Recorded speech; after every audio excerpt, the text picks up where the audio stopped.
The name sounded too familiar, like an echo of old stories that people preferred to keep quiet about. He had once been a master swordsman, but now he was just an uncontrollable madman, imprisoned within four walls, where his own inaction and rage were driving him insane. Everyone knew him as the useless eldest son of Count Berdium, Gislon Berdium, the disgrace of the family, whose name was spoken with contempt. But could anyone believe that this worthless degenerate had managed to defeat the strongest knight of the North? The very thought seemed absurd and impossible. Approaching, the hero quietly but sarcastically asked if the man enjoyed the warmth and comfort he cherished so much. After all, he had spared no expense, spending a fortune on creating an elaborate trap. So, did he like the result of his efforts? The hero repeated mockingly. Jumping up, the interlocutor exclaimed indignantly, "Was this really the same Gislon? What kind of trap was this? Was he implying that he had foreseen their plans and prepared everything in advance?" But it soon became clear that the guy knew much more than it seemed at first glance.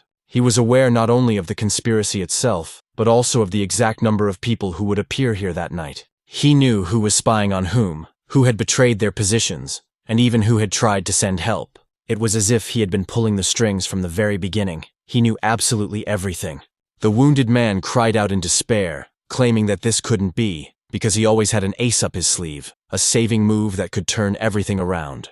How then could such an insignificant, talentless piece of shit, as he considered Gislon, have managed to surpass him?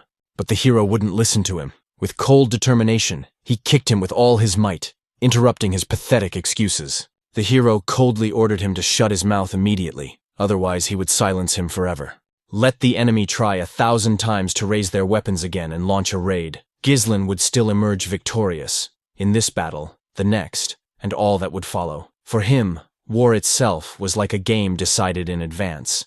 But has anyone ever wondered why this is so? The answer is simple. Gislon knows all their plans in advance, every step and every word before they even have a chance to utter them.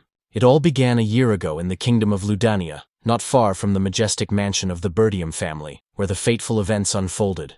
Waking up after the fall, the main character was confused. His consciousness slowly returned, but he did not understand what had happened and why he was still alive. Was it really true? He was still breathing, even though a second ago he was sure that his end had come. It seemed impossible. Death had just reached out to him, and he had almost resigned himself to its cold touch. On the battlefield, his weapon had been knocked out of his hands and flew away with a clatter, leaving him defenseless against the blow. His body was so badly wounded that he could barely stand, blood running down his armor and burning his wounds. But that was not enough. The enemy delivered many more identical, merciless blows, each tearing his flesh deeper and deeper. His opponent leaned over him and announced with a cold smile that his journey was over. The king of mercenaries, one of the 7 strongest swordsmen on the continent, would be defeated here and now. And indeed, he was defeated by the noble swordsman Eden, who was also among the 7 strongest warriors on the entire continent. As if performing an ancient ritual, Eden asked him one last question. Did he want to say his last words? But the hero could only manage to say that he had only one regret, that he had not managed to take his revenge. And along with this regret, there burned within him a single desire, the desire for death for the one who had managed to defeat him.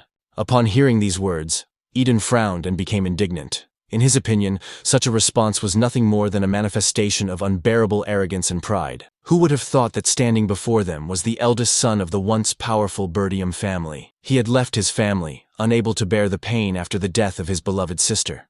The young man narrowed his eyes in bewilderment. How did this stranger from another kingdom know such personal, almost secret details of his life? His interlocutor just smiled and replied that there was nothing surprising about it. He had been following his past too long and too persistently, tracking his every move step by step. After all, it was they, together with the Delphine family, who had participated in a conspiracy to destroy the disgraced Berdium family and erase their name from people's memories. The hero did not want to believe these words. They seemed so absurd and false that his spirit was torn between doubt and rage. But if it was true, it meant that Duke Delphin's people weren't the only ones behind that fateful incident. There were other, hidden participants pulling the strings of betrayal behind the scenes. Idun continued his venomous monologue. It really seemed like a waste of time to him to rant and rave, because the enemy would fall soon anyway. It would be better if he resigned himself and accepted his fate. But Gislon was boiling with hatred. In his eyes, this man was a worthless creature, and he swore that he would never forgive him for this. The enemy cold-bloodedly cut off his nose and in the next second severed his head with one precise stroke of his blade. So, right after their conversation, the main character was beheaded. And yet, Now he felt alive and couldn't believe it. His head was still in place. He touched his face and froze. Perhaps it was a vision, a trick of his memory, or some kind of miracle. What's more, he even felt like he had grown younger. A thought flashed through his mind. What if his body had fallen into the hands of magicians as material for experiments? But if that was the case, they would regret it bitterly. Someday they would cry and regret leaving him alive. At that moment he heard a voice. Someone was addressing him, calling him young sir. It turned out to be a knight from the Berdium family named Ricardo. He entered the room and insistently asked the young master to come out, knowing that he was already awake. But as soon as the knight crossed the threshold, he felt the cold blade against his neck. The blade was held by the main character himself. He whispered for him to be quiet. If Ricardo answered his questions obediently, he might live. Or maybe not. It all depended on what he said. Ricardo couldn't believe his eyes. He couldn't understand what the young gentleman was doing and why he was threatening him.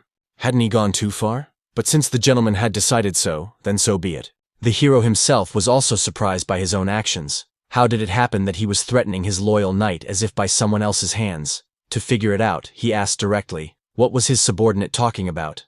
Ricardo abruptly broke free and remarked irritably that his master had finally worn everyone's nerves thin with his hysterics, after which he simply collapsed into bed as if nothing had happened. And most incredibly, after sleeping, he seemed to have forgotten everything. His tantrum began when he insisted on leading the squad to wipe out the orcs, ignoring both advice and persuasion. Gislon looked at him with complete incomprehension. To him it all sounded like ridiculous nonsense that made no sense. He tried to figure out what orcs, what was all the fuss about, and who had staged this circus. But Ricardo just shook his head and asked his master to pull himself together, because people had been waiting for his orders for a long time. Seizing on these words, Gislon concluded that they were clearly going somewhere. And in response, he heard something unexpected. Their destination was the Berdium family mansion. These words instantly made him wary and tense, as if his heart had fallen into an abyss.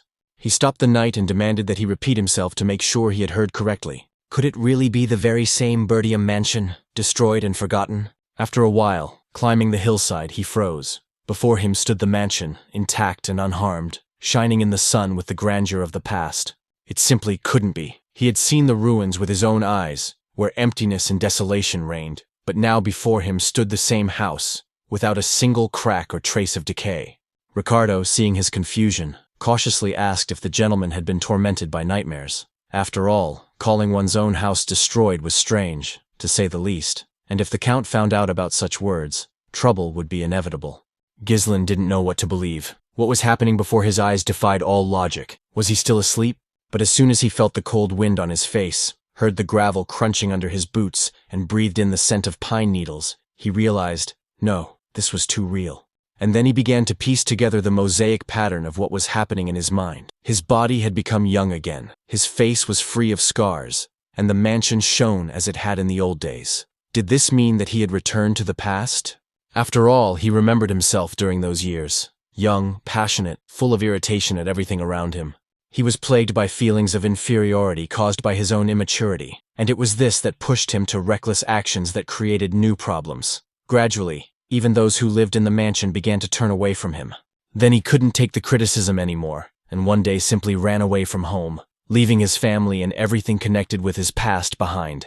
Soon he became a mercenary, survived dozens of bloody battles, grew stronger and harder in combat, gradually earning a name and respect even among his enemies. And then fate brought him back to the land of Berdium, the place he had once fled from. He returned to atone for the mistakes of the past, and, perhaps, to rewrite his own history. But in his past life, he found only ruins, the remains of his family mansion, razed to the ground. He lost literally everything that was dear to his heart. And now, as if by a twist of fate, the mansion stood intact and unharmed, rising proudly above the ground. Moreover, the people he had once lost forever were also here, alive and unharmed. He couldn't help but laugh quietly, not believing his eyes. His heart was beating so joyfully that it seemed he was ready to start dancing right there on the spot. But deep down he knew it was too early to rejoice. A new tragedy could be hiding behind this wonderful reunion.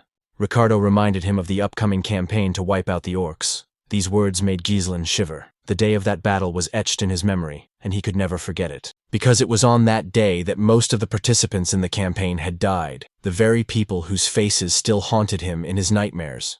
In his past life, he had joined this detachment for the sake of glory. Intelligence reported that there were only 3 orcs, and Gislon, who had no experience in command, decided that this was his chance to prove himself. But the reality turned out to be worse. Once there, it became clear that there were at least 20 enemies, and it was his stubborn desire to command that cost many people their lives.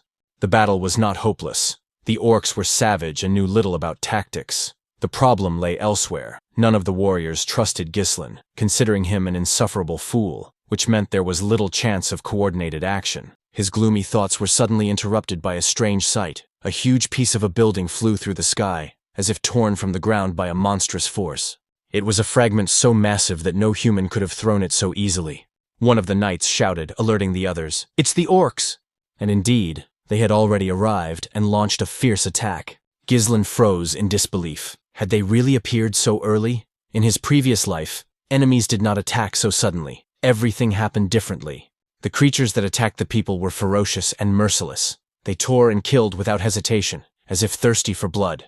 Amidst the chaos, an authoritative voice rang out, drowning out the noise of battle. The man ordered everyone to take up their positions. It was the commander of the mop-up squad, Skovan. His voice was firm and decisive. There was no room for panic. Everyone had to take up defensive positions immediately. But no sooner had he shouted these words than one of the orcs struck him.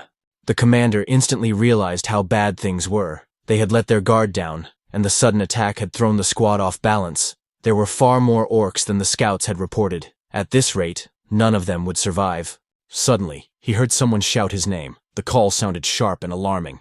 Turning around, Gislon realized that a huge orc was already raising his weapon behind him, ready to deliver a fatal blow. Commander Skovan did not have time to react, and at that moment, the main character rushed to his aid. He abruptly pushed the commander aside and rushed toward the monster himself, engaging in combat.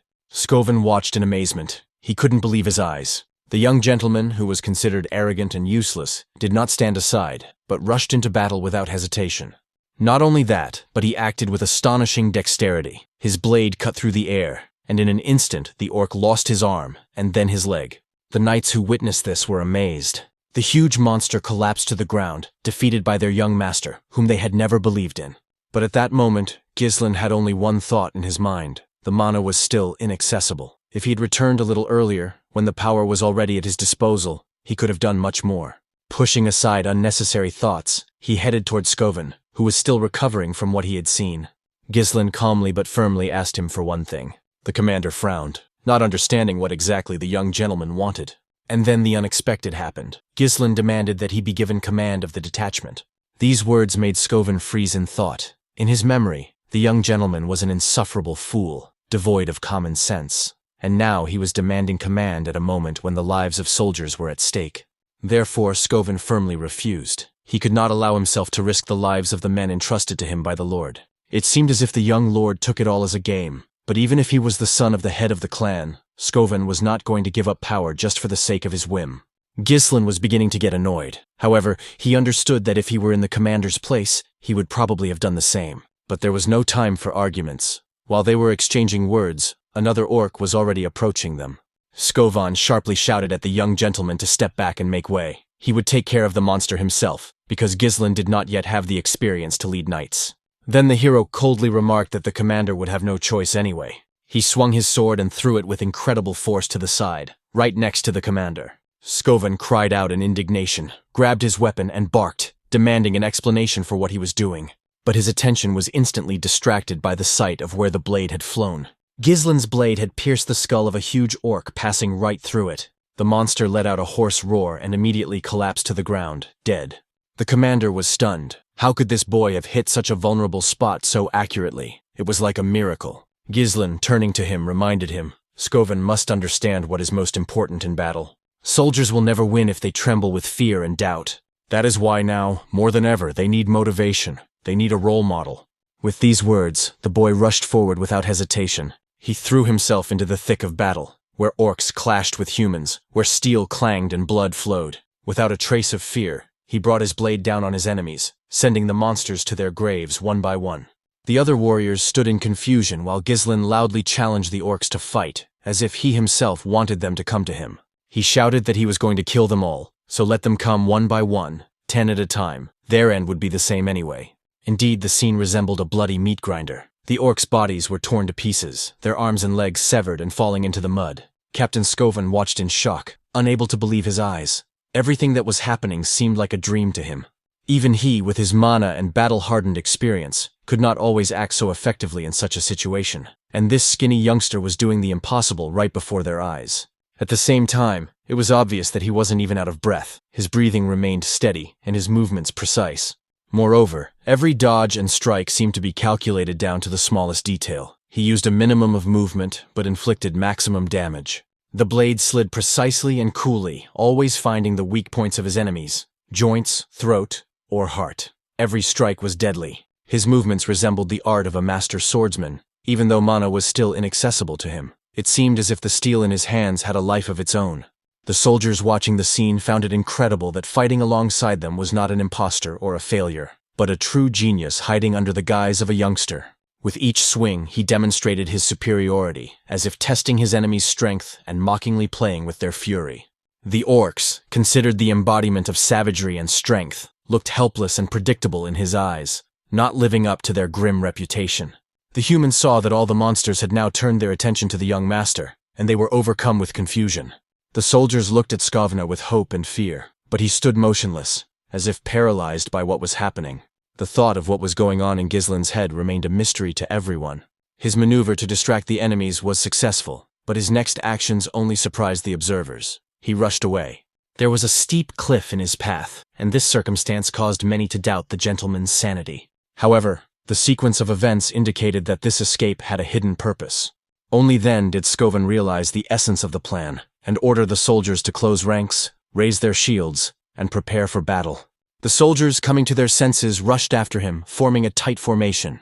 Meanwhile, Gislon continued to run, leading the orcs closer and closer to the cliff. Inwardly, he hoped that the commander would be able to make good use of his plan. On his own, he could destroy only some of his enemies, but he would not be able to withstand the entire onslaught. Therefore, such tactics became a chance to change the course of the battle. The orcs, overcome with rage, did not notice the trick and followed him relentlessly. Soon, a loud growing noise came from behind. Warriors, shielded and armed with spears, advanced in a dense wall, preparing to strike. The hero watched with satisfaction. Everything was going exactly as he had planned. Reaching the edge of the cliff, he took a decisive step and jumped down, risking everything. At that moment, his order rang out to the others, demanding immediate action. The commander of the mop-up squad instantly gave the order: move forward. Their task was to drive the orcs to the very edge and push them into the abyss. Thus began a new clash between knights and monsters, which threatened to turn into a deadly slaughter. The pressure of the huge bodies was terrifying, and it was incredibly difficult to cope with them. But the efforts of the men were successful, and soon the heavy bodies of the orcs began to fall like stones falling from a cliff. The monsters had no chance to cling on or hold on. One after another, they fell into the abyss, crashing into the rocks and losing their lives instantly. It seemed unbelievable to the knights. They could hardly believe their own victory. The hordes of enemies had been destroyed. But along with joy came a new fear. What had become of the young lord? It turned out that he had managed to use his weapon to hook onto a ledge on the slope. The soldiers rejoiced when they saw that he was alive, and the commander reached out his hand, urging him to grab hold. But Gislon's fingers gradually slipped, his strength leaving him. Unable to hold on, he fell and crashed down like a stone. The men could not believe their eyes. Their master had disappeared into the abyss of the cliff. At the moment when consciousness left him again, he heard a familiar voice, his sister's voice. He found himself in a strange, vague space and asked with bated breath if it was really Elena. Fragments of memories flashed before his eyes. The girl was crying, asking if their mother was alive, thanking her brother, and at the same time reproaching him, calling him the worst for what had happened to him recently. Looking at these fragmented images, the hero realized that what he was seeing were his own memories of his sister Elena. Suddenly, the image of the girl seemed to come to life and reached out to him, as if stepping out of his memory into this strange world. She begged him to go with her, as if she wanted to take her brother to a place where there was no pain or fear. At that very moment, consciousness returned sharply, and the hero woke up. He found himself in an unfamiliar room that seemed strange and alien. Barely aware of what was happening, he realized that he was still alive. He had probably been saved somehow. Everything that had happened before now seemed like a vague, lingering dream. As soon as he tried to get up, a sharp pain pierced his body, immobilizing him. His whole body burned, as if every muscle remembered the recent battle. These were the consequences of his desperate jumps and fights, but the very fact that he had survived was already worth being grateful to fate. As he struggled with the pain, a maid entered the room. Her face glowed with genuine joy that her master had finally awakened. The hero froze, not believing his eyes. Standing before him was Valinda. The girl, holding back tears, immediately began to scold him, reminding him that she had warned him not to interfere with the orcs and to leave it to the soldiers. As her words poured out, Gislon couldn't take it anymore and jumped up to hug her tightly. Valinda was confused and asked in surprise what it all meant and if she had offended him in some way, but he just said that everything was fine and admitted that he was immensely happy to see her. This girl was his personal mentor, the only one who had always stayed by his side, despite his recklessness and rebellious nature. In his past life, after the fall of his family, she disappeared, and he never saw her again. And now, finding himself face to face with her again, he could hardly believe what was happening. Valinda just shook her head, wondering where the gentleman's violent joy came from, since they saw him every day. Gislon thought for a moment, realizing that he had to tell his mentor the whole truth, even though it might seem crazy. Summoning his strength, he asked her to listen carefully. Soon, a terrible misfortune would befall the family mansion. The girl just raised her eyebrows in surprise, not understanding what he was talking about, because his words sounded like nonsense. The hero continued his explanation, claiming that he had returned to life after death. To his mentor, this seemed like a normal consequence of the beatings he had received from the orcs, who, in her opinion, had badly injured him. Gislon objected silently, realizing that it was something else entirely, but it was impossible to convince her otherwise. In her eyes, the misfortune was not supposed to befall the Berdium mansion, but only the master himself. Valinda scolded him, predicting that if he did not stop causing trouble, he would risk ending up either in prison or on the front lines against monsters. The hero realized that she did not believe him. However, he did not expect to be able to explain everything at once. The girl reminded him that the festival was coming up soon and asked what he would do if he was so badly injured that he couldn't go. The mentor emphasized that the holiday was coming up very soon. She pointed out that Elena was eagerly awaiting the day when her brother would fulfill his promise and take her to the festival. This event seemed like a wonderful opportunity for the brother and sister to grow closer again. For the hero, the thought of the festival seemed like a real chance. He clearly remembered that it was held during this period in his past life. Back then, immersed in pain and disappointment, he had been unable to enjoy the holiday with his sister. Now he wanted to make amends. The hero wondered how much time was left and learned that the festival would take place next week. Anxiety stirred in his heart. The coming week would be the turning point that would change his fate forever. At that moment, the door to the room opened slightly, and Elena appeared, cautiously asking if her brother was inside. Her appearance brought back memories that still tormented him, because he knew that in a week, his sister would be gone. The thought struck him with renewed force. Seeing Elena alive and unharmed, he immediately ran up and hugged her so tightly, as if afraid of losing her again. Neither Elena nor Valinda expected such a reaction. His sister looked at her brother in confusion, not understanding what was happening to him, and wondering if he was just playing a joke on her. In response, he only gently expressed his feelings, showing how much he had missed her. But the girl pushed him away, frightened by such a sudden change. The hero was surprised to feel the strength in her small hands. Perhaps she had always been much stronger than she appeared at first glance. Elena explained that she had come in at Valinda's request. Her words sounded dissatisfied. It seemed that her brother had been acting strangely again. She doubted that he seriously believed that what had happened would change anything in their relationship. The hero was confused, trying to understand what relationship she was talking about. Memories came back with a burning coldness. He had previously told his sister that he was tired of her, demanded that she disappear from his life and not even breathe near him, considering her presence repulsive. The girl asked in bewilderment, "Has my brother really forgotten about this, as if his memory has been completely erased?" Gislon couldn't believe his own thoughts. Had he really said those words? They hadn't been very close in his past life, and now he clearly realized how low he had sunk back then. This realization made him apologize, which was unexpected even to himself. Valinda was stunned, hearing a sincere apology from him for the first time. Elena, watching this, concluded that the orc attack must have hit her brother so hard on the head that he was behaving unusually. The hero was indignant. That wasn't how it was, because he was the one who fought and won. Why did everyone around him keep talking about a head injury? In the heat of these thoughts, his body was suddenly seized by a sharp pain, reminding him of his recent trials. Elena hastened to explain the reason for such talk. After all, he had been brought here unconscious, and therefore everyone was convinced that he had simply been injured in battle. For a moment, both girls laughed carefree, and a warm feeling filled the room, as if nothing bad had ever happened. For Gislon, this was a source of joy. Everything looked the same as in his memories of happy days. He couldn't understand why he had wasted his energy and nerves on nonsense in his past life. Back then, on the eve of the festival, he had refused his sister's request to go together, using the unsuccessful outcome of the trip as an excuse. That refusal proved fatal. It was then that he saw Elena for the last time. Just a few days later, she was found dead, torn to pieces next to the bodies of her bodyguards. The thought of it tore at his soul. He knew he should have been there, but he had betrayed her with his inaction, and now regret burned him from within. His thoughts were interrupted by a knock on the door. Someone politely asked if they could come in. Elena's bodyguards entered. There were two of them, one named Jamal, the other Philip. The girl was surprised by their appearance, as she had asked them to stay outside. But Jamal explained that the servants were asking her to personally assess the preparations for the upcoming festival. The hero did not understand why she should be involved in this. The explanation was simple and bitter. Due to the Lord's constant inaction, there was a shortage of workers in the Berdium mansion, and even the ladies were forced to help with the management. Elena said goodbye to her brother and asked him to take care of himself, then left the room. The hero remained pensive. It turned out that there really was a shortage of people. In his previous life, he had not paid attention to this, and now he realized how little he had known about the family's affairs at that time.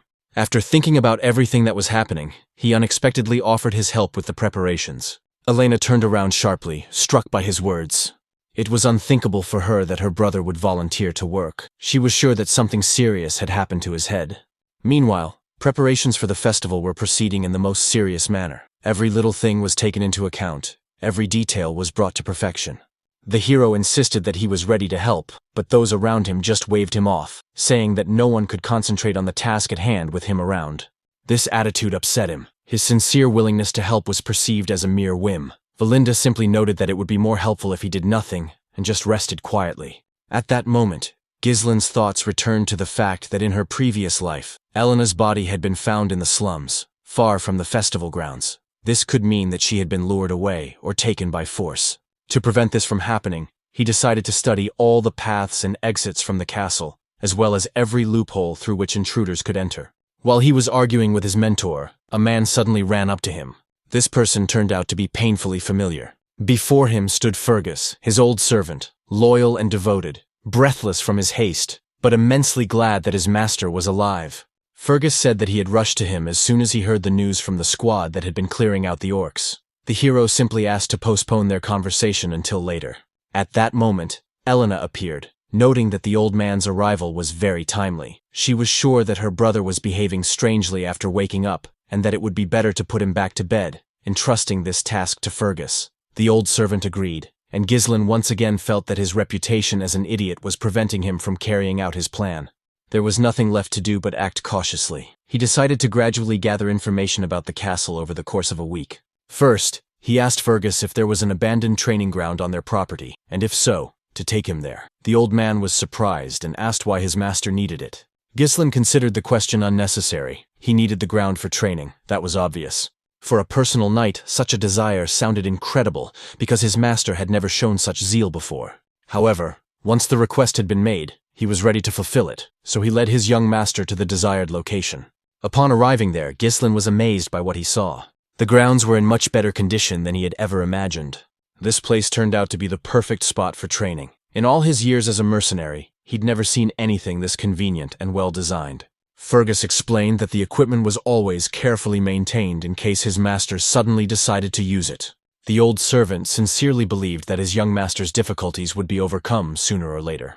The hero realized that in his past life, it was this man who had tirelessly taken care of everything, while he himself was unaware. Now it became clear to him how much had been happening before his eyes, but had gone unnoticed because of his own blindness.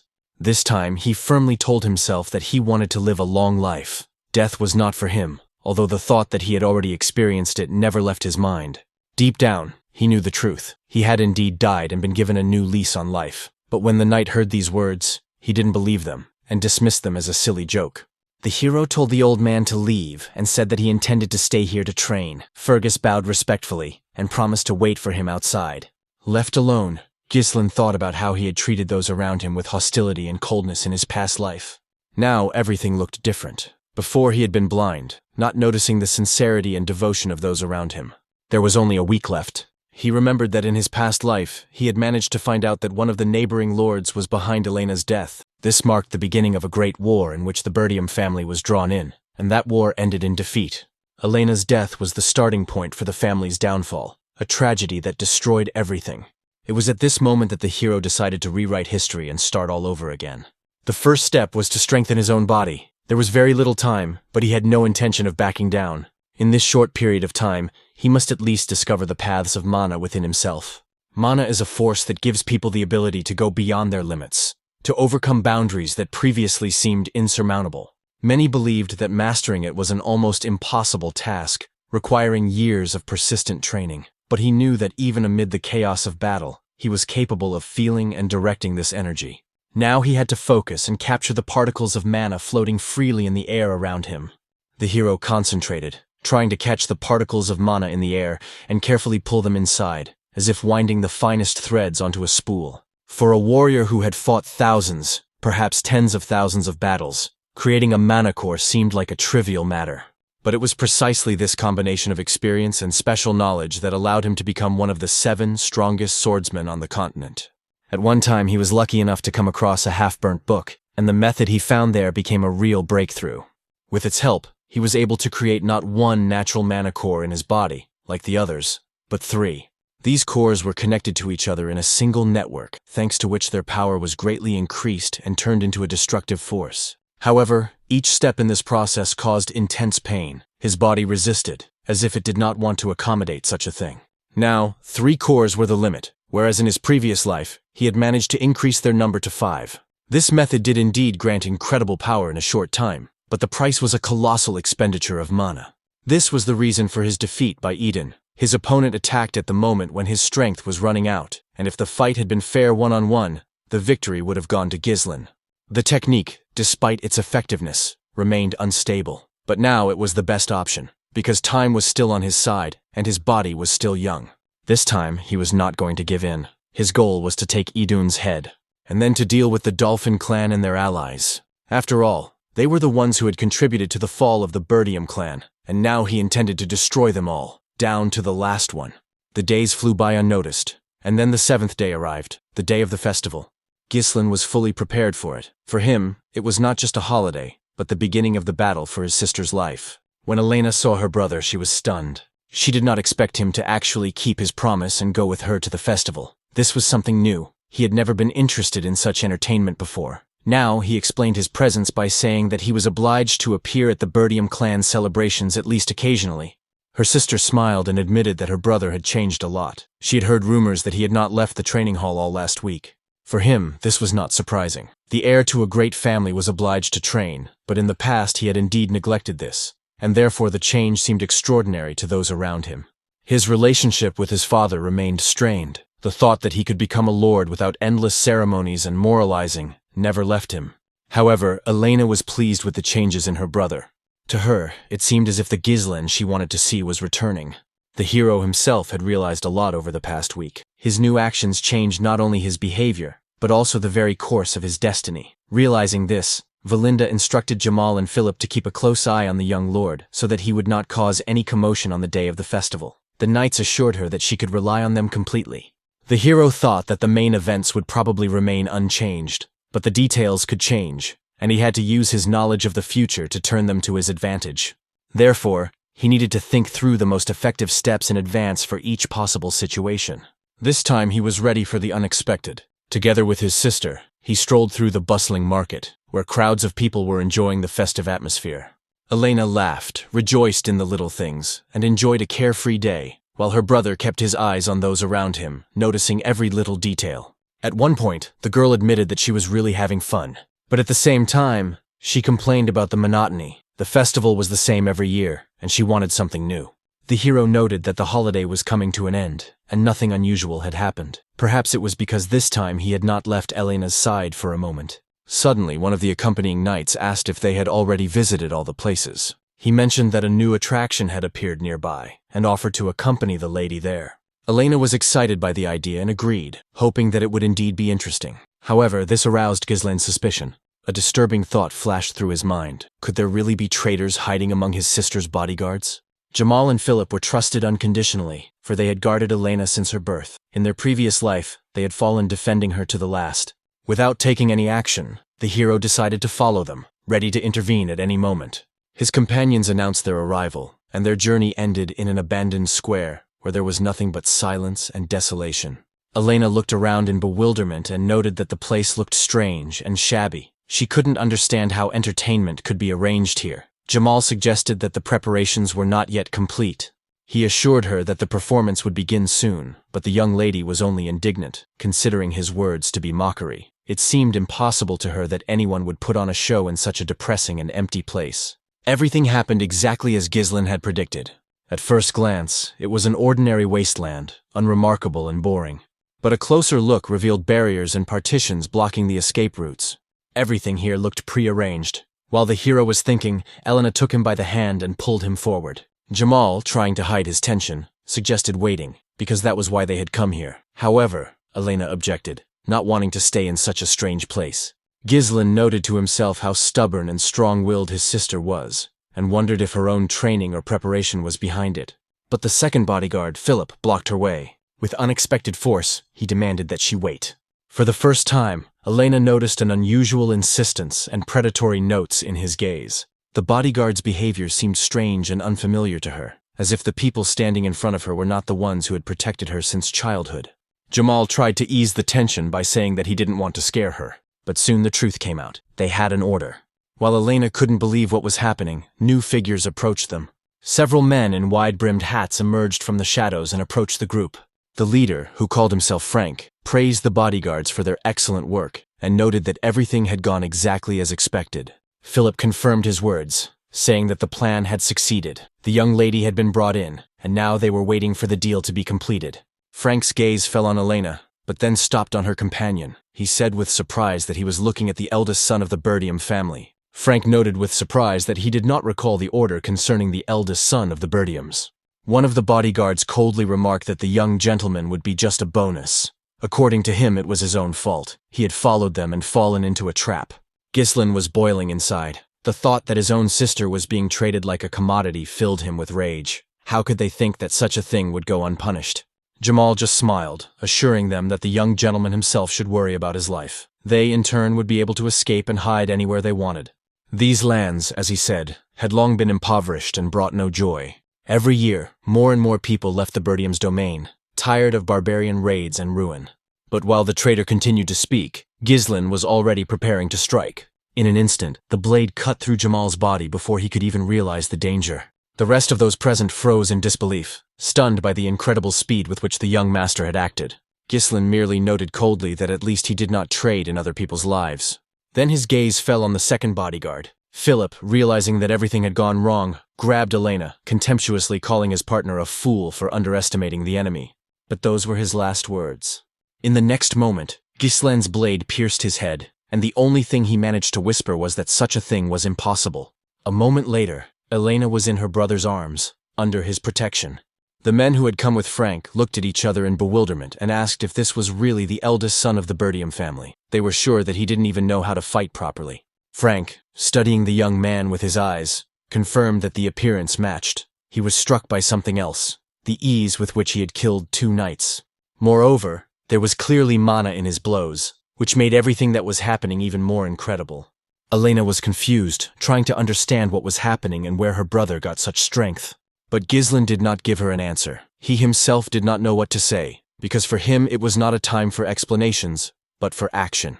To protect his sister from further danger and carry her away from the battlefield, the hero knocked her unconscious with one firm movement, not out of cruelty, but for her own safety. He carefully laid her aside, ensuring her a little peace and privacy from prying eyes. Frank, with obvious ironic gratitude, noted that the heir had done the dirty work himself, which they had intended to entrust to mercenaries. He and his men had planned to deal with the bodyguards, but now everything had turned out differently. The young man was not at all what they had expected. Doubt arose in their eyes. Did he have hidden skills that he had not previously boasted about? Gislon could hardly understand why these people were interested in someone outside. Now the main task was to survive the battle. It soon became clear that they would have to fight 3 opponents at once. 2 of them were already in position behind him, while the third exuded an abnormal aura of mana, as if an invisible vortex was swirling around him. All this required a quick and decisive response. The sooner the threat was eliminated, the less chance there was of an unforeseen catastrophe. Gislon tried to find out from the newcomers who had ordered this despicable deal, but they just looked down on him, not understanding why they should reveal such details to a living person. Faced with such insolence, he knew that conversation would be of little value. If they did not tell him voluntarily, he would have to force them to talk. Thoughts of coercion arose instantly. If the silence continued, actions would replace words. Taking advantage of an order from one of his henchmen, they first wanted to take his life, but the leader intervened. He demanded a living prisoner, breaking bones in order to extract information from him. For Frank, torture seemed a necessary step. First pain, then confession. According to his dark logic, the path to the true result. At his command, his henchmen rushed into the attack, hoping to break their opponent with numbers and brutality. Gislon did not stand aside and took them head-on. The counterattack was lightning fast and deadly. He threw what he had brought with him, a weapon prepared for such a moment. The throw was accurate and merciless. One of the attackers treated the object with contempt, taking it as a joke and underestimating the danger. While he turned away incredulously and tried to concentrate, the blade cut him in an instant. In the next moment, the enemy's head fell. Another corpse left in the path of the one who came to defend his own. The second enemy rushed to attack, assuring himself that such tricks would no longer work. He tried to strike from the blind side, but the hero managed to react in time and block the blow. With one precise maneuver, Gislon threw the enemy's weapon off balance and deprived him of his advantage. While the enemy remained unarmed, the young man used his other hand. With one powerful movement, he cut off his head as easily as before. But Frank wasted no time and launched his own attack. It also came from a blind spot, but Gislon parried it with his dagger, moving with incredible precision. Frank did not understand how the young man managed to parry the blow from such a disadvantageous position. It would have been impossible for a simple swordsman. While the enemy was thinking, the hero turned and went on the counterattack. His blade struck with such speed that it was almost impossible to dodge. Frank got away with only a minor wound, but his favorite smoking pipe was smashed to smithereens. The man, without losing his composure, continued the fight, moving with the same aggression as before. At that moment, he directed mana into the wound, healing the damage, and admitted that he was impressed. Without this power, he would have lost his head long ago. The hero watched with cold interest. Only mana concentrated in the right place could soften his blow. Frank wondered in confusion where the young heir had acquired such skills at such an early age, but he immediately dismissed his doubts. None of that mattered, because he intended to kill him here. According to him, with such a meager supply of mana, his opponent would not be able to withstand him. However, Gislon only smiled in response. With his next move, he made an unexpected maneuver, breaking the rhythm of the fight. And finally, he delivered a crushing blow with his foot right to the enemy's head. The blow increased the distance between the opponents again, leaving enough space between them for the next move. Frank reminded him with a cold smile that he had already said this. With such a pitiful amount of mana, the enemy would not be able to win anyway. But as soon as the words left his lips, a sharp pain pierced his body. It was so strong that he had to drop to his knees and spit out blood. The man couldn't understand what had happened. The young master's blow didn't look fatal. How could this be? Could he have broken through his spell even with such a low level of power? Gislon clenched his teeth and realized that there was a real conspiracy behind Elena's death. And now everything became clear. It was Frank and his men who were behind this shadow. In response, he concentrated his strength and unleashed the power of the third core. The explosion of energy struck the enemy. Where did this guy get such a sharp and strong increase in mana? The young man leapt forward, attacking with two blades at once, his movements resembling a stream of lightning. Frank merely noted his incredible speed, after which they clashed again in a fierce battle. Even under such pressure, the man managed to put up a defense. But each blocked blow echoed in his hands with paralyzing pain, causing his limbs to stiffen. No matter how strong mana was, its capabilities always had limits. However, Frank had never before encountered a way to release it in such powerful and erratic bursts. It seemed as if it was no longer the same young man fighting in front of him, but a completely different person. His weapon couldn't withstand the force of the blow and shattered. Frank's body was cut open, and the wound was critically deep. It did not kill him immediately, but threatened to weaken him to the point of exhaustion. Gislon did not stop and continued his attack. Another blow from the blade pierced the enemy's defense, sinking into his flesh. The man screamed, and the pain robbed him of his remaining composure, and the young man grabbed him by the throat. At that moment, he forced him to return to the conversation interrupted by the fight. The main character needed to find out the name of the person behind the order, but Frank did not want to give up. He pulled a dagger from his secret sleeve. His plan was simple: kill at least the girl and take her with him to the grave. However, the moment he swung, his movements stopped abruptly. Gislon became the restraining force. He held back his opponent and offered a deal. Give up your foolishness and answer questions in exchange for your life. He promised to remove the blade and let him live if he told the truth. Frank noticed with horror that his body was entangled in threads of mana. He couldn't even move. But when had the young man mastered such a technique? Gislon was sure that his opponent, hardened in battle and accustomed to licking his wounds, would be able to survive normal injuries. But if his mana core was destroyed, the enemy's entire support would collapse, and the outcome would be a foregone conclusion. Frank was stunned. He couldn't immediately comprehend what he had heard and seen. At that moment, Gislon concentrated his power and began to destroy the core, directing a cold stream of energy directly at the source of its power. The man felt something inside begin to crack and crumble, as if the foundation beneath his feet were cracking. Confusion overwhelmed him. How could this be happening? As if his very support was dissipating before his eyes. The thought of losing control made him lose his composure. One wrong move, and the escaped mana could destroy everything around him. Gislon calmly dismissed these fears, considering such concerns to be the lot of amateurs, and assured himself that he would cope. Seeing the young man's unwavering determination, Frank realized that this was no bluff or empty threat. Realizing this, he understood with fear that if he did not surrender, he would die. In the end, the words slipped out. Faced with inevitable defeat, Frank admitted that Count Desmond was behind everything.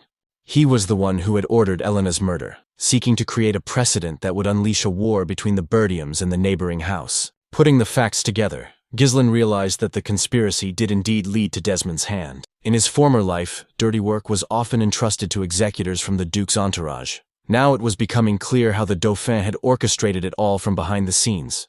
Gislon demanded to understand the motives, why Elena was needed specifically. The answer confirmed his guess. Her death was part of the plan. Hearing the confirmation, he struck again to speed up the process and end the resistance. Frank desperately reminded him that he had asked for mercy, but his words no longer had any power. Gislon, watching the suffering, only smiled with cold bitterness. Many murders had been committed before. Now it was time for answers. Frank, clutching at his last excuses, insisted that his death would change nothing, that the matter with the degrades had already been decided, and people would believe any version of events.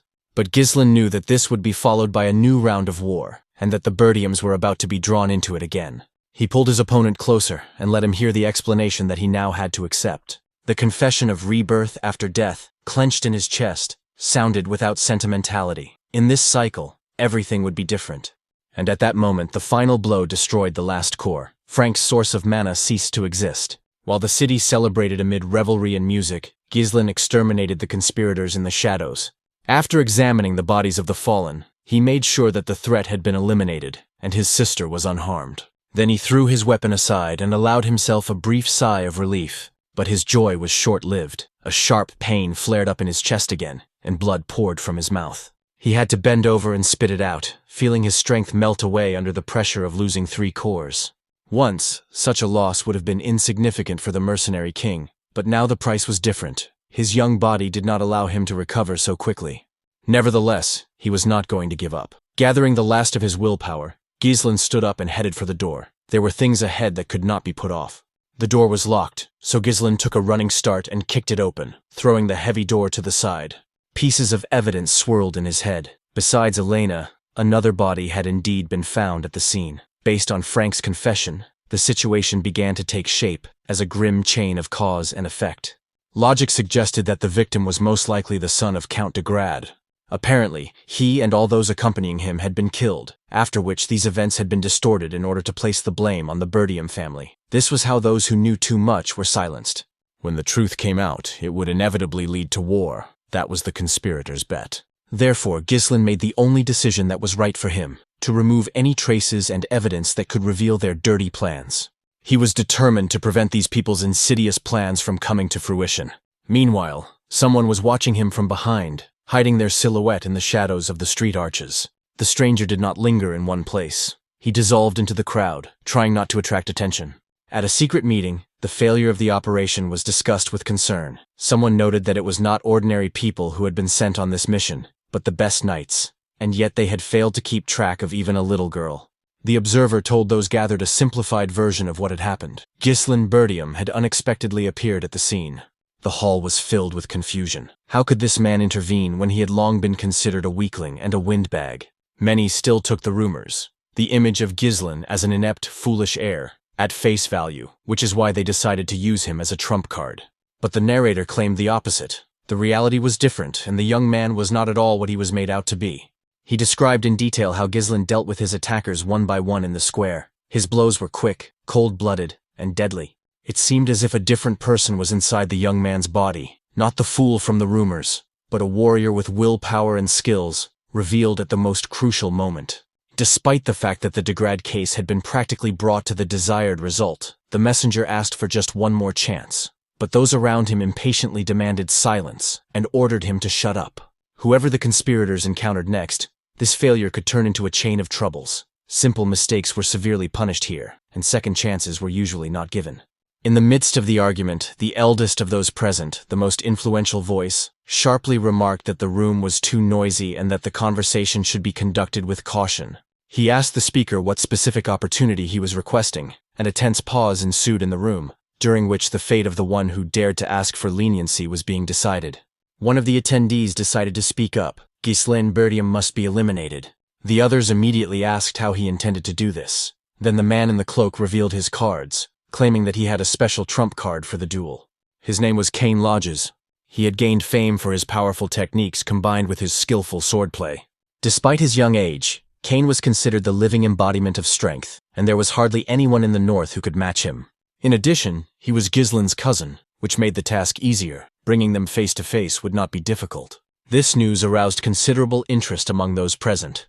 Even the chief, who was watching the conversation, perked up slightly. However, his cold warning was clear. The new plan had no room for failure. If it failed, there would be no second chance. The man in the cloak assured them that he could handle it and was eager to prove it. Meanwhile, at the Berdium mansion, events were unfolding in the training hall. Old Fergus came to invite the young master to dinner. But at that moment he saw a strange sight. Objects were moving on their own. It turned out that this was not an attack at all, but someone's hand had grabbed a weapon lying nearby. The blade suddenly flew to the side, as if under the influence of an invisible force. This was how Gislon trained. He was testing his abilities, checking how skillfully he had learned to master the new technique. Absorbed in the process, he noticed Fergus only after a moment. Then he greeted him and asked what had brought the old man here. The old man apologized and explained that he did not want to distract the young man from his training. But there was genuine curiosity in his voice. How did he manage to do what he had just seen? Gislon assumed that he was referring to the unusual way of holding the weapon. The secret lay in the use of mana threads, invisible streams that could act as leashes, allowing the weapon to be guided even from a distance. In his past life, he had often used mana threads, and it had become one of his main skills. But now, with his current level of power, he had to squeeze every last drop out of himself, loading mana cores to use this technique. Still, he understood that if he used only a single thread and acted cautiously, he might be able to conserve energy and regain control to almost his previous level. Fergus, who was watching what was happening, involuntarily admitted that he considered himself a man who had seen a lot. He knew many ways to use mana and was confident in his experience. But he had never seen anything like this before. After all, not long ago, the young gentleman could not have taken a single step in this direction. He had no control over mana at all, and now something incredible was unfolding before his eyes. The old man was amazed that he had not only mastered it, but also come up with such unusual ways of using it. Fergus's thoughts were interrupted by Gislon himself, who looked at him as if he wanted to ask something. The old man understood and nodded. Yes, he had come here for a specific purpose and had an important message to convey. Bowing his head, Fergus thanked the young gentleman for saving Lady Elena. Gislon was almost taken aback. Receiving gratitude seemed strange. After all, he had only done what he was supposed to do. Therefore, without dwelling on it, he just smiled and invited the old man to join him for lunch. Several days had passed since that event. The festival had been temporarily suspended because it was necessary to strengthen security and ensure the young lady's safety. Elena was indignant. No one believed her when she said that it was Gislon who had saved her. She demanded that her brother tell everyone everything himself, but Gislon just shook his head. It was pointless for him. Even if he told the truth, no one would believe him anyway. Valinda, on the other hand, was boiling with rage. So Jamal and Philip really had intended to kidnap the young lady. The treacherous pair. She had always suspected that there was something vile lurking in these two. But the young lady herself seemed to prefer not to reveal all the details of what had happened. For Gislon, however, one thing remained paramount. He had managed to postpone the war for a while, although he understood that his enemies would not retreat so easily. And yet he clearly saw that he could not stop the approaching storm alone. It would take an entire army to do so. At that moment, a maid entered the room, apologizing respectfully for interrupting their conversation. Gislon merely nodded, continuing to think that an army needed not only strength but also power, and to gain power, he would have to do much more than just train. Soon food was served. The amount was so meager that it seemed almost mocking. Then he asked Valinda ironically if this was already dessert. She frowned in surprise. What dessert? Had he forgotten the situation their house was in? Suddenly, a loud cry came from the street. Someone was demanding compensation at the top of his voice. It was a merchant, waving his arms angrily. He claimed that he had suffered losses due to the cancellation of the festival, and was now demanding compensation. The man was not alone. Behind him was a crowd of people indignantly booing and agreeing with his every word. The people demanded that those hiding in the castle come out to them. It seemed to them that the Berdiums were rolling in gold, while ordinary townspeople had to endure hardship. Gislon was stunned. Had the crowd really decided to take such open action? What the hell was going on here? Valinda, on the other hand, seemed almost calm. She had anticipated something like this. She reminded him that their country depended on merchants. For many, the only source of income was the revenue from festivals. Last year, the profits had been huge, and people hoped for a repeat of that success. But this time, the festival closed the very next day. That's why they rebelled. Disappointment turned to anger. After learning the details, Gislon asked if the situation was really that bad. Thoughts swirled anxiously in his head. Everything was going extremely badly, and if nothing was done, the crowd could go from shouting to a real riot. The young man turned to Fergus and asked sharply what the soldiers were doing. It seemed obvious to him. Troops needed to be deployed to quell the crowd. But the old man's answer was unexpected. There were no soldiers available at the moment. Gislon couldn't believe his ears. How could that be? Not a single one left. Fergus explained that most of them had been sent to clear the forest, where orcs and other monsters had been appearing more and more often lately. Such were the lands of Berdium. Barbarians pressed from the north, and on the other side was a dense forest teeming with monsters ready to attack at any moment. There were no soldiers or money in the castle, only ruin and disorder. Then Gislon approached Valinda and quietly said that they needed to talk. He clarified. After all, she was the one who managed his funds, wasn't she? She should give the merchants some of the money to appease them. But the governess shook her head. There was simply no money.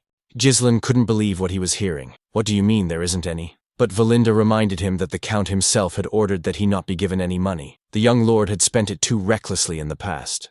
The young man was stunned. Could all this be true? He, the heir to the family, didn't even have a penny to his name, and now he looked almost like a beggar. Out of desperation, he even asked the maid to lend him some money, but the girl just smiled guiltily and admitted that she had nothing either. At that moment, Gislon finally realized that the situation was much worse than he had thought. He had no army, no gold, and no idea what else could be considered a resource. Without a single coin in his pocket, he felt helpless. Even his knowledge of the future was of little use. Without resources, it became a heavy burden. He urgently needed to find some way to get money, because without it, everything was falling apart. Thoughts raced through his head. Maybe there was something valuable stored on the estate after all. There had to be at least one way out. But his thoughts were interrupted by the sound of footsteps. One of the knights rushed in, clearly agitated.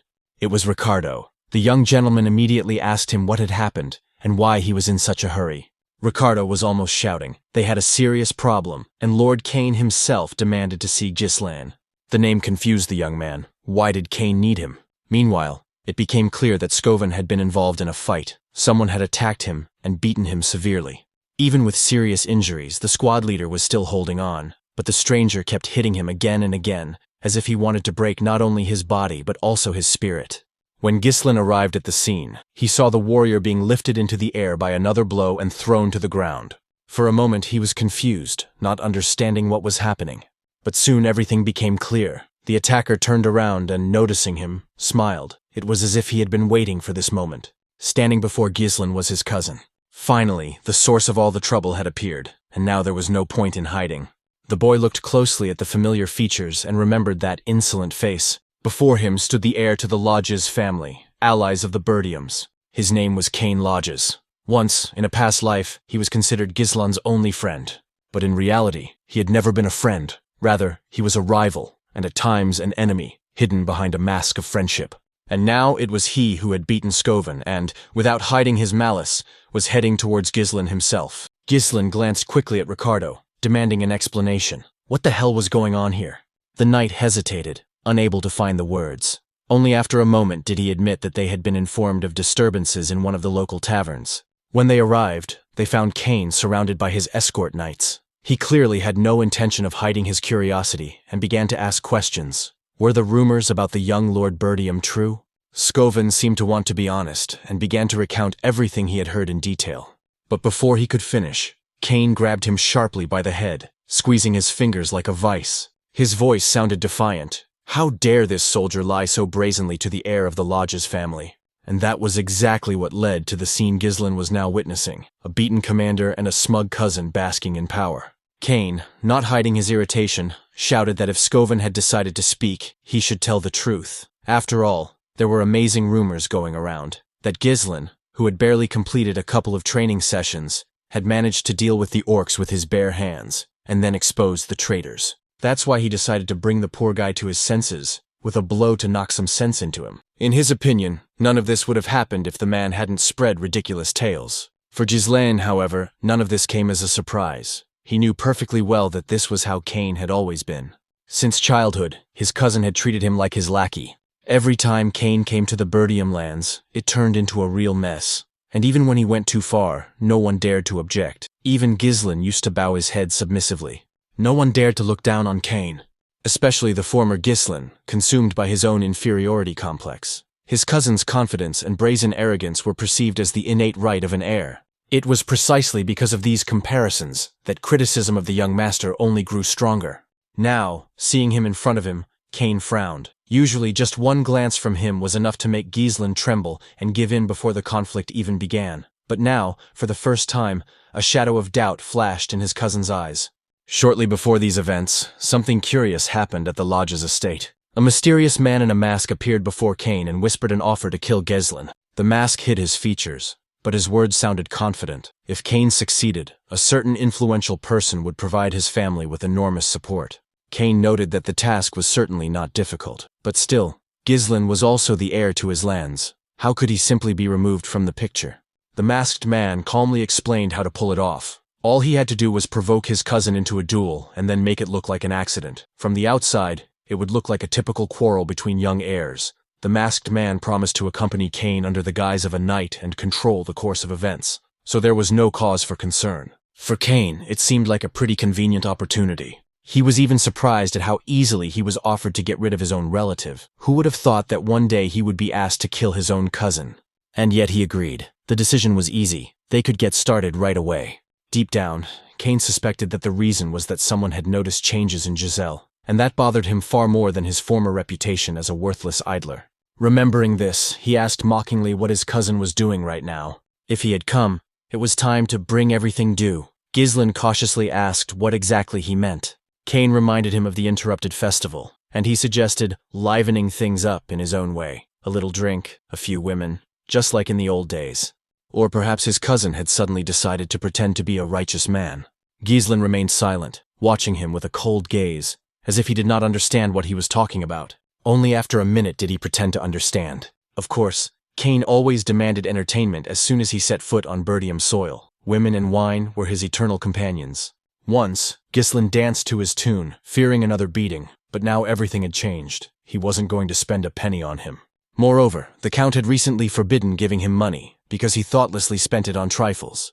And, remembering this, Gislon thought for the first time, there had always been a source of income nearby that he had not thought about before. The thought caught his attention so much that he forgot about his cousin for a moment. Images of a future in which money could be spent not on Cain's drinking binges but on his own plans flashed before his eyes. But his thoughts were interrupted by an irritated voice.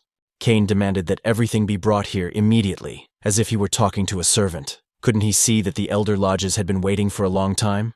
According to him, if Gislon understood correctly, he should obey immediately. Of course, Cain promised that everything would be paid for, but there is always a but. But as Gislon coldly pointed out, the old bills had to be paid first. Cain raised an eyebrow, genuinely surprised. What accounts were they talking about?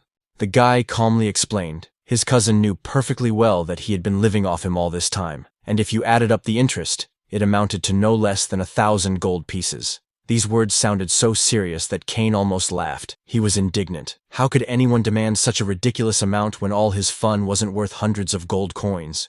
Moreover, he had been treating his own friend, Didn't friendship imply such debts? Let Gislon consider it payment for their friendship. But the young gentleman only smiled. What friendship? All this time, Cain had only wiped his feet on him, treating him like a servant. And now it was time to pay. Let his cousin repay the debt willingly, or Gislon would collect it himself. He needed the money right now. The atmosphere was tense to the breaking point. A tense silence reigned in the room, as if the silence itself was waiting for an explosion. Ricardo, watching this, was at a loss for words. He understood perfectly well what consequences awaited his master, and he was horrified to realize that he was saying this out loud. Cain suddenly burst out laughing. His laughter seemed to reflect not joy, but contempt. He decided that his cousin, whom he had tolerated for so many years, had suddenly imagined himself powerful and dared to be insolent, hoping to get away with it. Or perhaps he believed his own false rumors of victory. In Cain's eyes, he remained nothing more than a plague, a disgrace to these lands. That's why they consider him a piece of shit in the north. After all he does as an heir is laze around and engage in idleness. Therefore, for such words, he deserved a blow. Cain raised his fist, heavy as a hammer, and swung it forward with force. But Gislon unexpectedly dodged to the side with ease, as if he had anticipated the attack. Those who watched what was happening were stunned. After all, the Gislon they knew before would never have dodged like that. Cain felt his irritation turn to rage. This boy was beginning to annoy him more than ever. He attacked again, but once more, his target slipped to the side. The next moment, Gislon struck back. Cain couldn't believe his senses. The force of the blow was too great. While he was trying to recover, another powerful blow followed, knocking the wind out of him. This time, the heir to lodges managed to react and put his huge arm in the way of the blow, taking some of the force. But instead of the expected steadiness, his body betrayed him and faltered. Cain staggered, collapsed to the ground, and with a muffled cry, spat out blood. One of the accompanying knights immediately rushed to Cain, asking anxiously if his master was all right. But Gislon coldly told him to stop whining and get up. After all, everyone had seen that Cain had managed to block the blow. The accompanying knight turned pale and shouted for the young master to step aside, indignant. What was he doing? Those in the hall could not believe their eyes. Had Gislon really defeated Cain? No one had even seen the moment of the blow. It seemed unbelievable. At that moment, Gislon realized what was happening. It had all been staged in advance.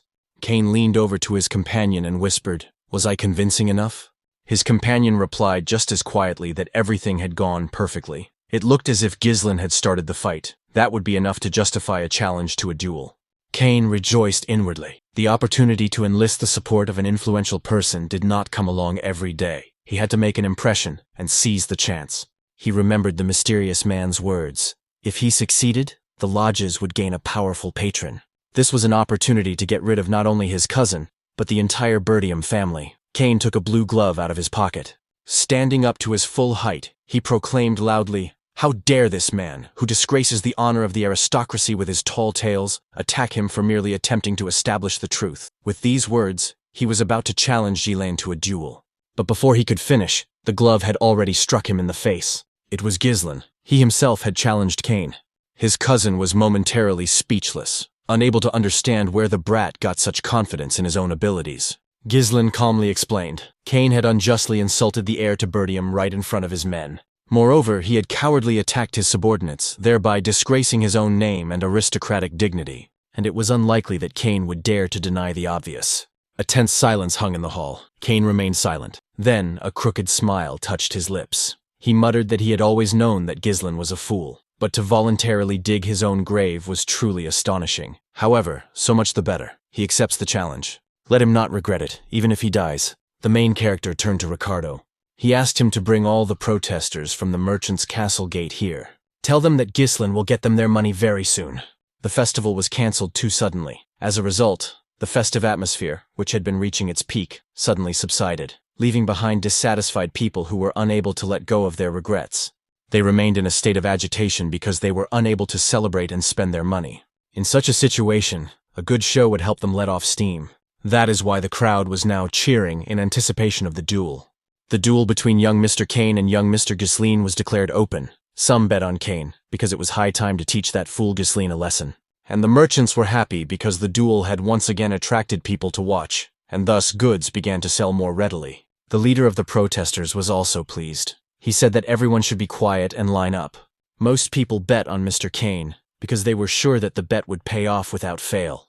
In fact, Cain was outraged. How dare this scoundrel Gislon turn an honest duel into a cheap show? Let him say it straight before they start fighting. His sword will not stop even if he begs for mercy. The main character understood this perfectly well, because this man's main goal was to kill him. Gislon suggested they begin, since quite a crowd had already gathered, but a friend in a hood shouted for them to stop. Personally, he thought the bet wasn't entirely fair. The men present also thought about this. The one who was taking bets noted that this was true. After all, no one was betting on Mr. Gislon. To be honest, everyone thought the outcome was too obvious. The boy didn't stand a chance against Mr. Kane. Everyone needed at least one fool who would bet on the opposite side. Kane laughed at this. Even at the market, no one valued Gislon. Someone suggested changing the bet. They suggested betting on how long he would last against Mr. Kane. Suddenly, someone came up to the bookie and threw a whole bag of gold coins on the table. It turned out to be the wounded Skovan. He bet on Gislon's heir. The main character was glad that at least someone still supported him. But that wasn't the only bet. After one bag of gold coins, another arrived. It was the young lady Elena, who also wanted to bet on her brother. Even Gislon did not expect this, and the other men present also did not understand why she was so confident in her brother's victory. The girl asked if this was enough for the bets. It turned out that it was not enough. Valinda repeated that she should remember that she had tried to dissuade her from this venture. Kane was indignant that he was being forced to give up without any good reason. But in the end, the participants were asked to get ready. The hero noted that he was older than his opponent, so it was a little unfair for him to go first. That's how he felt. That's why the guy immediately took his weapon out of its sheath. Then he suggested that his cousin attack. At first, the latter was in no hurry to do so, thinking that this was some kind of trick. Then he asked if the guy thought he was late in acting like the elder, and after these words, he immediately rushed into the attack. Although his blow was quite strong, the main character blocked it well. It was really hard for him though, because his opponent was much bigger than him. Kane shouted that he had sunk too low to try to save face. After these words, he managed to push the main character away. He then tried to attack him with the blunt end of his weapon. Gislon handled this without any problems. And then his opponent still did not stop, trying to attack with his foot. The crowd cheered, as expected of the young Lord Kane. This weakling, who is his rival, won't even withstand a single blow. The hero thought that someone would just look at that face. She was very pleased and confident. Valinda and the others were worried, asking the young lady what they should do. Should they stop this fight? The masked man thought it was already too late. Anyone who decided to cross swords with Kane was doomed. Such an enormous advantage in strength made a counterattack impossible, so all they could do was dodge. And as soon as the opponent ran out of steam from endless turns and opened up, he would meet his end. Kane has always won in exactly this way, and now everything was going according to plan. Cousin noted that Gislon was as nimble as ever, but it still seemed that he had improved his skills a little. In principle, it was understandable, because he always runs well. Once again, Kane managed to catch the main character with his attack, hooking him with his sword. And thanks to this, the big guy was able to send the guy flying. Those present froze, not understanding what might happen next. At that moment, the man in the mask was pleased because he thought that Gislon was finished. In fact, many thought so because the guy was hanging in the air and was an easy target. Kane was already prepared to attack. Suddenly, the hero used his mana to coordinate himself in the air. Because of this, he controlled the situation and noted that he had been lenient with the enemy until now, but the enemy had already crossed the line. With these words, Gislon attacked, rapidly closing in on the enemy. He managed to deliver a powerful blow directly to the side. The masked man was confused. It seemed that this guy had managed to regain his balance by concentrating his mana in his legs. Gislon said that Kane was quite poor at swordplay. He probably imagined himself to be the strongest simply because he intimidated his opponents with his own strength. Let him allow the guy to open his eyes to everything. The big guy was indignant. What did he think he was, and how was he going to do that? He tried to strike again, but the protagonist blocked his blow. Then, thanks to his unusual maneuver, he was able to move upward, and from there, he counterattacked his opponent. Kane was very angry that he couldn't hit this guy. So, without thinking twice, he continued to attack with his sword. Suddenly, Gislon made another maneuver and grabbed his enemy's weapon, stepping on it with his foot. Then he immediately attacked his unarmed opponent. At that point, he had already suffered quite a few serious wounds. The crowd froze, watching the situation unfold in Gislon's favor. Some did not understand what had just happened. The heir to the Berdium family had made such progress. What was this? Had he really won? Many had bet on Kane, hadn't they? Elena was pleased. This was definitely her little brother. But the man in the mask was, of course, very unhappy with this turn of events. The big guy saw that the wounds were deep, even though Gislon had the opportunity to strike harder. Was he doing all this on purpose? But when did this idiot learn to wield a sword so well? The main character continued to stare coldly at his enemy. Suddenly, he took his weapon and threw it aside. It fell and landed on the floor. At that moment, he said that such a big difference in strength didn't look very spectacular. That's why he was now going to fight with his bare hands. Cain was furious at what he was saying. It turned out that Gislon had to take advantage of this opportunity to teach him a lesson, and his fists would be enough for that. The big guy asked in surprise what he meant by teaching a lesson. The hero explained that Cain was no match for him in fencing, so he was going to give him a head start. He suggested fighting with their fists, as that was where his opponent would have the advantage. Also, if he leaves another 2,000 zlotus, which is twice the initial bet, he will win. The crowd was confused by this turn of events. It was supposed to be a fair duel. The man in the mask also did not understand what was going on. It seems that Gislon really dared to challenge Cain to a fistfight. He never thought that the day would come when he would be grateful for this guy's stupidity. Luck is clearly on his side today. The head of supplies immediately began to fuss. He said that additional bets were being accepted. A fistfight between the heir to the Berdium family and the young Mr. Cain. Many began betting on Cain again because it would be a fistfight. It would be foolish to try to defeat him with brute force alone. Although some had already decided that they would like to bet on Mr. Gislon after what they saw in the fight.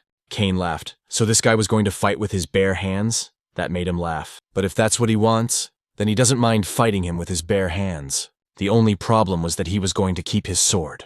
Valinda was outraged. It wasn't fair. Let the gentleman raise his sword too. While the girl was chatting, the big guy decided to attack again. The main character noted that everything was going as he had expected. It seemed that it was time to kill his opponent's stupid head and common sense. The guy was quite happy to easily dodge the sword again. Then he quickly moved to the side. He was unable to deliver a strong blow directly to the body. But that punch wasn't the only one, because the second fist flew straight into his jaw. With this blow, the guy knocked his opponent off his feet.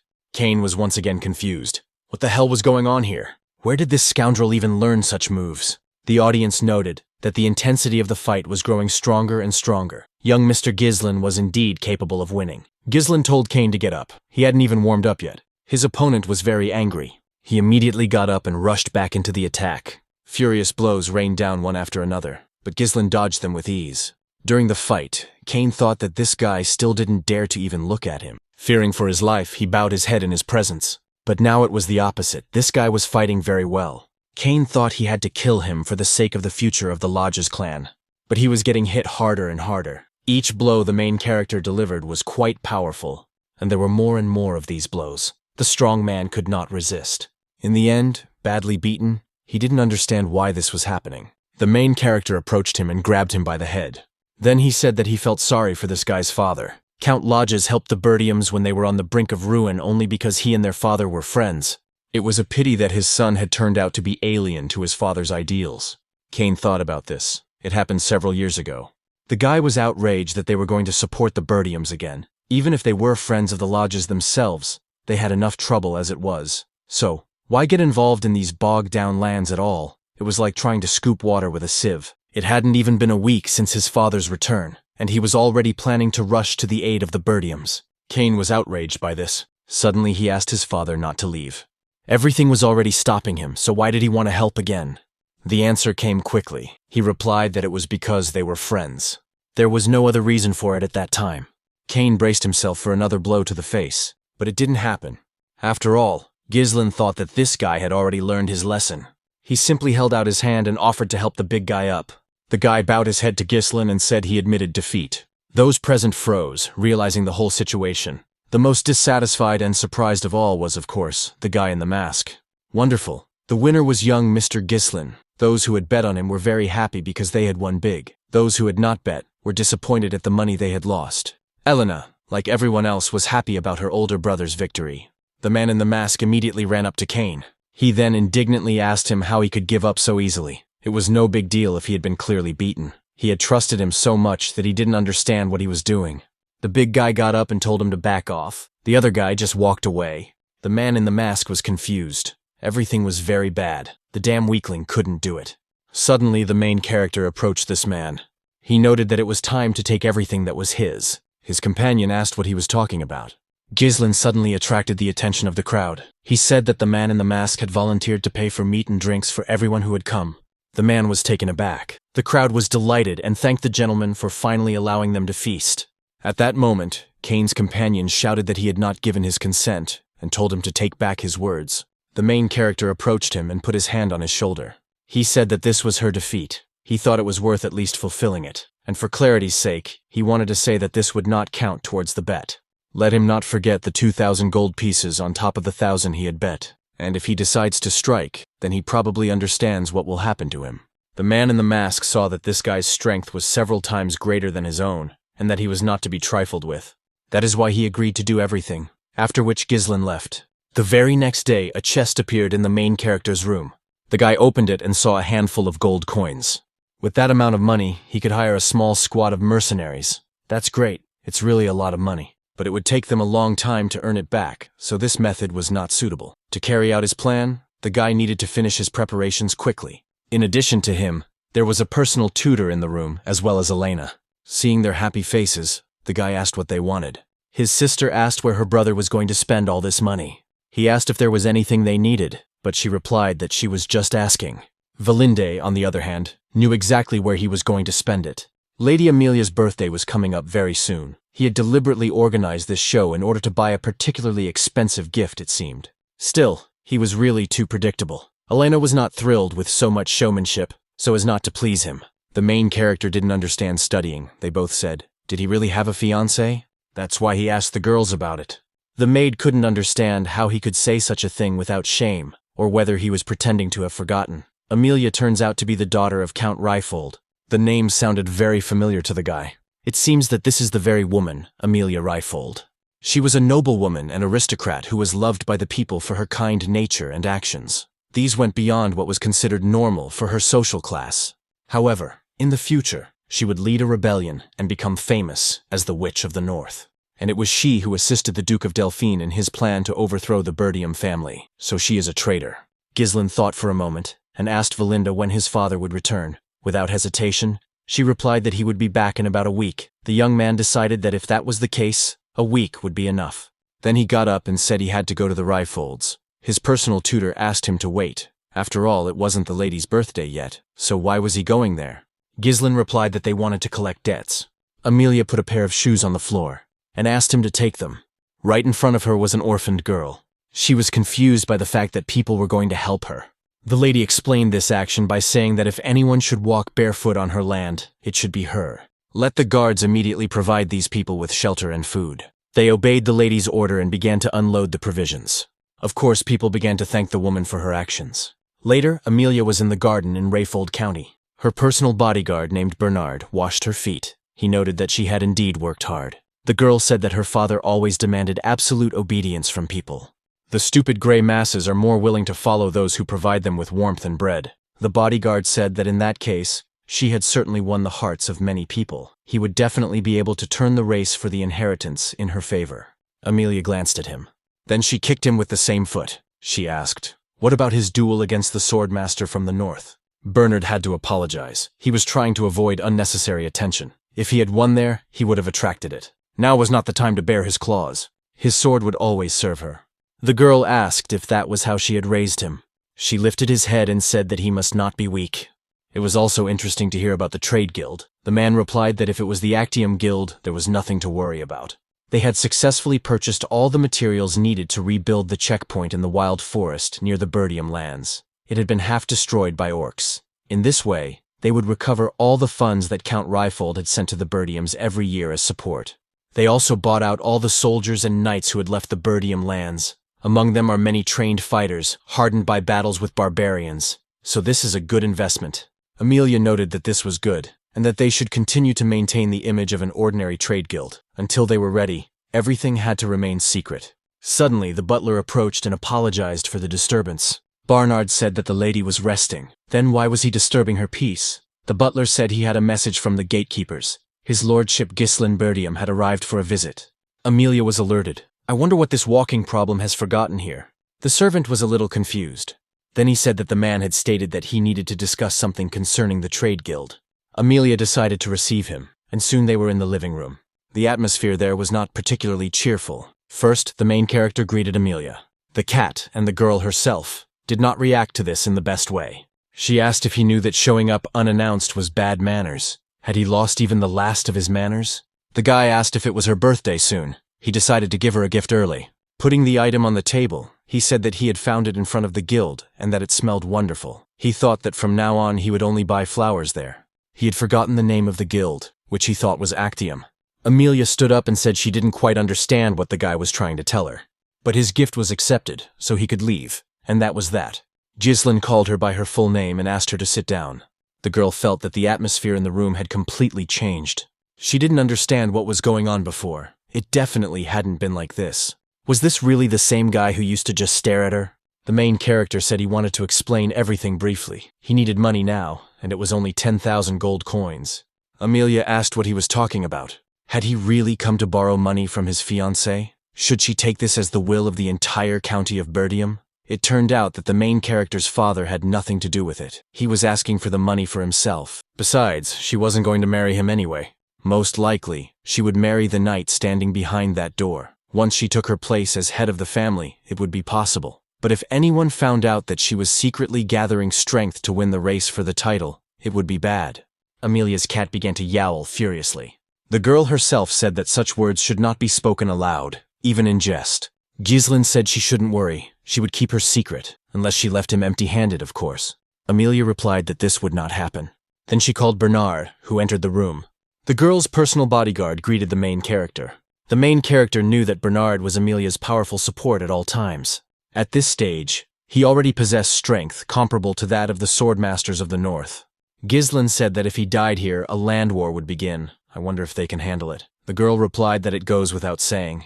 The walking nuisance was killed by a bodyguard for unexpectedly disturbing the lady's peace. That's what the headlines would say. Therefore, Amelia ordered him to be disposed of. Bernard obeyed her order. He would do whatever she commanded. Gislon realized that she was going to go that far. In that case, he also needed to become more serious. Both rivals grabbed their weapons, but Bernard did not attack. He stood still and smiled. But the hero realized that something was wrong, and suddenly he felt something move behind him. Suddenly, an assassin jumped out of the knight's equipment, which was standing in the room. He intended to kill Gislon secretly so as not to attract attention, but the main character managed to react, using his speed. He immediately counterattacked the one who intended to kill him. He sent the guy in the chair straight out the window onto the street. Bernard and Amelia did not expect him to react to this attack. The guy noticed that they even used an assassin's surprise attack under the guise of politeness. What terrible hospitality they had. With these words, the guy began to attack Bernard, and they clashed in battle. They clearly don't teach manners at the Ryfold house. The bodyguard apologized to the lord, but he was the one who was rude in the first place. He barged in here without warning and upset the lady. And for that, a warm welcome is not appropriate, is it not? Following this, the man attempted to deliver a serious blow. As usual, Gislon used his speed and agility to dodge. He was also able to counterattack with his foot. This widened the distance between the duelists. Bernard thought that his opponent was known as an arrogant fool with no abilities. However, judging by their fight, he was clearly not an amateur now. Amelia wondered what Bernard was doing. He needed to be more serious. He needed to get moving and bring her the head of this scoundrel. Of course, if his sword was still intact, it would serve her well. The bodyguard immediately replied that he would not let her down. So it was time for him to start being more serious. Gislon was surprised. How dare an ordinary knight give him orders? His opponent noted that it was only an invitation, but if he wished, he could think so. Bernard immediately closed the distance to strike. He was much faster than before, so the guy had to try hard to dodge. He was really fast, so the guy even got a small wound. So the battle between them escalated into a faster and more dynamic one. Lady Amelia watched what was happening and couldn't understand how this worthless bastard Gislon could fight on equal terms with someone like Bernard. But he definitely wouldn't win. The battle continued. The opponents seemed fairly evenly matched, with one attacking and then the other. Bernard caught the moment when Gislon tried to strike him. He immediately grabbed his weapon and blocked the blow. And when that happened, he counterattacked with his sword. The hero wondered, was he really going to fall for the same trick again? But when the guy tried to dodge, everything went according to plan. The man waited for him to start doing something. After all, it wouldn't work twice. Bernard managed to grab Gislon and slam him right onto the floor. Then he closed the distance and was about to deliver another blow, but the guy managed to react and knocked his enemy's weapon away with his foot. Then he used his speed to increase the distance between them. It seems that Bernard used mana to counter his move. Bernard told the lord that he was indeed very different from the rumors circulating about him. It is true that you can get to know a person by their actions. His fencing indicates that he is hardened by real battles, not systematic training. This is probably due to his frequent skirmishes with barbarians. In the chaos of the battlefield, such techniques work well, but not against him. Therefore, it is now all over for the Lord. Just as I thought, the main characters are too much. These precise strikes with minimal openings and deadly lunges aimed at the head, combined with perfect timing and a sense of distance. In close combat, it is definitely difficult to overcome the difference in physique with technique alone. It seems that this guy wasn't worth messing with right now. But he must know that the guy doesn't have much time left. So the main character used the thread of mana. His bonds immediately rushed past the enemy. With the help of the threads, Gislon grabbed his weapon, which was lying behind Bernard, and struck him on the head. As a result, the man lost his concentration and bent down.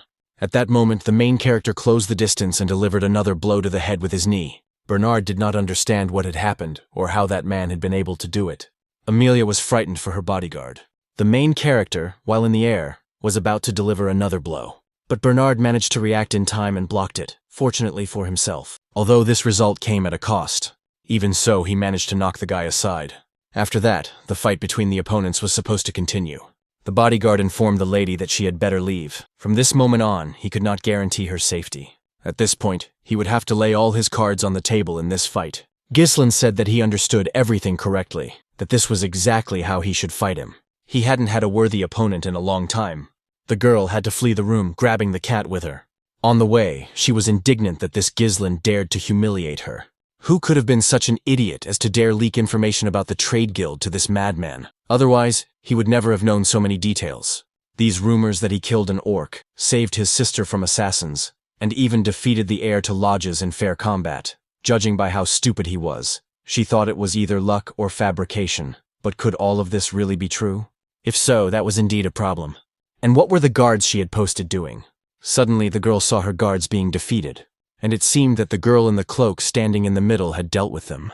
It was Valinda, and she greeted her ma'am, saying they hadn't seen each other in a long time. Amelia saw that she was Berdium's maid. Who was she anyway?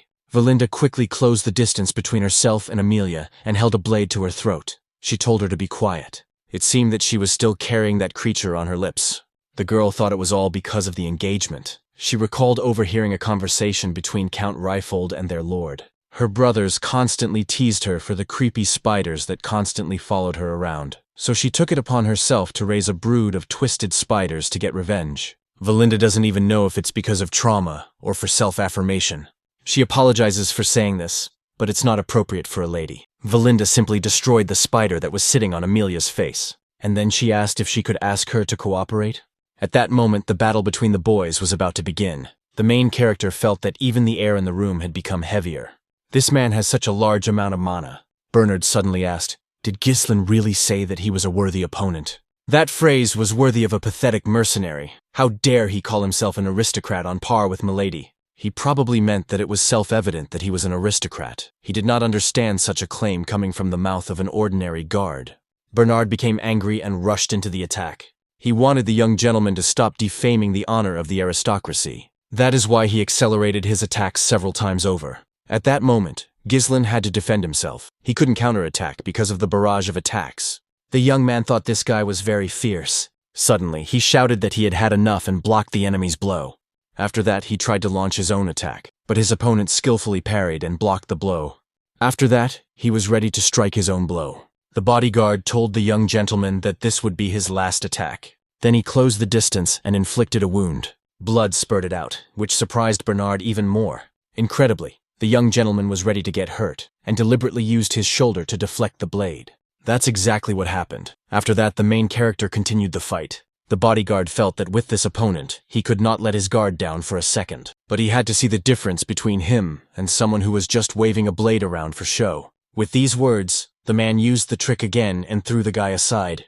Everything was exactly as Gislon had thought. It was addictive. His overwhelming speed, reach, and consistency of attacks allowed him to control the course of the fight. Any attempt to close in or counterattack was immediately neutralized.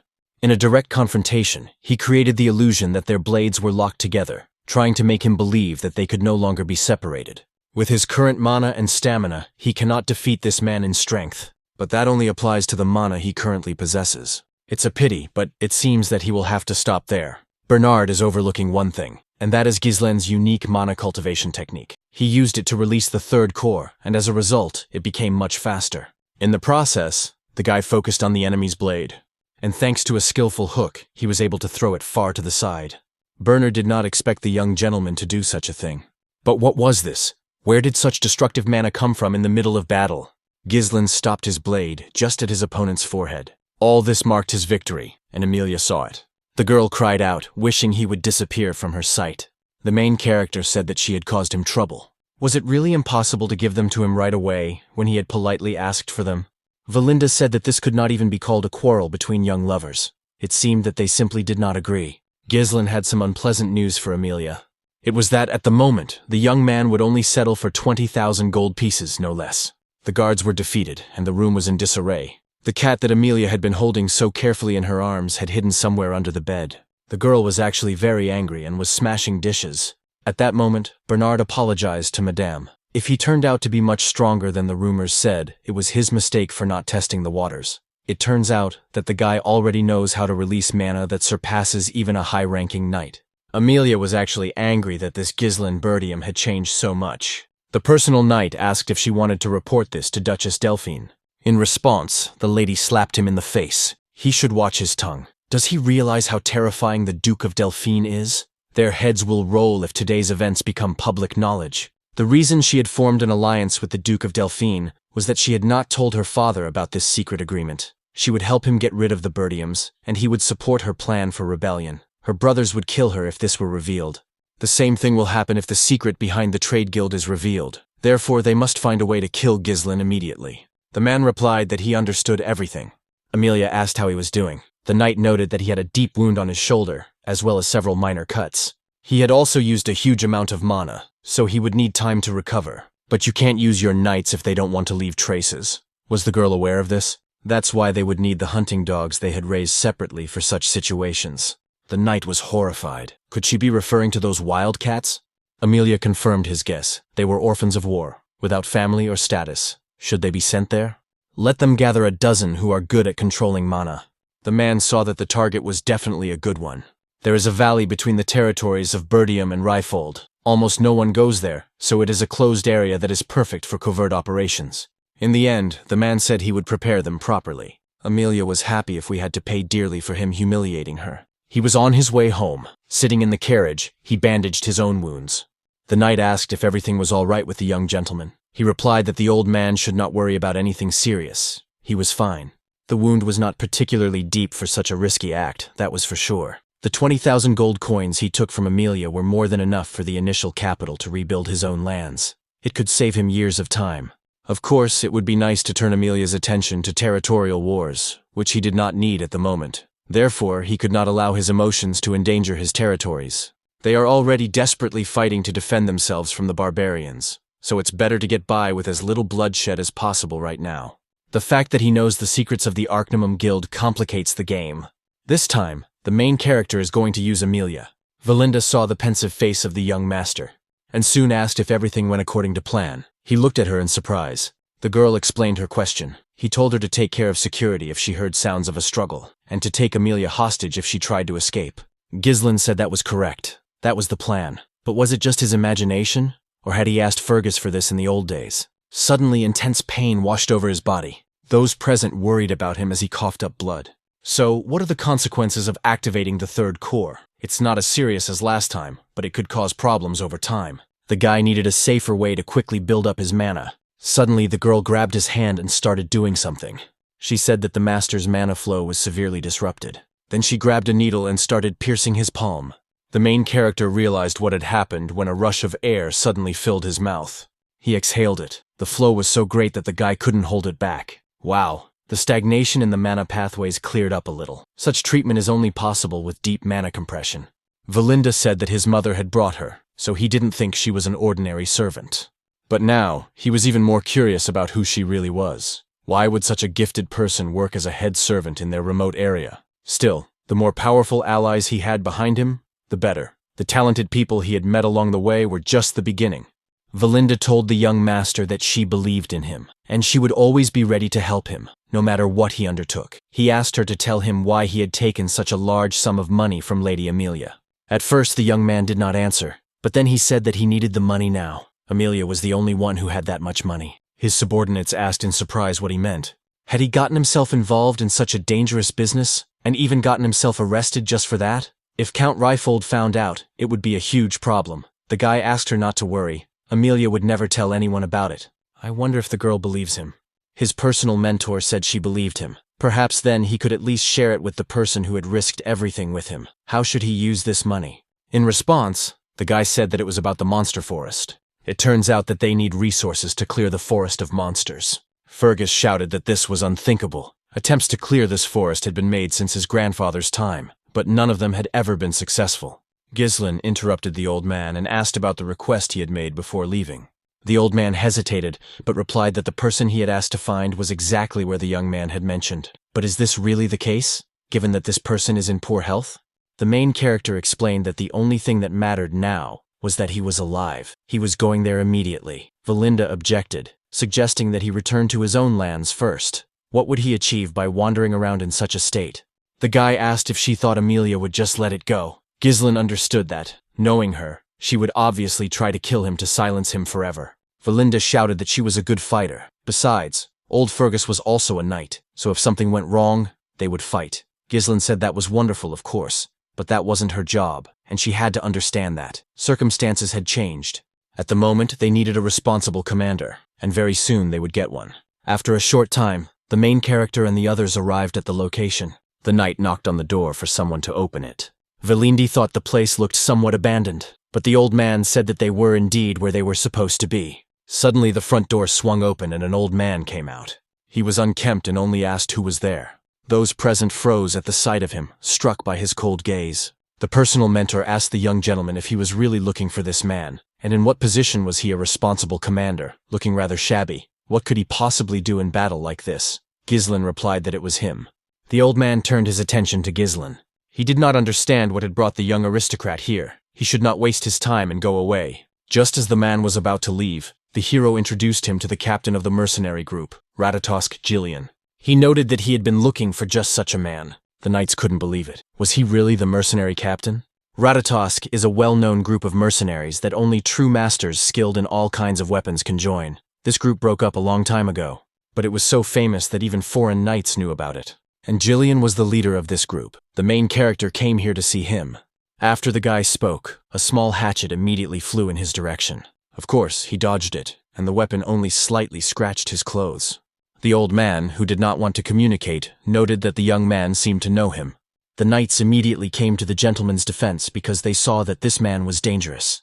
Gislon asked the young aristocrat what he wanted from him. Valinda told the main character to step back. She didn't think this man was in his right mind. Suddenly, the young man uttered the phrase, "endless punishment." This immediately caught the old man's attention. It turned out that Gislon knew how to cure his daughter's incurable disease, so he asked if the young man wanted to talk about it. Fever, coughing up blood, and red rashes on the skin, similar to petals. It is an incurable disease, and those who are afflicted with it will writhe in agony like a tortured criminal. Such is endless punishment. The hero and his men went inside and saw the wounded girl. She was writhing in pain, and Gislon was very worried about her. Noticing the girl, Gislon realized that it was not too late. He had tried to hire Gislon in his previous life, but Gislon had left this world. After his daughter's death, he gave up everything and took his own life. The state of his house. It was obvious that he was spending all his strength and savings on his daughter's treatment. The only thing left here was weapons. The girl kept screaming to her father that she was in a lot of pain, that she just wanted to die, and begged him to let her. The guy understood that he had no time to hesitate, and so he declared that he would begin treatment immediately. But Valinda stopped him, taking him by the shoulder. She suggested they just leave. The girl didn't know what the young man was up to, but how could they help her if even the priests had failed? They say it's some kind of divine curse. The young man objected that he could help, but Valinda still did not believe him. Then the young gentleman looked at her and asked if she really didn't believe him. The girl understood everything from his gaze. After that, the gentleman handed her a piece of paper and asked her to take it. She should buy and bring him all the medicines listed on it. The ingredients surprised Valinda. For a mercenary who is not tied to any particular place, knowledge is the basis of survival. The endless map is considered incurable, but in the near future a cure will be found. It was such a hot topic that the guy remembered all the details of how the medicine was made. After all, the method turned out to be pretty simple. The only problem is that the ingredients are incredibly expensive. For example, there is an ingredient called fairy blessing. It needs to be ground up and mixed with other herbs. Transfer to a bottle and pour in alcohol. Shake well to mix everything together and let it steep. Then add the remaining herbs and mix again. And soon, a bottle of medicine appeared before Jillian's eyes. The guy said the girl should drink it. The old man clung to the small hope of curing his daughter, so he did everything as Gislon said. And then, to everyone's surprise, after just a minute, the wounds began to heal gradually, and soon they seemed to have disappeared completely. Those present simply could not believe what they saw with their own eyes. It seemed impossible. The marks literally faded away. Gillian also saw that Rachel was fine. Could the medicine have really helped? The main character said that she could see that it was really working. The old man did not understand how this was possible. Even healers with sacred powers could not help him.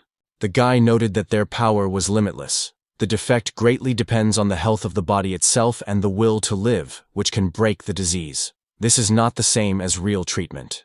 Gillian fell to his knees before his savior and asked if his daughter would really be healed. Gislon said that it would take 1 or 2 months. During that time, she would definitely recover. The old man was truly grateful to his savior. He bowed before him. Then he asked the young gentleman to tell him what he wanted. Surely he had come all this way because he wanted something from him. He could say right away that the only thing he had left at the moment was this useless body. If the gentleman ordered him to become a dog, he would become his slave without hesitation. If he objected, he didn't need a slave. He needed Gillian, the true leader of the Ratatosk mercenary squad. Gillian immediately looked into Gislon's eyes and became curious about what they were looking for. Suddenly he stood up and cut off his thick hair with a sharp hatchet. After that, a large bunch of his hair fell to the ground. Those present found what they saw before them incredible. After all, he no longer looked like the man they had seen before. After what had happened to him, Gillian went to get his weapon. And then he asked the gentleman if there was anyone else with him. Perhaps there were enemies outside. Gislon replied that everyone he had brought with him was here in this room. Then the leader of the mercenaries asked if he had any enemies. The guy confirmed this, and also said that there would only be more of them in the future. Gillian understood everything and decided to take action. Grabbing a large spear, he swung it and threw it straight through his dwelling. The spear quickly pierced the wall and flew into the thick forest. After that, the old man grabbed the rope to which the spear was attached. He managed to hook some enemy, whom he quickly dragged into the building. The mercenary captain grabbed him to get information. He asked the captured enemy who had sent him. The man was confused, not understanding how this was possible. Gillian asked the young master what to do with him. The latter replied that the scoundrel could continue to remain silent. He had long since guessed who had sent him. The young man did not want to get his hands dirty today, but there was nothing he could do about it. Just as he was about to draw his weapon, Gillian stopped him. He said that he didn't need to get his hands dirty, he could handle everything himself. Thus, the scoundrel who had been watching the house was destroyed. After that, Gillian obeyed his new master. Valinda noticed that there was not a hint of doubt in this man's movements. I wonder why his young master needs such a dangerous person around him. Turning to the Grand Duke Gislon Berdium, Gillian said that from now on, his life belonged to him. The hero realized that now a significant part of what he needed for his future plan to restore the territory had been obtained. He was counting on this man. Somewhere on the outskirts, in an abandoned hut, was the refuge of those who threatened Gislon.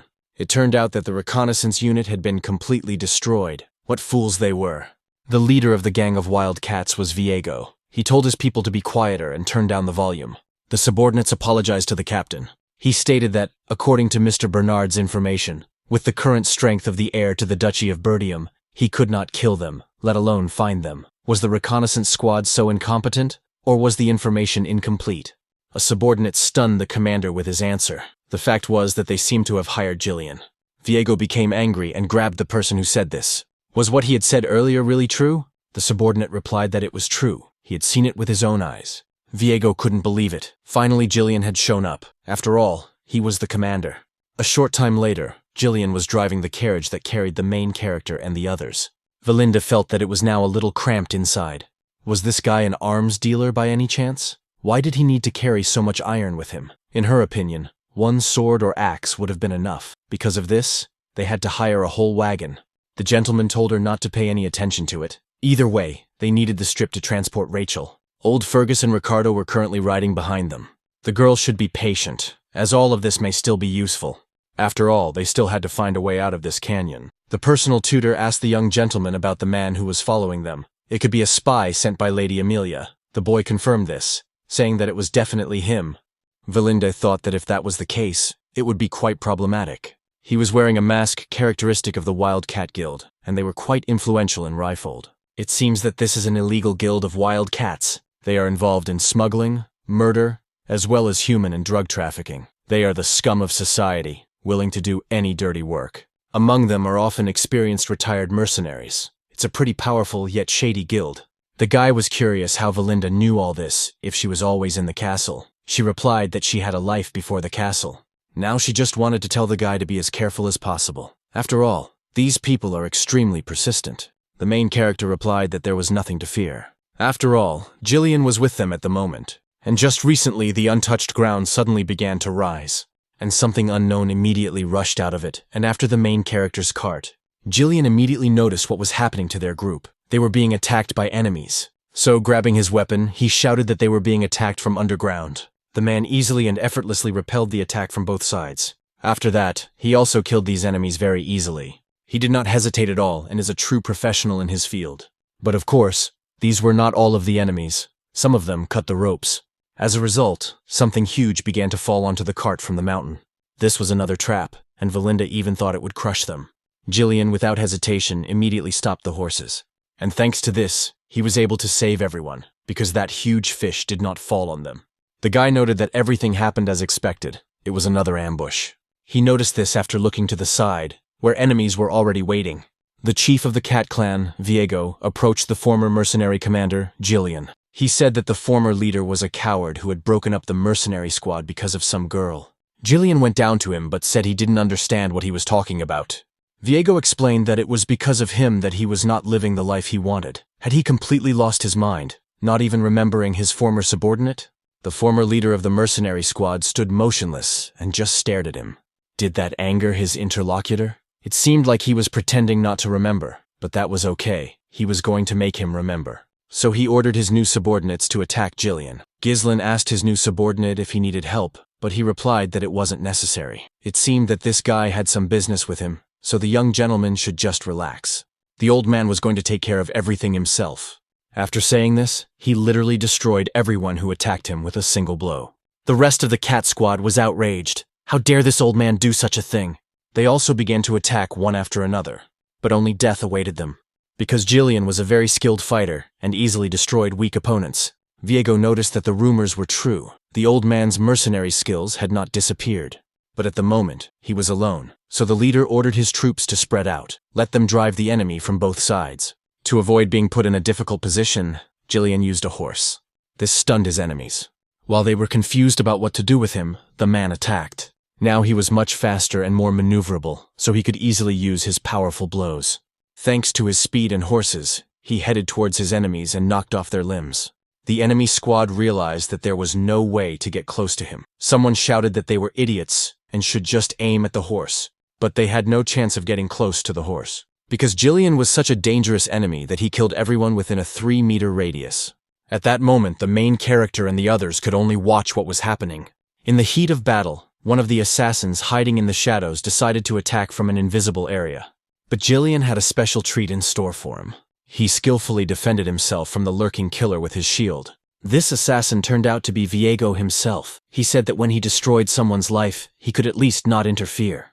The leader of the cat squad decided to kill him himself. And his first attack was not aimed at the old man himself, but at the horse. He pierced its neck.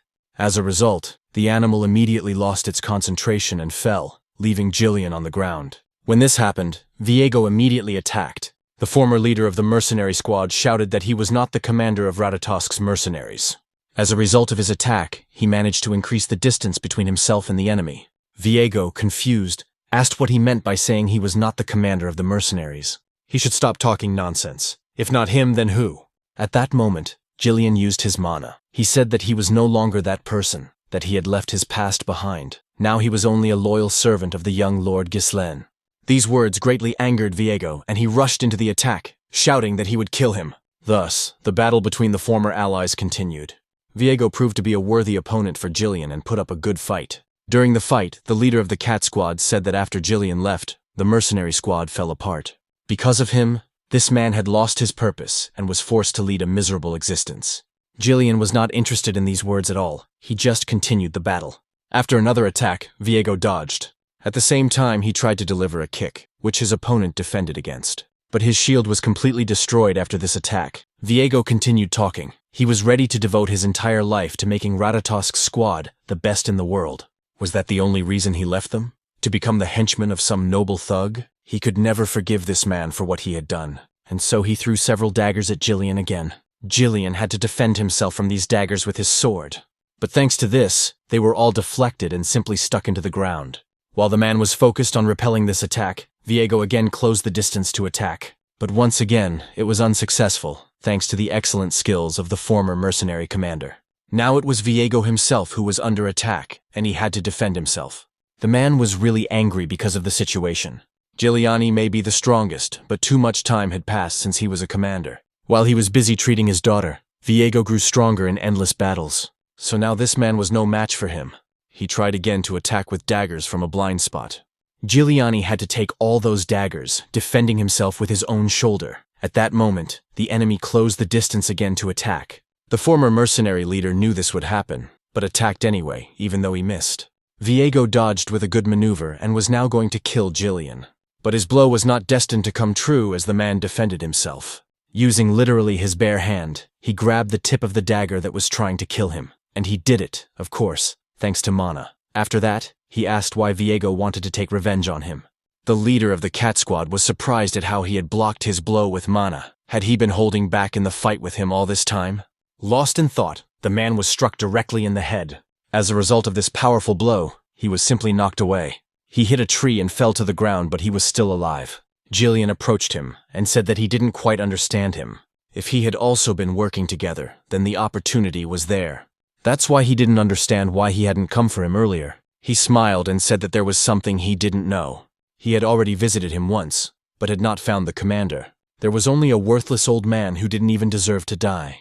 Where was the Gislon he admired so much? The former leader of the mercenary squad asked him to listen carefully. At the moment, he was serving someone else, but now he was going to pay his former comrade the highest honors as commander of the Ratatosk squad.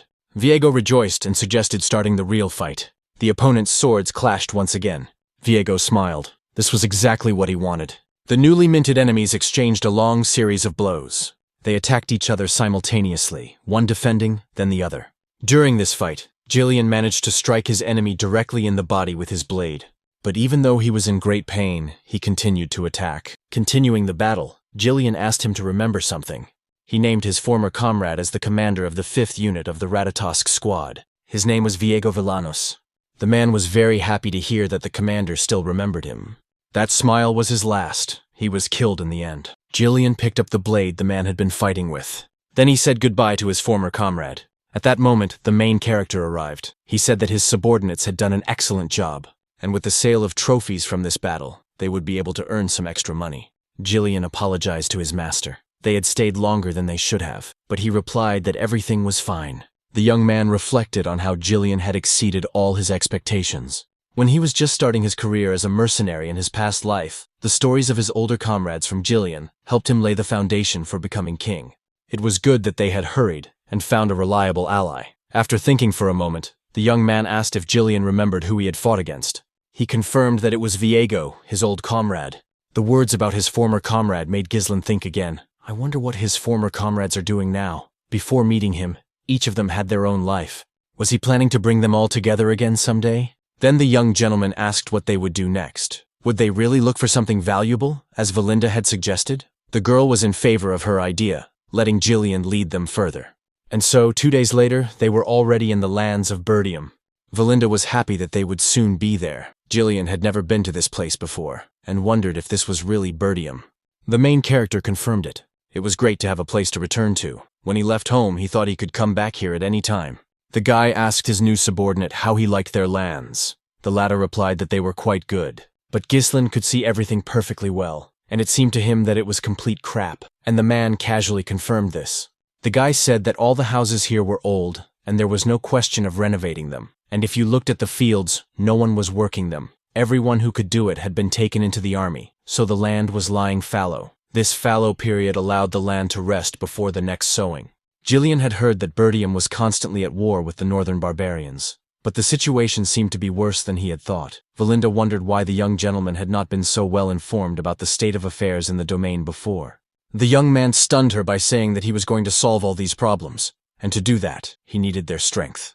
Still, it would be a long battle, a struggle to destroy everything connected with the Duchy of Delphin, and to secure what was taken for granted. The young man believed that he would raise these lands, no matter what it took. When the carriage with the young master and the others drove inside, Valinda drew the guy's attention forward. He looked there and froze. The silhouette in front seemed painfully familiar to him. Could it be his father? The events then moved to Berdium Castle. A meeting was held there, at which it was announced that the troops would have to be reduced. Not everyone was thrilled about this. One brother pointed out to another that if they reduced the size of the army, it would be difficult to hold the front line. In that case, perhaps they should ask the Reifold family for help. The old man said that they had reduced their support. He had heard that they were gathering soldiers and stockpiling food. His interlocutor found this unbelievable. There was nothing to be done. Berdium still needed to rebuild the outpost in the Forest of Monsters, which had been partially destroyed during the last purge of the oracles. Only by reducing the Night Corps would they be able to hold out a little longer. But wasn't cutting back on troops too risky? The main character sat and calmly watched what was happening. It seemed to him that everything was as usual. The commander of the Knights, Randolph, was present at the meeting. Treasurer Albert was also there. And the administrator, Homer. Take off the main character, I haven't seen him in quite a while. Several months as heir apparent. And also several decades as the king of mercenaries. The guy asked his father if the campaign had been difficult. His father confirmed this. The main character's father's name is Walter Berdium, and he is the current count. As a child, the main character hated his father for his strictness and indifference. But now he sees everything, and everything has become clear to him. It is the endless fatigue on his shoulders that is the burden of a ruler. Svalter heard that his son had been away from the castle for a week. I wonder where he was all this time. Gislon replied briefly that he had gone to take possession of Reifold. The man hoped that his son had not done anything wrong there. He replied that everything was fine. Albert told the young gentleman that he found that hard to believe, but they say he won some money in a duel with Cain. The man could only hope that it wasn't all for the sake of gambling. The young man wondered what other gambling games there were. If he had gambled, it would have been only as an investment. Therefore, he objected, saying that he simply had business with Amelia. Homer also joined the conversation. He pointed out to the young gentleman that he always says that before doing anything, one must remember that he is the heir to Berdium. Gislon replied that he understood this, so he shouldn't worry. Homer didn't like this answer. Here was this scoundrel ignoring his words and not thinking about propriety at all. Suddenly, the Count told him to stop this nonsense. He had heard that the young man had caused a small commotion in his absence.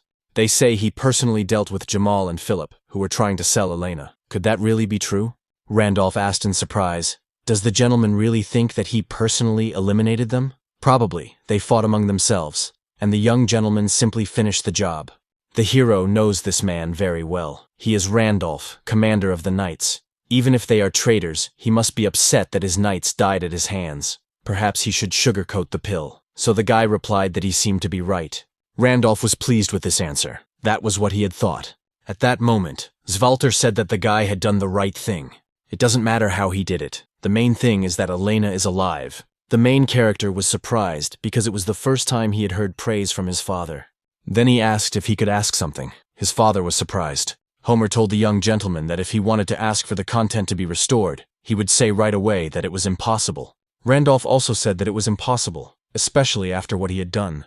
He sold military supplies and lost money gambling. He set fire to the castle gate because he was in a bad mood and slaughtered a warhorse for meat. He also melted down knight's armor to make some kind of legendary sword. Gislon himself understood that he had done many bad things. The guy just wanted him to give him permission. He wants to be a pioneer in the forest of beasts. After a while, the hero said that his father had refused. He got angry and started yelling at him. Valinda noted that he would, of course, do it. This place is full of monsters and offers no benefits. Next, Gislon asked if Jillian had heard about his plan from Valinda. The man confirmed this. He believes that the guy just wanted to scout out the beasts with the money he got from the Reifold's daughter. The Forest of Death, from which no one can return alive. That is why nothing is known about this place, and everyone avoids it. Its reputation is already well known in other regions.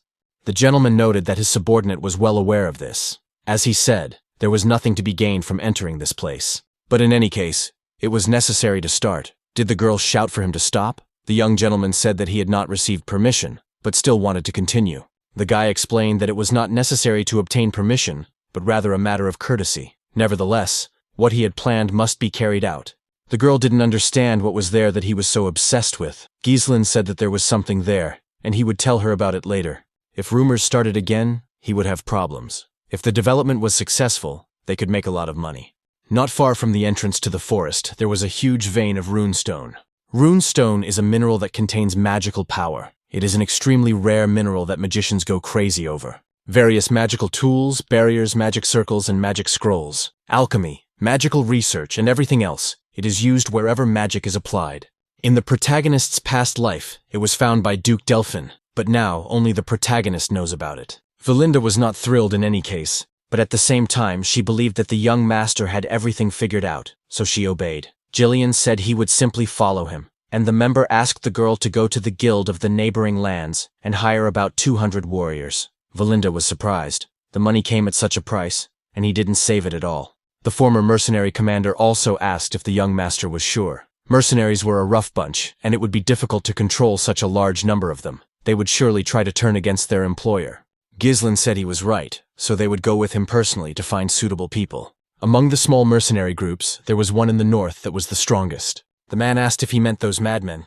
They are strong, but if something goes wrong, they will tear anyone apart, even their employer. We are talking about the Cerberus mercenary group. It's time to go and put a collar on these mad dogs. At that moment, on the outskirts of the Zimbar estate, all was quiet in the Cerberus mercenary squad. Someone looked through a spyglass and saw the main character with Jillian. If only someone had looked. Who had brought this poor thing here? Why had it ended up here? Judging by his appearance, he was some kind of young aristocrat. If he was lucky, he could make a pretty penny off this sucker. The next thing this man noticed was a hand reaching out to him. Then the rest of the squad heard a loud scream. Jillian approached the mercenary who wanted to rip off the aristocrat. He grabbed him, and the man shouted indignantly, asking what this bastard was doing. The man, without answering, simply threw him into the crowd of mercenaries. Those present froze, not understanding what was happening.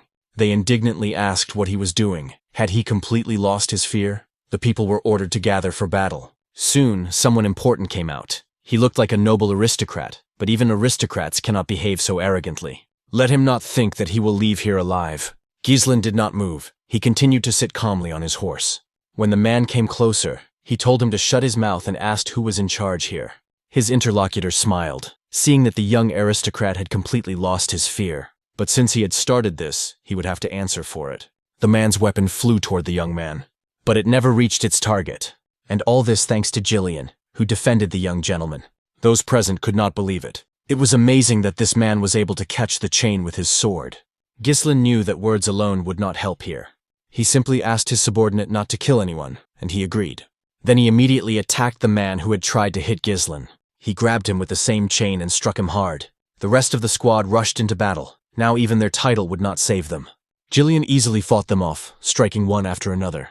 No one could handle him. The man's stern gaze made these people's blood run cold. At that moment, the young gentleman dismounted from his horse and asked how long he would have to wait for an answer. He had not come here to fight with small fry, but to talk to their leader. And now he had appeared? He was indignant. He had been sleeping peacefully and they were making a racket here. The members of the squad immediately stood at attention. It turned out that this man was the commander of the Cerberus mercenary squad, and his name was Kaor. I wonder why the young aristocrat was looking for him. The young man was surprised. Why would he need to look for mercenaries? He had come here to place an order. Kaor asked what he meant by an order. Who in their right mind would come with such a request and at the same time maim his men? After all, it wouldn't hurt for an aristocrat to learn some manners. Gislon explained that this was his way of greeting people. He thought it would be easier to tame them that way. His interlocutor smiled at the word tame. One more greeting like that, and there would be war. But in any case, he decided to listen to the proposals. When they moved into the tent, Kaur asked with interest what this important order was. Gislon said that it was about the forest of monsters. He wanted to hire these people to explore it. The members of the squad immediately began discussing the monsters. It was the very forest teeming with monsters. It was probably the forest that bordered the Berdium estate. Kaur was genuinely interested. I wonder who this aristocrat is who decided to venture into such a dangerous place. The main character revealed who he was. He was the heir to the duchy of Gislon Berdium. Those present immediately burst out laughing. It seems that this is the same insolent Prince Hooligan. No wonder he behaves like a madman, and he even set out to explore the forest of monsters. The leader of the mercenary squad asked everyone to listen to this aristocrat carefully. It seems that with his sheltered life, he has no idea what a forest of monsters is like. This place is not for snobs like him. There is no need to listen to him any further. So he signaled to his men and declared that the negotiations were over. The main characters continued to sit quietly, while Gislon was ready for battle. Suddenly he asked, had they chickened out? He had heard that these guys were a strong squad, but it seemed that the rumors were lying. Kaur put his feet up on the table and told him not to get carried away. As he said, they were mercenaries, so they wouldn't take on a job that wasn't profitable. The main character repeated that that's what everyone always says, that weaklings look for excuses. Kaur noted with dissatisfaction that Gislon had only ruined his mood. He had hoped for a calm conversation, but ended up with nothing but insolent provocations. Such an insolent puppy wasn't even worth killing. It would be better to make him pay for his fighter's treatment and send him away. But Gislon firmly objected it wouldn't end there. He addressed Kaur not just as a conversation partner, but as the commander of the Cerberus squad, and directly challenged him to confess to Moriana. Silence fell over the hall. Those present froze upon hearing such bold words. Even Kaoru, accustomed to challenges, raised an eyebrow and asked in surprise if the young man understood what he was saying. The answer came instantly and confidently. He understood everything. After all, Moriana's confession was an ancient and bloody way of resolving disputes among mercenaries. Two fighters engage in a duel without magic, armed only with daggers, their hands tied together. Stepping outside the circle is considered defeat, and in cramped conditions, where every movement is restricted, the fight turns into a desperate battle for life and death. Often, both opponents die, not only the loser, but also the one who formally emerged victorious. Gislon suggested that the loser unconditionally admit defeat and submit to the winner, becoming his dog. Now all that remained was to wait for Kaur's response. Gislon couldn't believe what he was hearing. Was the noble young man, heir to a ducal family, really willing to stoop to such dirty mercenary tactics? In their world, refusing a challenge was tantamount to admitting weakness. It could not be rejected. Kaur suddenly burst out laughing, anticipating the fight. He turned to his men and told them to listen carefully. It seemed that the noble gentleman had decided to earn recognition in earnest, and they would, of course, help him in this. Minutes later, the fighters' hands were tightly bound, and the ritual began. Now they stood face to face, each with a dagger in his hand, ready for a deadly duel. The mercenaries from Cerberus, of course, supported their commander. They wanted him to teach this cocky aristocrat a lesson and finish him off. Kaur assumed that the young man had picked up some superficial knowledge and jumped in without fear, not understanding what he was getting himself into. But it was too late for him to back out. Before starting, Kaur abruptly pulled Gislon toward him. Looking him straight in the eye, he said with a cold smile that he had already participated in this deadly ritual 5 times. In response, Gislon jerked his opponent toward him, looking him straight in the eyes. His voice sounded slightly mocking. Only 5 times? For him, such duels were a habit. He had gone through more than 100 of them in his past life. These words and gestures marked the beginning of a real battle. The blades flew through the air simultaneously, but both fighters moved aside in unison, avoiding the blow. This immediately showed that they were not novices. Each had participated in such deadly rituals more than once. Their movements became mirror images of each other. Lunges, dodges, stabbing blows. Everything was repeated with frightening precision. And precisely because their actions were so similar, not a single blow reached its target. Gislon was the first to try to gain the upper hand, fighting aggressively. But Kaur proved to be no pushover. He confidently took the blows and responded skillfully. Experience and cunning allowed him to use tricks, forcing Gislon into awkward positions, after which he attacked sharply. However, the young gentleman did not give up either, confidently dodging and responding with counterattacks. Soon the fight became more fierce. Not only their hands but also their feet were in play. The two circled each other in a tight circle like predators. Gislon understood that kicking had never been his strong suit. Kaur couldn't resist commenting. He noted that the young man was holding his own, but his words about 100 confessions were ridiculous bravado. Few achieve even one in their entire lives. If you're going to brag, at least lie convincingly. Shouts came from the crowd of mercenaries. The aristocrat was clearly inferior to the captain in strength. Let him be killed for his insolence. But under Gislon's gaze, full of cold malice, the voices gradually subsided. He understood perfectly well that in these conditions, it was extremely disadvantageous for Gislon to fight. The circle could barely fit one fighter, which meant there was almost no room for maneuvering. In addition, the rules prohibited the use of mana. Only raw physical strength was allowed. Kaur was heavier and stronger, and his bound hands further restricted the young gentleman's movements. Everything was going against him. The young master barely managed to dodge, simultaneously raising his blade to block the blows. Every movement was difficult for him, but he continued to hold on. Kaur, an experienced mercenary captain, felt much freer. He completely controlled the rhythm of the fight, imposing his own rules. Gislon, watching from the sidelines, clenched his fists. If Gislon was on the verge of defeat, he was ready to intervene, even if it meant breaking with tradition. But for now, he remained a spectator, watching every move the fighters made. Kaur seized the moment and with a deft move threw Gislon over himself.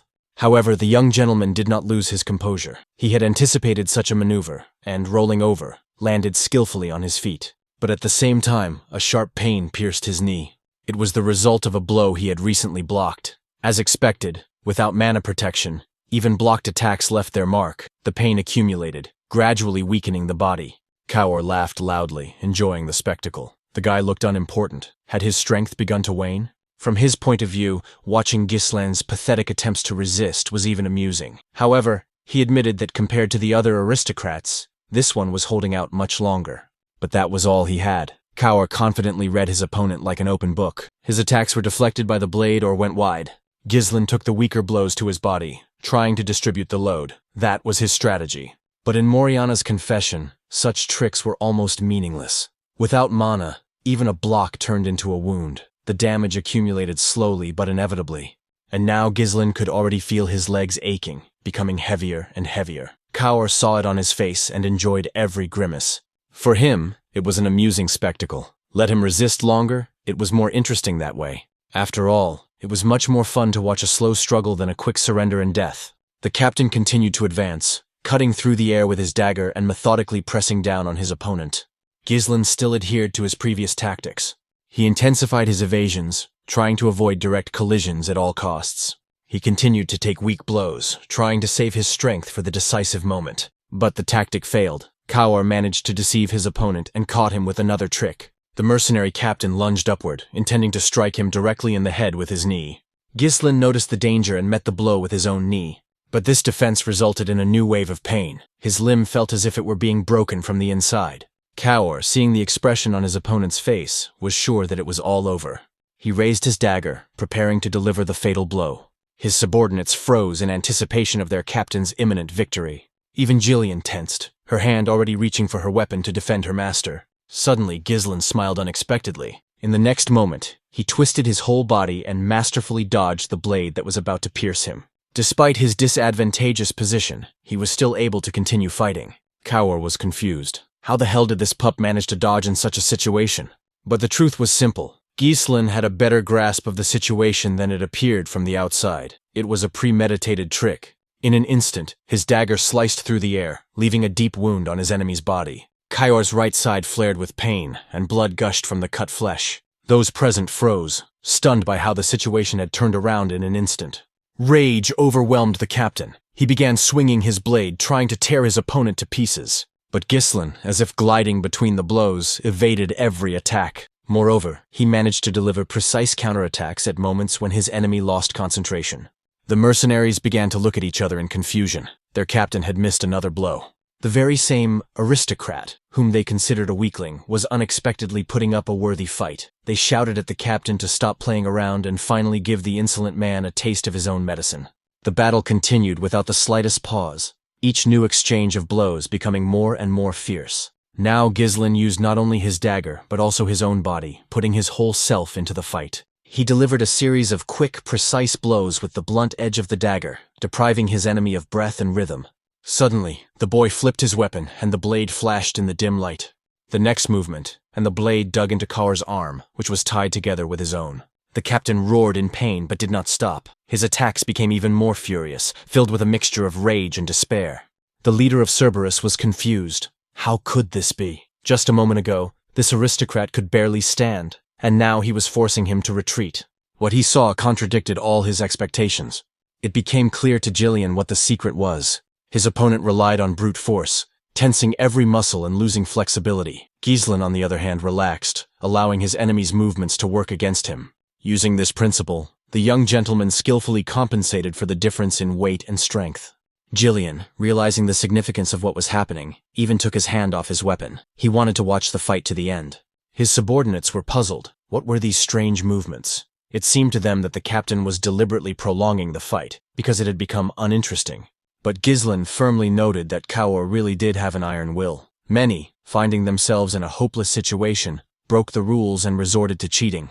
A flicker of doubt crossed the captain's eyes. His opponent's words began to sound true. Perhaps he had indeed survived 100 such fights. After all, even his own position had been obtained through Moriana's recognition, and he knew that if you broke the rules, you would be erased from this world. Gislon, sensing the moment, calmly remarked, "That's really impressive." Kaur reluctantly admitted that in a direct confrontation, he was beginning to lose. But he grinned and added that there was one more condition for victory.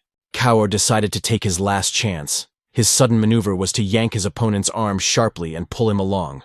According to Moriana's strict rules, any crossing of the circle's boundary meant unconditional defeat, and the captain was counting on just that. He was sure that no matter how agile the young aristocrat was, it would be impossible to escape the sideways push. The mercenary leader was already confident of victory, as the situation was developing in his favor. However, Gislon saw a completely different outcome in what was happening. As he fell, he grabbed his opponent's arm and used the momentum of his own body to change his trajectory. The maneuver allowed him to redirect the force, turning the attack into a counterattack.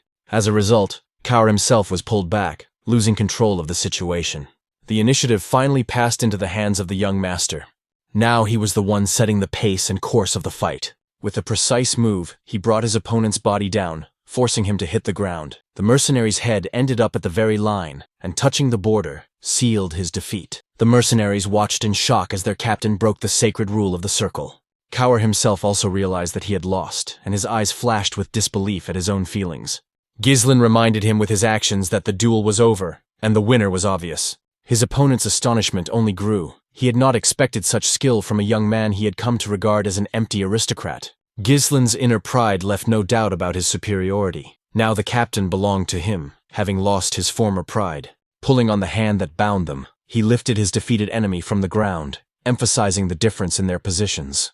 Kaur, having lost all understanding of what was happening, was only aware of his own powerlessness. But the young master made it clear with his actions that the duel was not over for him, because he himself had not taken a single step outside the circle. The young master did not waste any time. His body tensed in a new attacking position, as if every movement was now a lesson for his opponent. The next blow landed squarely on his head, and the captain lost his balance, collapsing to the ground. The mercenary's consciousness fluctuated between pain and rage, but his strength was leaving him, his concentration slipping away. Thoughts that the rules should have stopped the fight carried no weight against the merciless reality. Before he could get up, he received another blow that made the blood pound in his temples. The contrast between his opponent's cruelty and noble title shattered what remained of Kaur's self-confidence. The young heir's gaze left no doubt. There was no place for equality here, only submission. The captain tried to resist, but his protests were instantly silenced by a barrage of blows. A series of blows rained down like hail, each new one leaving him with less and less strength to resist. The spectators, accustomed to the harsh rules of recognition, could not believe what they were seeing. Everything that was happening had long gone beyond the usual ritual. The cries of the defeated man to stop seemed pathetic against the backdrop of his helplessness. But the young master did not allow it to end. He lifted Kaur to his feet, as if to demonstrate that he was still in control. Every movement and gesture served as a reminder that the fight was not over because the boundary of the circle had not been crossed. For the mercenary leader, it was madness. The rules he had always lived by had now turned against him. In desperation, he glanced at his men, demanding support. The mercenaries hesitated, but prepared to move into battle. However, their steps were halted by the threat that loomed before them. Jillian, cold and determined, stood between them and the air, ready to spill the blood of anyone who tried to interfere. A heavy silence gripped the squad, rage replaced by restrained fear. And at that moment, Kaur finally realized that there was no help coming. Kaur's head slowly turned, as if searching for salvation or support, but instead his gaze met the heir's eyes. There he saw cold determination, a hint that the duel was not yet over. A smile twisted the mercenary's face, as if acknowledging the madness of the situation. The next blow to the head threw him back, leaving a ringing in his ears and flashes in his eyes. Thoughts surfaced in his mind that all nobles were the same, weak, pompous, and empty. They always seemed like arrogant pigs or pathetic lackeys. As soon as they sensed a threat, they instantly fell to their knees. How much pleasure it had brought him in the past to humiliate such people, to turn them into prey. And now the man who had been called a mad dog found himself the victim of the young heir. The very fact of defeat at the hands of this snotty-nosed nobleman tore at what remained of the captain's pride. His subordinates, watching what was happening, began to be tormented by doubts. The captain could die right before their eyes, but intervention would mean challenging a foreign power. The blows stopped, and a heavy tension hung in the air. The air gave the others a look that made it clear that it was their time to act. Helping the captain now depended on them. Their silence betrayed their fear. No one wanted to be next. Only after a few moments did the mercenaries spring into action, hurriedly preparing water, bandages, and towels. Gislon remained impassive, watching as the usual predators turned into obedient servants. He could only acknowledge the obvious. The stubborn warriors had submitted to their young master. The world of mercenaries had always lived by the law of force, and now fists spoke louder than any rules. The air had demonstrated that he was the new center of power. Soon, a sheet of paper appeared before the captain, as if to confirm the new order. The air's gaze fell on the sheet, and his hand pointed confidently at it, a sign that the captain no longer had a choice. Reluctantly, as if acknowledging his defeat with every movement, Kaur began to sign his name. However, when he reached the end, he paused for a moment, as if he still had some pride left or a desire to say one last thing. The air caught the hesitation and raised his eyebrow slightly, waiting.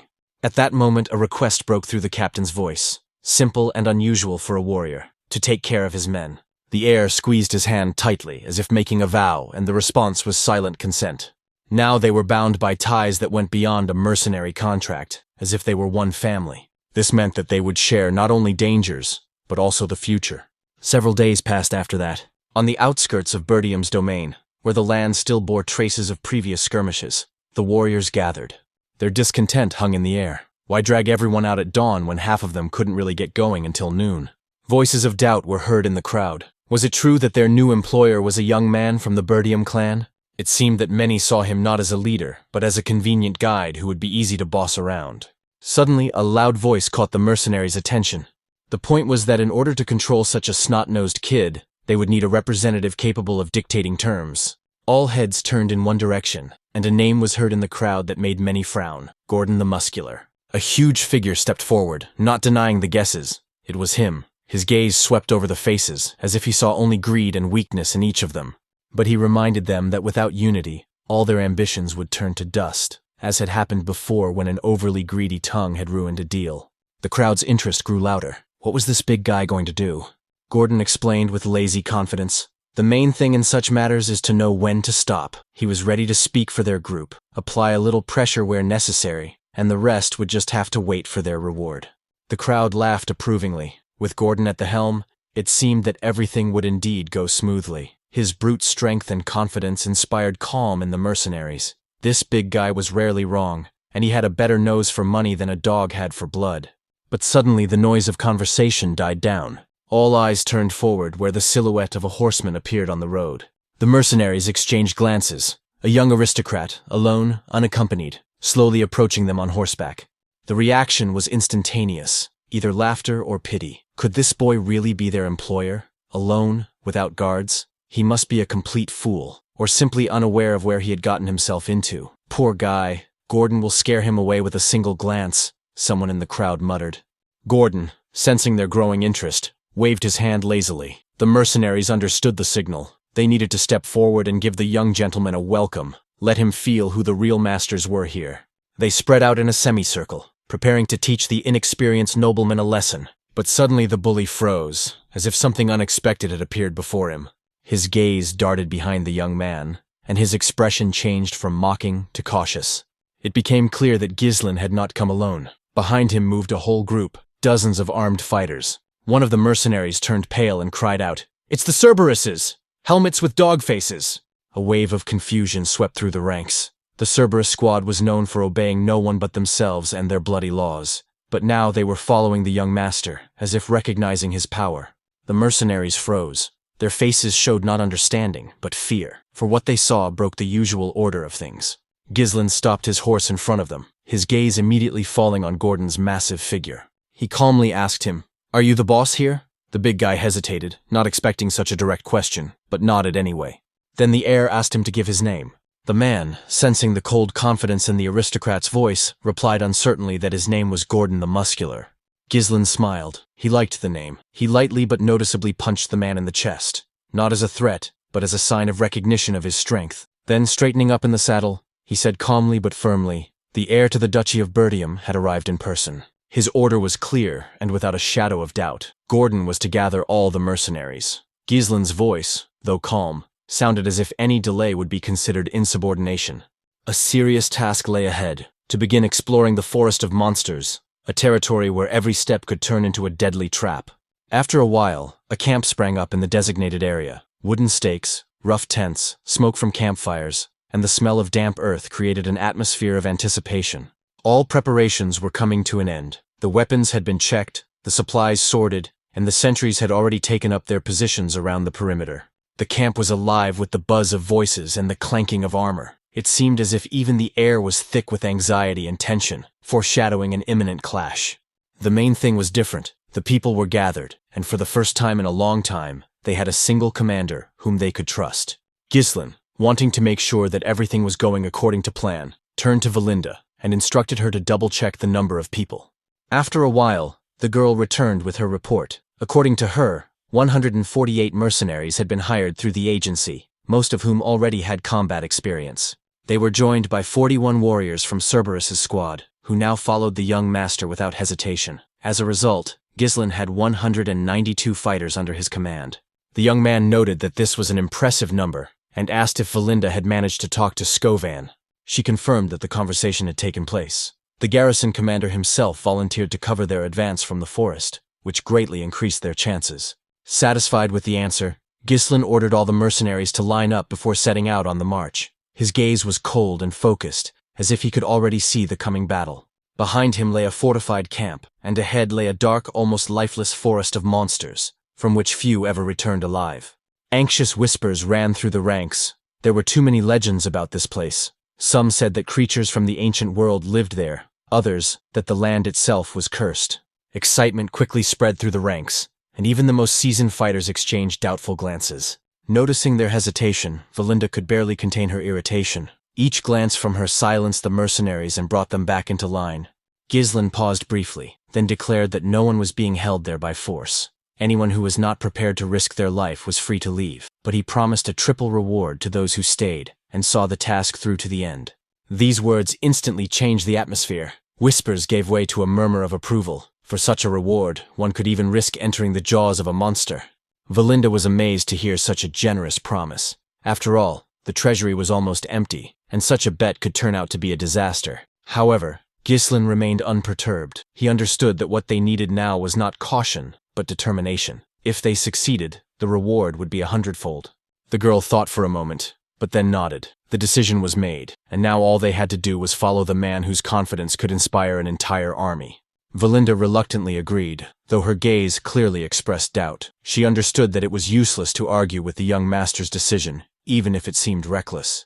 Kaur shook his head, calling the promise to triple the payment pure madness. It seemed to him that the young master had no idea how he was going to fulfill it. Jillian, standing nearby, calmly remarked that the young master had everything under control. A few moments later, Gislon announced that the expedition into the monster forest was officially beginning. His voice sounded confident, and the crowd stirred. Thus began the exploration of the forest. First, the mercenaries set about clearing a path, cutting down thick undergrowth and trees that blocked the way. The main character did not stand aside. He took up the work himself, surprising his men. After felling another tree, he looked around and noticed that it was now lighter. Sunbeams were shining through the gaps in the foliage. After that, he calmly ordered his men to continue clearing the path. The felled trees were sawn up and loaded onto carts, while the others set about uprooting the stumps. Remembering Duke Delphine's notes on the development of these lands, the young man understood that the forest was vast and full of dangers, but for now, they were only interested in resources and quick profits. He focused all his attention on the shortest route to the deposits of runestones. They could be the salvation of the Berdium family. If the expedition was successful, the riches would help strengthen the family's position and counter the conspiracies lurking in the shadows. Kaur was amazed. Their employer worked alongside everyone else, like an ordinary soldier. The others were also surprised. Some saw it as a sign of nobility, while others laughed, confident that the gentleman would quickly tire. Valinda, hearing these conversations, abruptly cut off the chatter and ordered everyone to work. She just shook her head, thinking that some people never learn. Then she quietly asked Gislon why he was taking on such hard work himself, since mercenaries had been hired for that purpose. The hero replied calmly, "The more hands, the faster they would finish. They couldn't linger here." Valinda was surprised. He spoke as if he knew the outcome in advance. Kaur smiled, noticing that even this stubborn girl was worried about her master. Jillian, not wanting to listen to more mockery, kicked Kaur with a log, causing him to almost fall. The mercenary growled as he jumped to his feet. It seemed that now he was really ready to fight. Despite his general fatigue from the road and work, Gislon liked the atmosphere so far. Everything looked organized, people worked together smoothly, and it seemed to him that the expedition was progressing without any serious problems. Memories from the pioneer's diary came to mind. When Duke Delphine had just conquered the kingdom and founded his dynasty, he began a large-scale exploration of the monster forest. The reasons for choosing this particular forest were never discovered, but notes about its riches, dangers, and the habits of the creatures living there have been preserved. This knowledge helped them prepare, but the situation remained tense. Some mercenaries whispered among themselves, wondering why their employer needed hundreds of expensive lanterns. In their opinion, torches would be much cheaper and more familiar at night. Gislon, on the contrary, felt a strange anxiety that nothing was happening. The forest seemed to have fallen silent, and this silence seemed suspicious to him. He was used to reading about such places only in diaries, but seeing everything with his own eyes was quite different. Therefore, he reminded the people once again not to relax. With each step, the forest grew denser. The sun barely penetrated the overhanging branches, and the air gradually became heavier. The mercenaries, though wary, continued to make their way, feeling no obvious threat. Someone, looking back at the surrounding darkness, noticed that it was not yet night, but the darkness was already thickening. Not a sound, not a movement, not even small animals were visible. Jokes began to circulate that all the rumors about monsters were lies. Gordon was lucky, they said. For triple pay, they were just cutting down trees. One of the fighters even nudged the big man on the shoulder, suggesting they return the money. Gordon did not respond to the joke, his gaze fixed on what lay ahead. Confused, he turned to those closest to him. Hadn't they just cut down a bunch of trees on the way here? They exchanged glances and confirmed that yes, that was correct. Gordon then asked where their trail was, because there was another wall of thickets ahead. Several people exchanged glances, and it was clear from their faces that there was indeed no trail, as if it had never existed. Gislon immediately gave the order for everyone to get ready. The mercenaries and their escorts quickly grabbed their weapons, sensing that something was wrong. Some did not understand what was happening. A minute ago, everything had been calm, and suddenly there was such a tense atmosphere. The young master looked at Gordon with cold concentration. He warned him that staying where he was deadly dangerous. If he wanted to live, he should slowly back away, step by step, without making any sudden movements. Gordon nodded briefly, showing that he understood the warning, and without wasting a second, began to carefully back away, trying to take each step as quietly as possible. However, the log he was carrying on his shoulder unexpectedly hit the trunk of the nearest tree. The impact was stronger than he had expected, and the surprise caused the burly man to lose his balance and fall heavily, raising a cloud of dust and leaves around him. Several mercenaries shouted something mocking, calling him clumsy and stupid, but Gordon was no longer listening. His instincts told him that danger was lurking nearby. He turned his head sharply, sensing someone's gaze.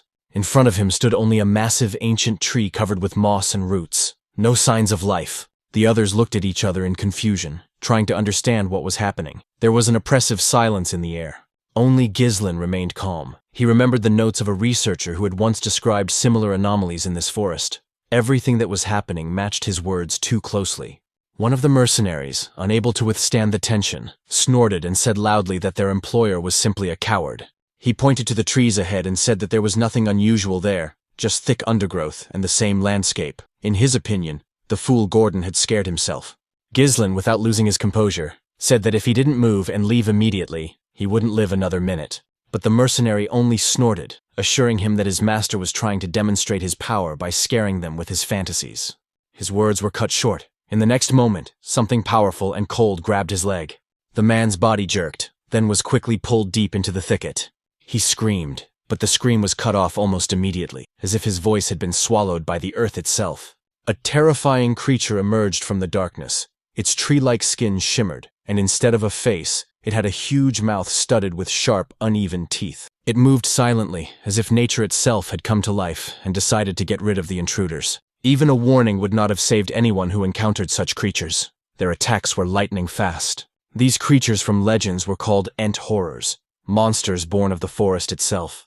And now, from the trees, as if out of thin air, dozens of similar silhouettes began to appear, slowly closing in on the mercenaries. The crowd of mercenaries scattered in panic, screams of terror piercing the silence of the forest. It seemed as if the earth itself was shaking beneath their feet as these monstrous silhouettes crawled out of the darkness. Fear gripped everyone. It seemed to them that the monsters were about to devour them all. Those who were closer to the thickets ran without looking back, losing their weapons and comrades. Their fears were instantly confirmed. Long, rope-like shoots stretched out from under the roots and branches, living vines trying to grab anyone who was nearby. Several people were caught, including Gordon. He struggled desperately, trying to break free from the sticky tree grips, but to no avail. Panic gripped the squad. People rushed between the trees, losing all coordination, and many fell straight into the open mouths of the monsters. Those who had already been caught were beyond saving. The giant jaws closed instantly, grinding their bodies as if they were made of clay. Even Gordon, who had been so confident just a moment ago,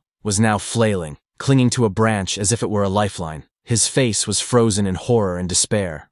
One of the mercenaries, noticing him, rushed to his aid without thinking about his own safety. Gripping the axe with both hands, the man struck the vine with all his might, hoping to cut it and free his comrade. But the steel blade only left a superficial scratch. Like living armor, the woody tissue did not yield, blow after blow, and not the slightest effect. The next second the vine jerked, and Gordon's body was pulled upward, straight toward the monster's huge, writhing trunk. His desperate cry echoed through the forest as he rapidly disappeared into the creature's mouth. It was at that moment that Gislon arrived. He moved quickly and decisively, his eyes flashing with cold determination. With one powerful swing of his sword, he cut through the very vine that was already reaching for its next victim. Sticky tree sap splattered onto the ground, hissing like acid. Without wasting a second, the young man lunged forward and struck the monster's large, red glowing eye. A piercing howl rang out, and the tree jerked, settling on its roots. The mercenaries froze, stunned by what they saw. They finally realized that the eyes were the weak spot of these monsters. But would they have time to use this knowledge? Gislon took a deep breath, and straining his voice, drowned out the general chaos, ordering everyone to focus. His words echoed across the clearing, bringing the people to their senses. He demanded that they immediately regroup, raise their shields, close ranks, and form a tight circle. If they stood together as one, no monster would be able to pull them out one by one. The command was passed from person to person, and soon the fighters were clutching their shields, covering each other. Panic slowly gave way to composure. However, fear still hung in the air. Someone whispered in a trembling voice that they would die here, but now that whisper was drowned out by the battle rhythm of footsteps and the clanging of weapons against shields. The main character rushed over to Kaoru, shouting over the noise of battle. Kaoru was already knee-deep in ash, clutching a bloodied axe. Gislon demanded to know where the oil lamps were. The mercenary, breathing heavily, replied that everything had been gathered as previously ordered. The next order followed without delay. All the lamps must be lit immediately and thrown at the monsters. Gislon understood that only fire could hold these creatures back. Now, Kaoru finally realized why the young master had insisted that they take lamps instead of torches. One of the fighters turned around and shouted that one of the Ent horrors was staring right at them, its burning eyes pulsing with scarlet light from behind a thick wall of branches. Gislon ordered them to throw the lamps immediately. His voice, cold and confident, cut through the panicked noise, restoring the men's composure. The fighters hastily lit the wicks and began throwing the burning vessels at the tree-like creatures. The oil flared up in the air, leaving fiery arcs behind. Dozens, maybe even hundreds, of lamps flew toward the enemies. The fire lit up the entire forest, causing the monsters to flinch and stir. However, it soon became clear that the enemy was not so simple. Giant vines, like snakes, darted through the air, catching the burning lamps and throwing them aside. The ground around them was covered with oil and smoke, but the monsters themselves remained unharmed. The people looked at each other in despair. The lamps were breaking in the distance, but the flames did not cause any harm. If this continued, they would not be able to burn the monsters. While the fighters tried to figure out what to do next, the trees attacked again. Hundreds of roots and vines moved forward, sweeping away everything in their path.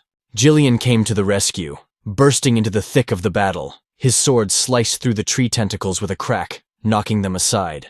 Without hesitation, Valinda also joined the fight. Grabbing several oil-filled vessels, she deftly threw them directly at the nearest monster. One of the vessels hit its eye, and a bright flash erupted. Flames spread across the bark, causing the creature to howl wildly. Gislon ordered Gislon and Valinda to keep formation and cover the people of Cerberus's squad. Both understood without words that now was not the time to argue. Then he raised his sword and stepped forward, approaching the very center of the clearing. It was clear that he was going to draw attention to himself, giving the others time to regroup. Seeing this, Valinda watched his every move with concern. Deep down, she hoped that the young lord knew what he was getting himself into. When he got closer, one of the Ent horrors raised its vines and threw them at the target with a dull thud. But Gislon moved like lightning. His blade cut through the intertwined branches, not allowing a single one to touch his body. Other monsters, sensing the smell of fire and blood, joined the attack. Now the attacks came from all sides, and even he could not block everyone. He had to dodge, slide across the ground, and use every moment to avoid being hit. The young man's movements merged with the dance of light from the flashes of burning lamps. When he found himself directly in front of one of the monsters, the giant figure began to move. The tree-like giant slowly raised its massive limbs, and the ground beneath his feet shook. The mercenaries, watching from afar, froze in horror. Now they understood that these monsters could indeed walk. An entire forest had come to life, and was moving toward them, ready to crush everyone under its colossal feet. Everything went differently than observers expected. The monster's massive limb, raised for a blow, was instantly severed by Gislon's blade. The swing of his sword left behind a scarlet arc of light, and the monster's wooden body shuddered, emitting a crackling sound like a scream. Without wasting a second, the boy pushed off the ground and, using his momentum, jumped above the level of the branches. His blade plunged straight into the giant's burning eye, piercing the flesh of wood and living resin. The blind monster staggered, releasing clouds of smoke from the gaping wound. However, his actions did not go unnoticed. The other trees seemed to awaken with rage. All the eyes of these giants turned to Gislon, and the forest groaned as if it were a single living organism. The mercenaries realized that now the attention of all the creatures was focused on one person, their employer. Valinda, instantly assessing the situation, gave the order to act. The people around her understood her gesture and began to rush about, preparing their lamps. Now was their chance. While the monsters were distracted, they had to strike all at once. The mercenaries threw the lit vessels one after another, turning the air into a rain of fire and oil. This time, the flames reached their target. The lamps shattered against the wooden bodies, dousing them with burning liquid. In a few moments, the first Ent horrors burst into flames like torches. Their wooden bodies hummed with heat, and sparks flew in all directions. Kaur and the other fighters could hardly believe their eyes. The fire was finally gaining the upper hand. People shouted with delight, feeling fear give way to determination. But Gislon, seeing their joy, ordered them not to stop. The flames were the only thing that could give them an advantage, and they had to burn their enemies to the ground. At his command, the fighters lit the lamps again, throwing them into the smoke and crackling wood. With each passing minute, the flames grew, engulfing more and more of the forest. The air became thick and hot, like the breath of a blacksmith. The mercenaries looked at each other in amazement. For the first time, they had managed to turn the battle against these monsters in their favor. But along with the joy in their hearts came anxiety. The flames were spreading too quickly, and now it seemed that the entire forest could turn into a giant sea of fire. Someone even whispered that the monsters weren't as scary as they had been described, but the illusion of safety did not last long. Gislon, without lowering his sword, warned that it was too early to rejoice. The real battle was just beginning. The people looked at each other, not understanding the meaning of his words. The young man grimly noted that the fire had only affected the shell, but not what was hidden inside. At that moment, a thick gray-green fog descended over the battlefield. It spread across the ground like a smoldering poison. No one understood whether it was the remnants of smoke or something much more dangerous. The air became thick and heavy, making it difficult to breathe. Valinda and Gillian exchanged worried glances, turning to their master, but he was only watching the movement of shadows in the fog. He already knew what was happening. Everything that had been destroyed was only the outer shell. The true essence of the Ent horrors was awakening from within, and now they were about to face something that no explorer's diary had ever described. When the flames reached the damp core of the trees, the air around them hissed and filled with thick steam. Hot waves rose above the ground, and soon the entire forest was shrouded in a murky haze that reeked of burning and resin. This steam gradually thickened, turning into clouds of acrid fog. It spread across the ground as if alive, enveloping the burning trunks, until something monstrous began to emerge from its depths.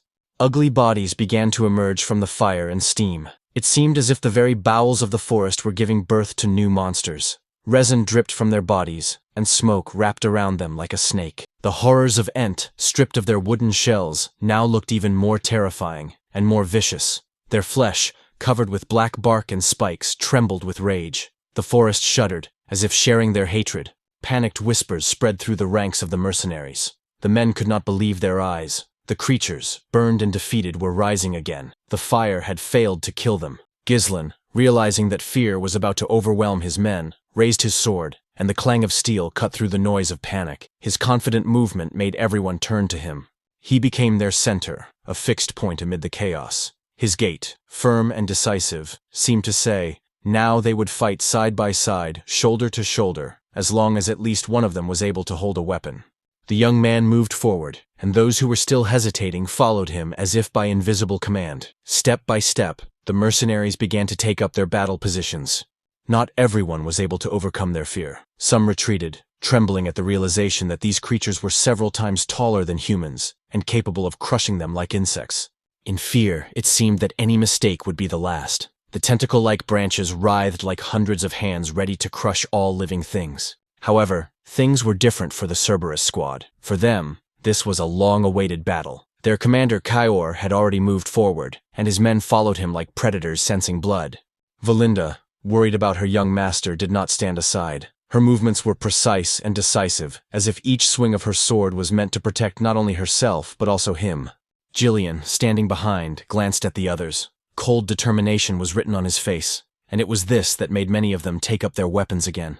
He reminded them that trust was the only thing that could unite people in the face of horror. If the young master was leading them into battle, then he had a plan. These words had a stronger effect than any order. The men gathered their courage, their breathing became more even, and their hands regained their confidence. And then the mercenaries moved forward. Fear gave way to the sound of footsteps, and the glint of steel reflecting the dim light of the flames.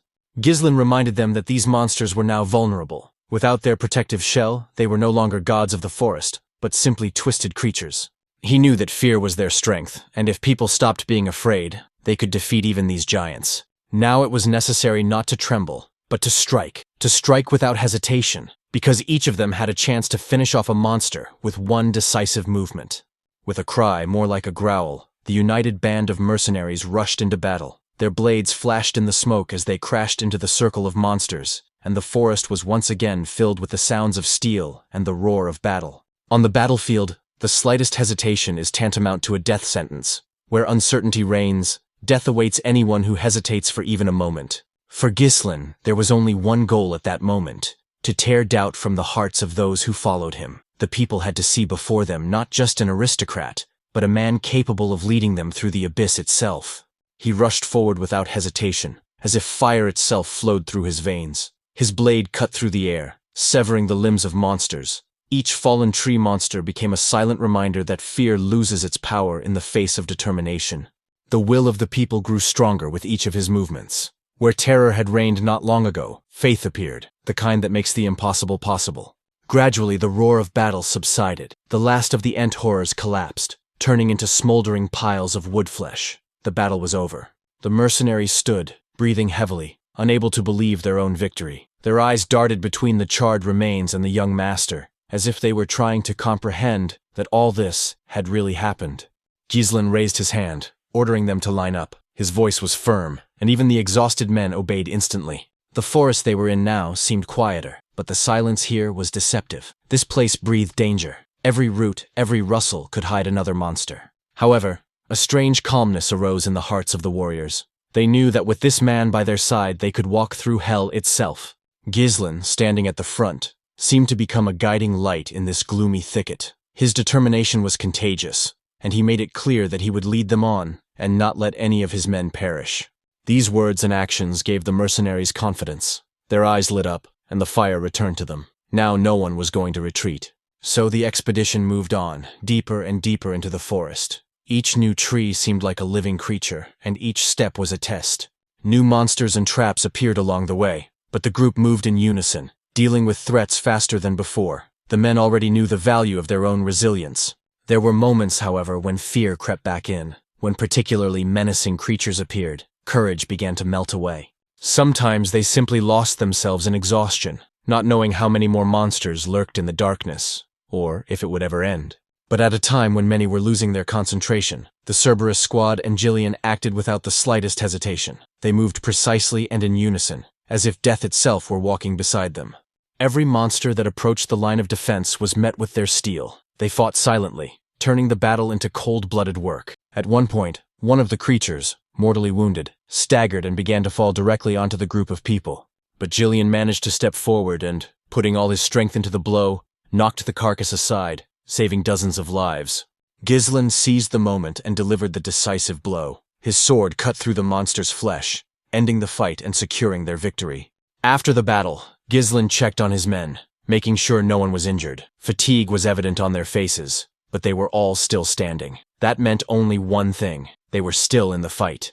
He noted to himself that if these people really wanted to return alive, they should stay close to him. Here, in the heart of the forest, weakness and confusion meant death. Let the monsters attack. The squad had already proven that it could withstand them.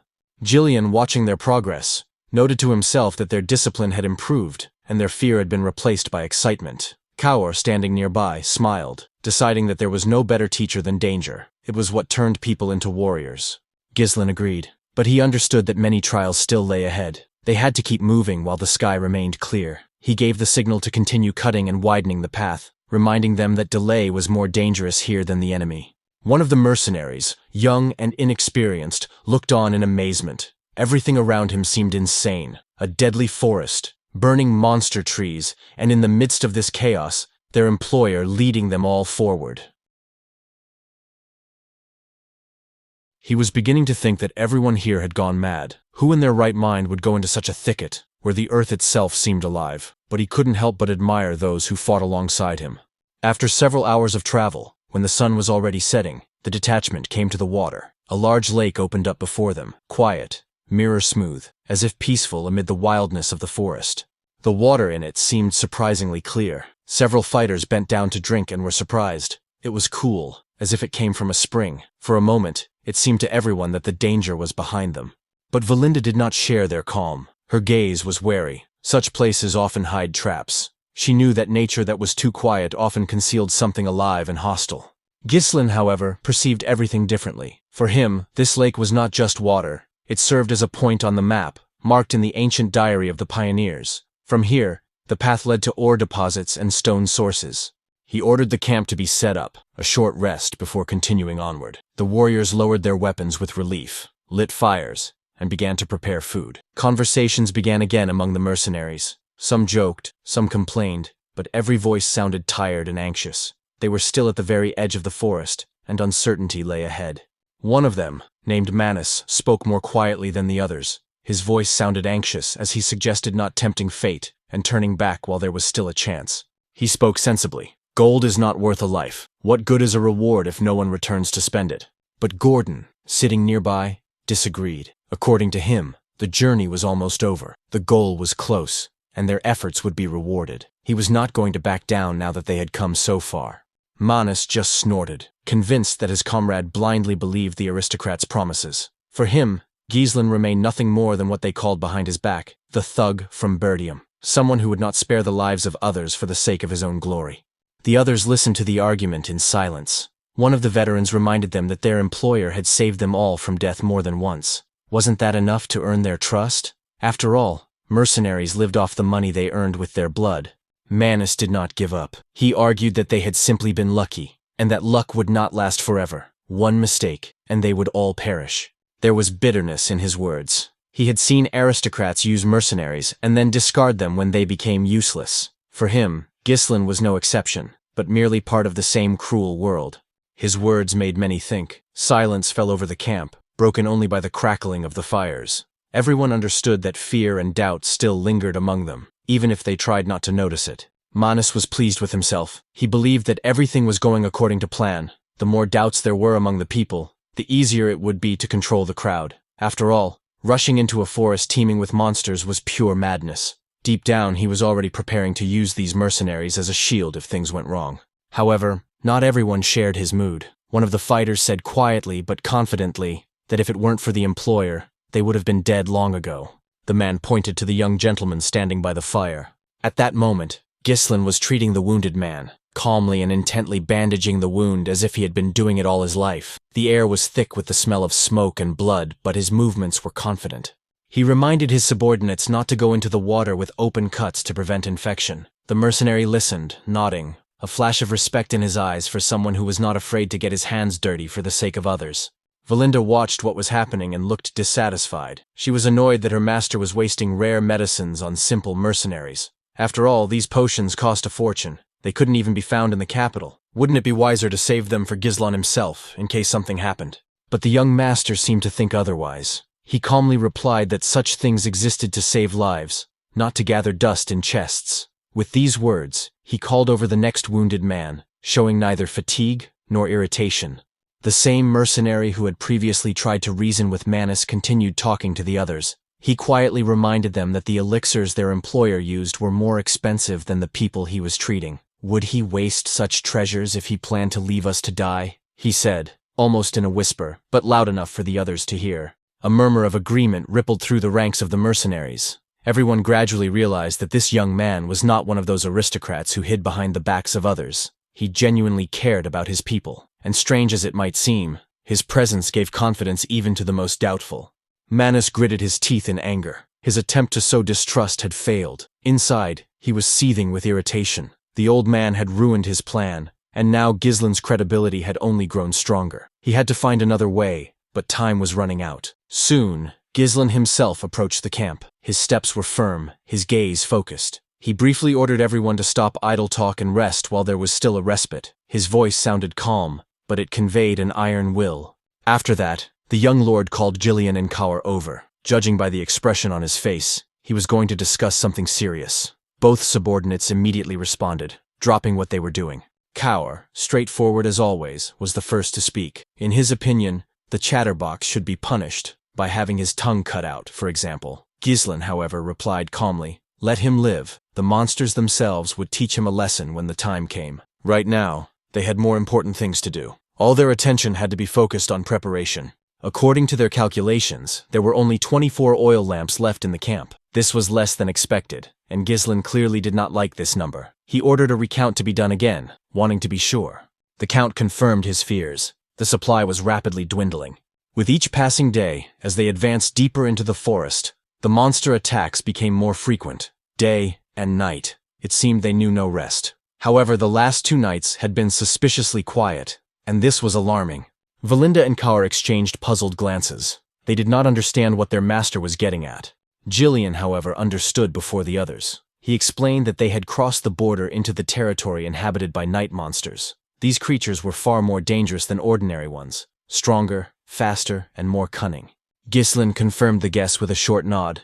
Almost immediately after Gislon spoke, a strange rustling sound came from deep within the forest, as if someone was making their way through the branches, trying not to make a sound. The silence of the camp seemed to freeze for a moment.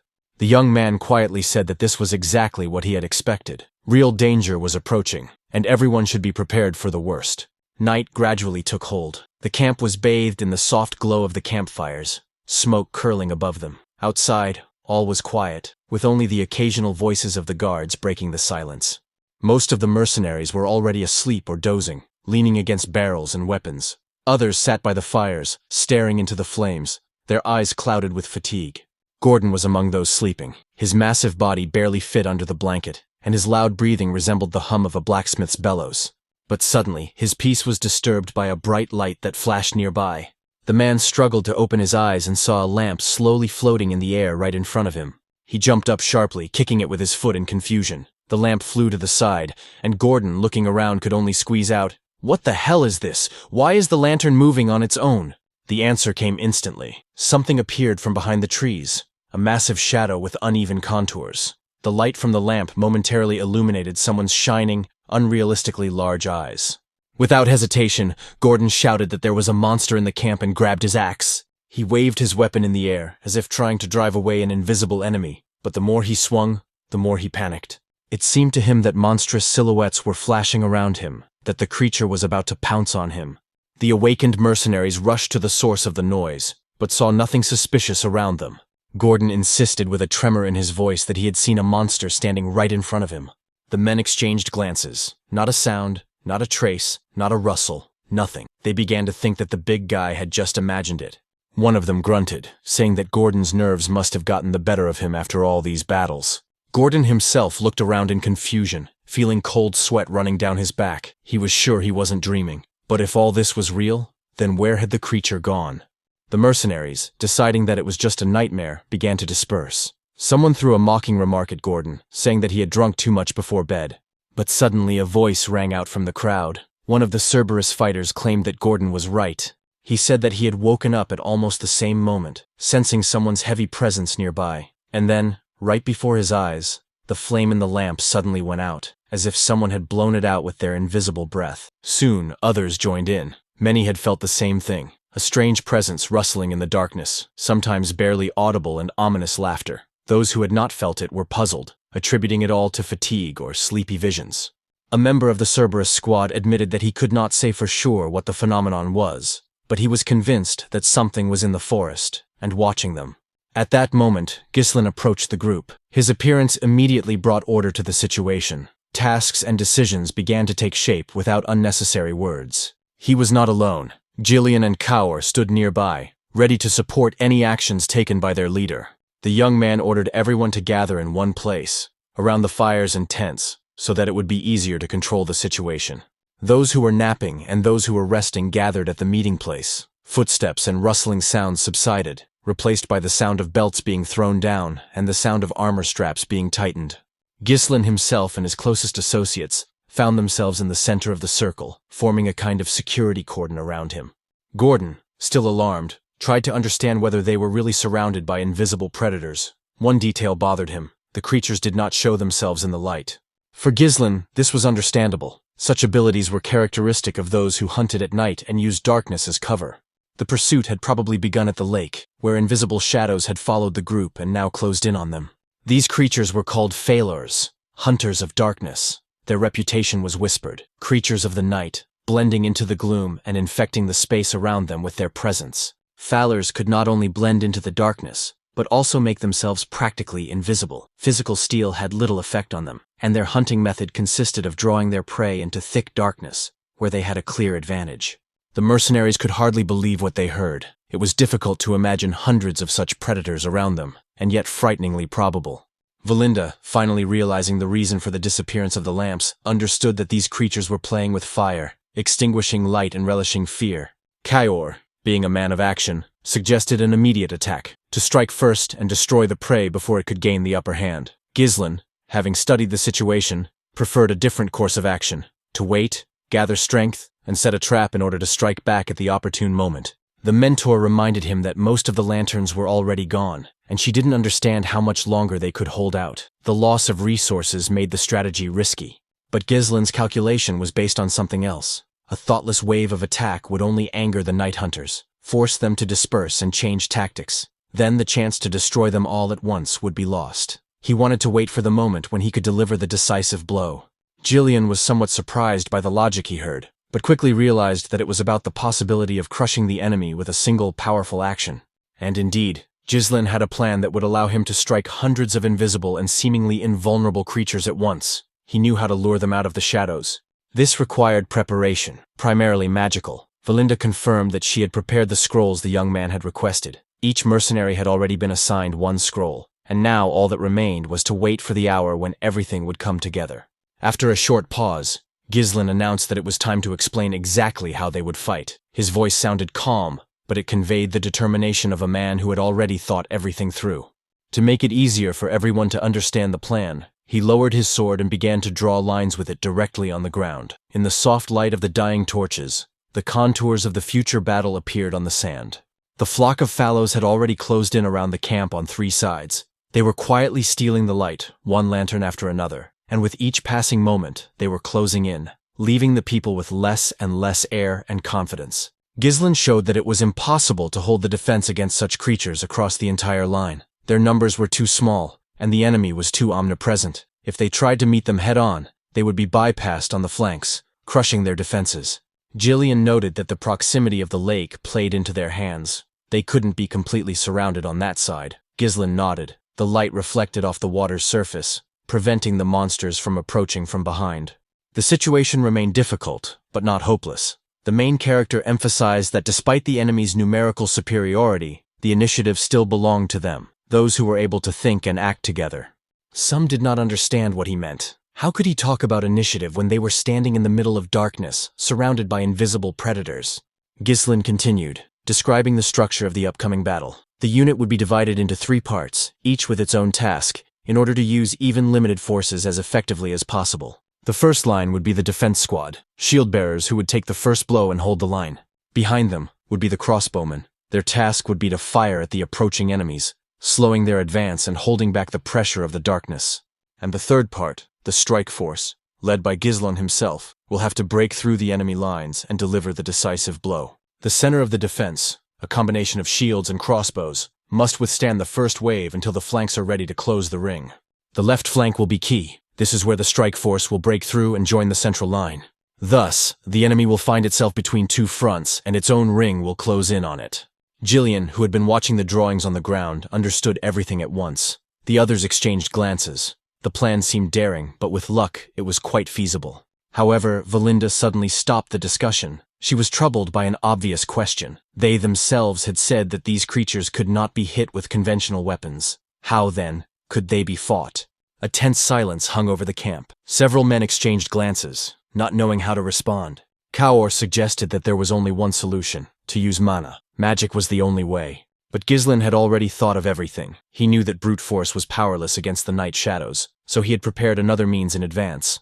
With these thoughts in mind, he reminded them of the magic scrolls, the ones Valinda had handed out. Each of the mercenaries had received one, and now these sheets of paper were to become their main weapon against the darkness.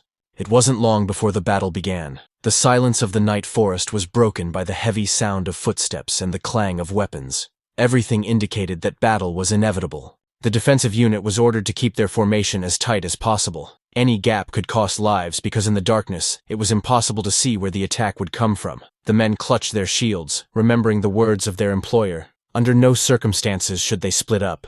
The last lantern lighting the camp suddenly disappeared, as if someone had snatched it from its holder. This could only mean one thing: the enemy was close.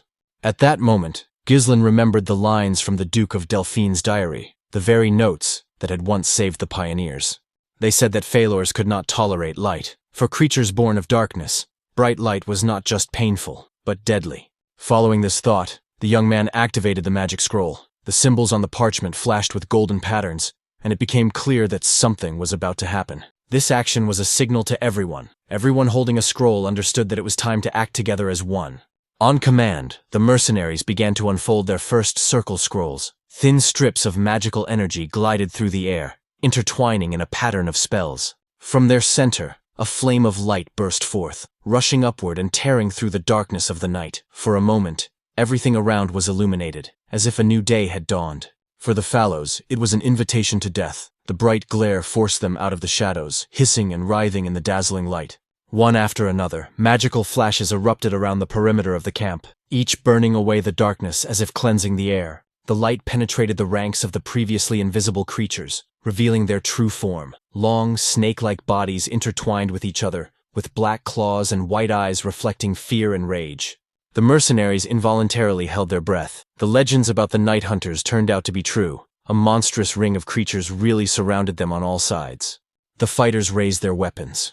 No one had any doubts now. The battle had begun, and only fortitude and willpower would decide the outcome. The crossbowmen were the first to open fire. Bolts, flashing in the light of magic, pierced the bodies of the monsters, holding back their onslaught. Everyone understood that retreat was not an option. If the formation fell, no one would survive. The squad stood their ground to the last, holding the line against the onslaught of darkness. Gislon raised his sword above his head. This gesture was the signal for a general attack. The blade flashed with the reflection of light, as if it carried a particle of the sun within itself. Now the shadows were visible, and the Phalori could no longer hide. The moment of retribution had come. At the signal, the strike force rushed forward. Their footsteps echoed hollowly on the ground, mingling with the roar of the monsters. Led by Gislon, the fighters broke through deep into the cluster of creatures. Each swing of the sword left a glowing trail, and the bodies of the creatures fell one after another. Now that the Phalors had lost their main protection, the darkness, they no longer posed a deadly threat. Their movements became slower, and their reactions noticeably weaker. Watching them, Gislon pondered the nature of these creatures. They were truly the embodiment of the night, shadows made flesh, but once deprived of darkness, they became as fragile as rotting wood. With such a group of battle-hardened fighters, victory seemed only a matter of time. Gislon gave the order to reduce the number of monsters at any cost, and his men rushed to carry out the task without wasting a second. Jillian was the first to rush forward, taking the brunt of the attack. His blade flashed in the semi-darkness, distracting the enemies. At that moment, Kaur, taking advantage of the distraction, methodically finished off those who dared to come closer. His strength and accuracy were impressive. However, the pressure was so great that even he could not fend off the attacks. With each passing second, more and more creatures rushed towards him, surrounding him on all sides. Then Valinda appeared on the battlefield. Her figure flashed in the light of magic, and she entered the battle without hesitation. Her role was different, not to attack head-on, but to cut a breach in the dense ranks of monsters, creating space for a counterattack. When the enemy's defense faltered, the moment came for the decisive blow, the young lord's exit. Gislon stepped forward, his sword, enveloped in the light of the scrolls, cut through the air, leaving flashes of white fire in its wake. His every movement was precise, deadly, and unerring. The ground was soon covered with traces of battle. Severed limbs and heads of monsters lay in flames, and blood, thick and dark, soaked the soil. The fighters of the strike force, the best of the best in Berdium, fought alongside their master, forming an unshakable wall of steel and light.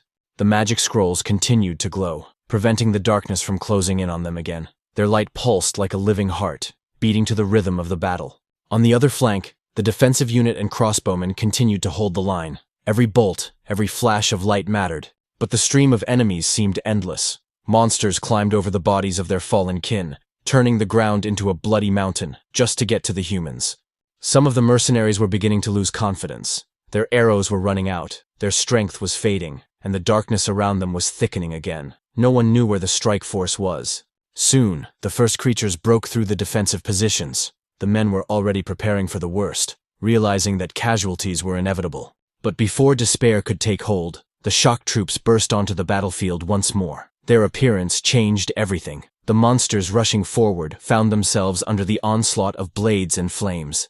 Gislon glanced at the line of defense. His men were holding on, tired, wounded, but unyielding. Their steadfastness commanded respect. Seeing their employer, the fighters felt a surge of strength. It seemed that hope itself had returned with him, and fear gave way to confidence in victory. To finally turn the tide of battle, Gislon ordered his forces to expand their formation. They were to surround the Fowlers on all sides, leaving them no way to escape. With each passing second, the fighters tightened their ring, confident that victory was now only a matter of time. But suddenly, everything changed. The battle seemed to lose its usual rhythm. The monsters stopped attacking. Their movements became chaotic, as if confusion had arisen in their ranks. Soon, everyone noticed the obvious. The Fowlers were retreating. Fear was palpable in their ranks, and even the darkness of night no longer seemed to offer them protection.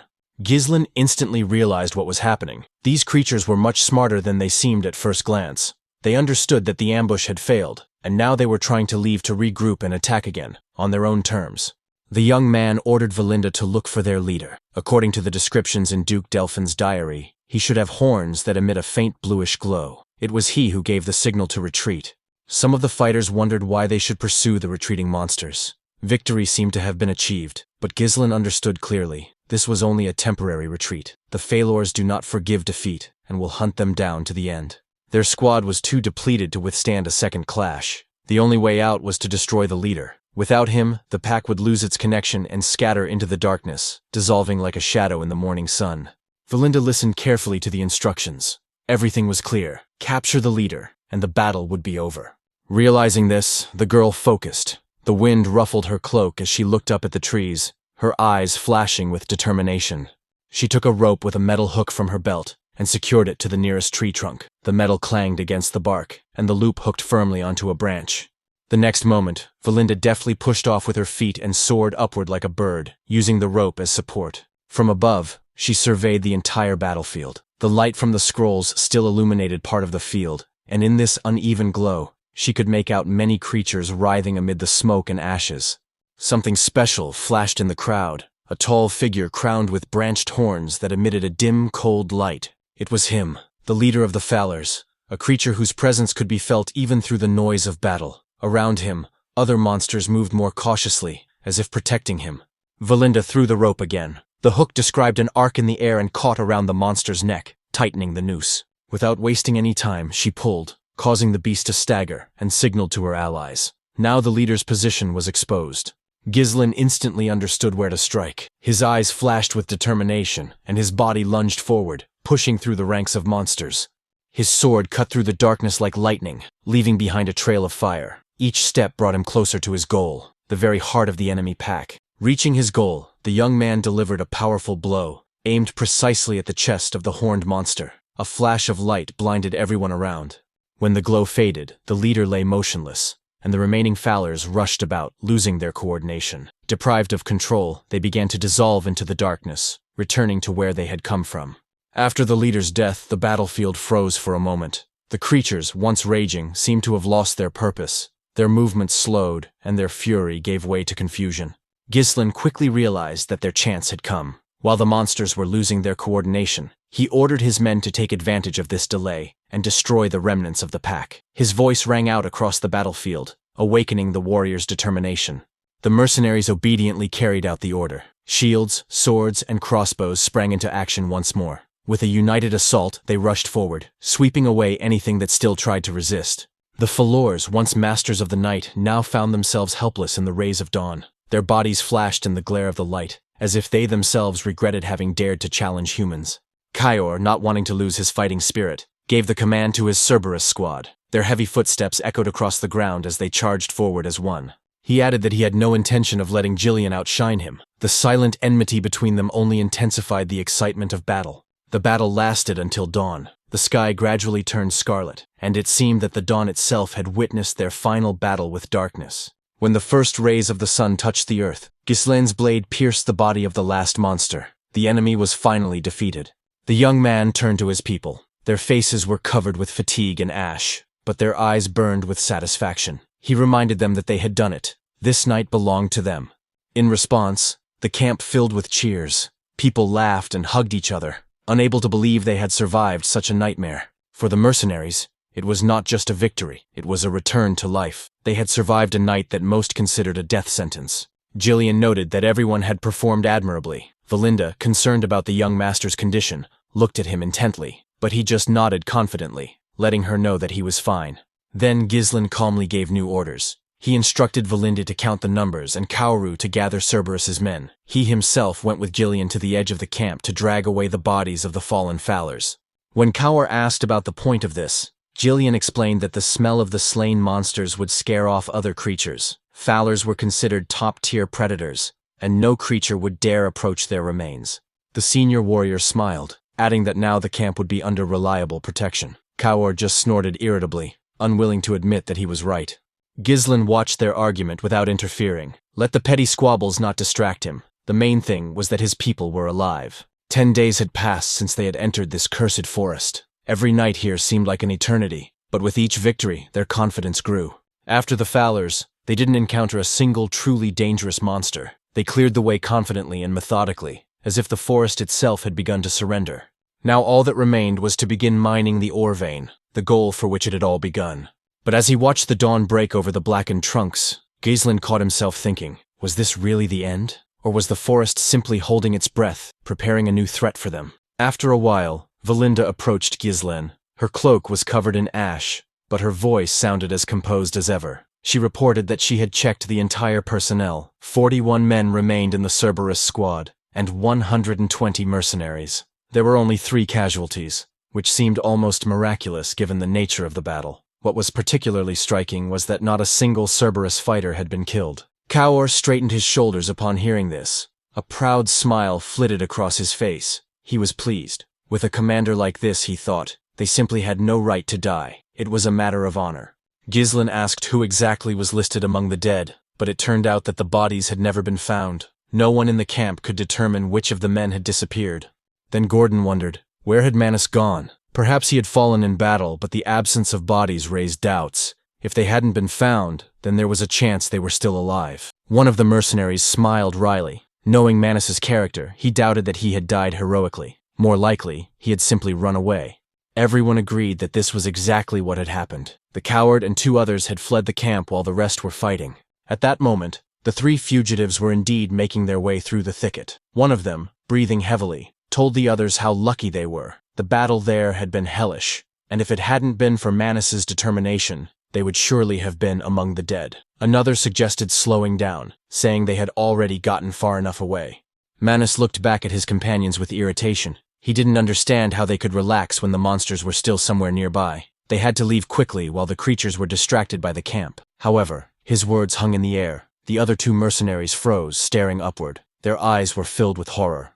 Manus frowned, not understanding what was happening. He tried to call out to them, but received no response. One of his companions barely managed to squeeze out the words, advising him to turn around. And when Manus obeyed, his breath caught in his chest. Right behind him, two huge, blood-red eyes flashed. He was too terrified to even scream. The gaze of those eyes seemed to pierce right through him, paralyzing his body. A giant snake crawled out of the darkness, a monster that guarded the very place Gislon and his expedition were striving to reach. Its scales glinted with a metallic sheen, and its breath sounded like hissing steam.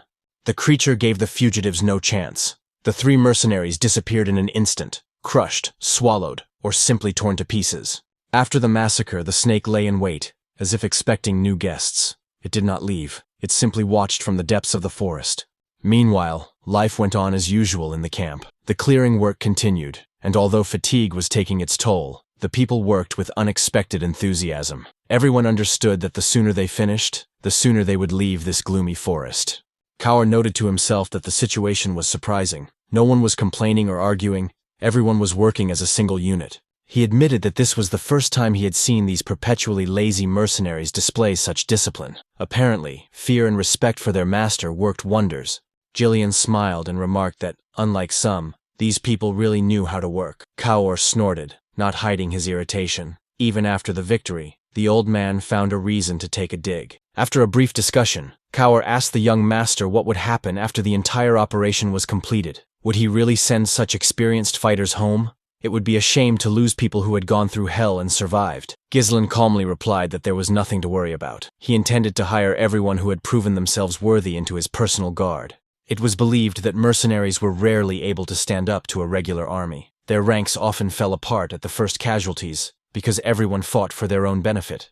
But Gislon saw something different in his men. After all the trials in this forest, they were no longer just mercenaries. They had been tempered by blood, fear, and victory. Now they were a cohesive force, ready to become the backbone of House Berdium and change the balance of power in the region. Soon, Cerberus's fighters approached the camp. Their armor was covered in dirt and ash, but their expressions were satisfied. They reported that they had carried out their orders. The bodies of the Fowlers were scattered along the trail as the commander had ordered. Gislon praised Gazelle and the others. They had done an impeccable job. Kaur added that the method had indeed worked. From the moment they left the camp, not a single monster dared to approach. They didn't even encounter any lone creatures. It was as if the forest itself was now avoiding them. However, the young master remained wary. He couldn't shake the feeling that everything was too quiet. In places like this, silence was rarely a good sign. He tried to convince himself that his anxiety was unfounded, but somewhere deep down, he knew that his premonitions were rarely wrong. His thoughts were interrupted by Valinda's quiet but confident voice. The girl had returned from reconnaissance, her clothes covered in dust and her face showing signs of fatigue, but her eyes sparkled with satisfaction. Hearing her approach, Gislon immediately asked if she had found anything ahead. Valinda confirmed that the target had been found. These words instantly transformed the atmosphere in the camp. The young gentleman felt a surge of strength. Finally, their journey was coming to an end. He stood up and ordered the workers to speed up. Now everyone had to work at maximum speed. The people responded enthusiastically, spurred on by the promise of a quick reward and pride in the journey they had completed. The goal was just a stone's throw away, and this proximity spurred everyone on to move forward. And finally, after a short time, the forest parted, revealing the long-awaited place. When they stepped into the clearing, the mercenaries froze, struck by what they saw. Even the roughest among them felt awe at the scene that unfolded before them. Gislon confirmed that this was indeed the final destination of their expedition. Before them lay a deposit of rune stones, and not just any stones, but ones of the highest quality. Their glow pierced through the earth, as if magic itself was bursting out. Kaur could not contain his surprise. Everything Gislon had said turned out to be true. The expedition really did have a deeper meaning. Even he, who was used to everything, felt awe at such a discovery. Valinda did not hide her joy. She was delighted not only by the discovery itself, but also by how the young master had been able to predict the location of this place. It seemed as if he had known about it in advance, guided by some unknown intuition.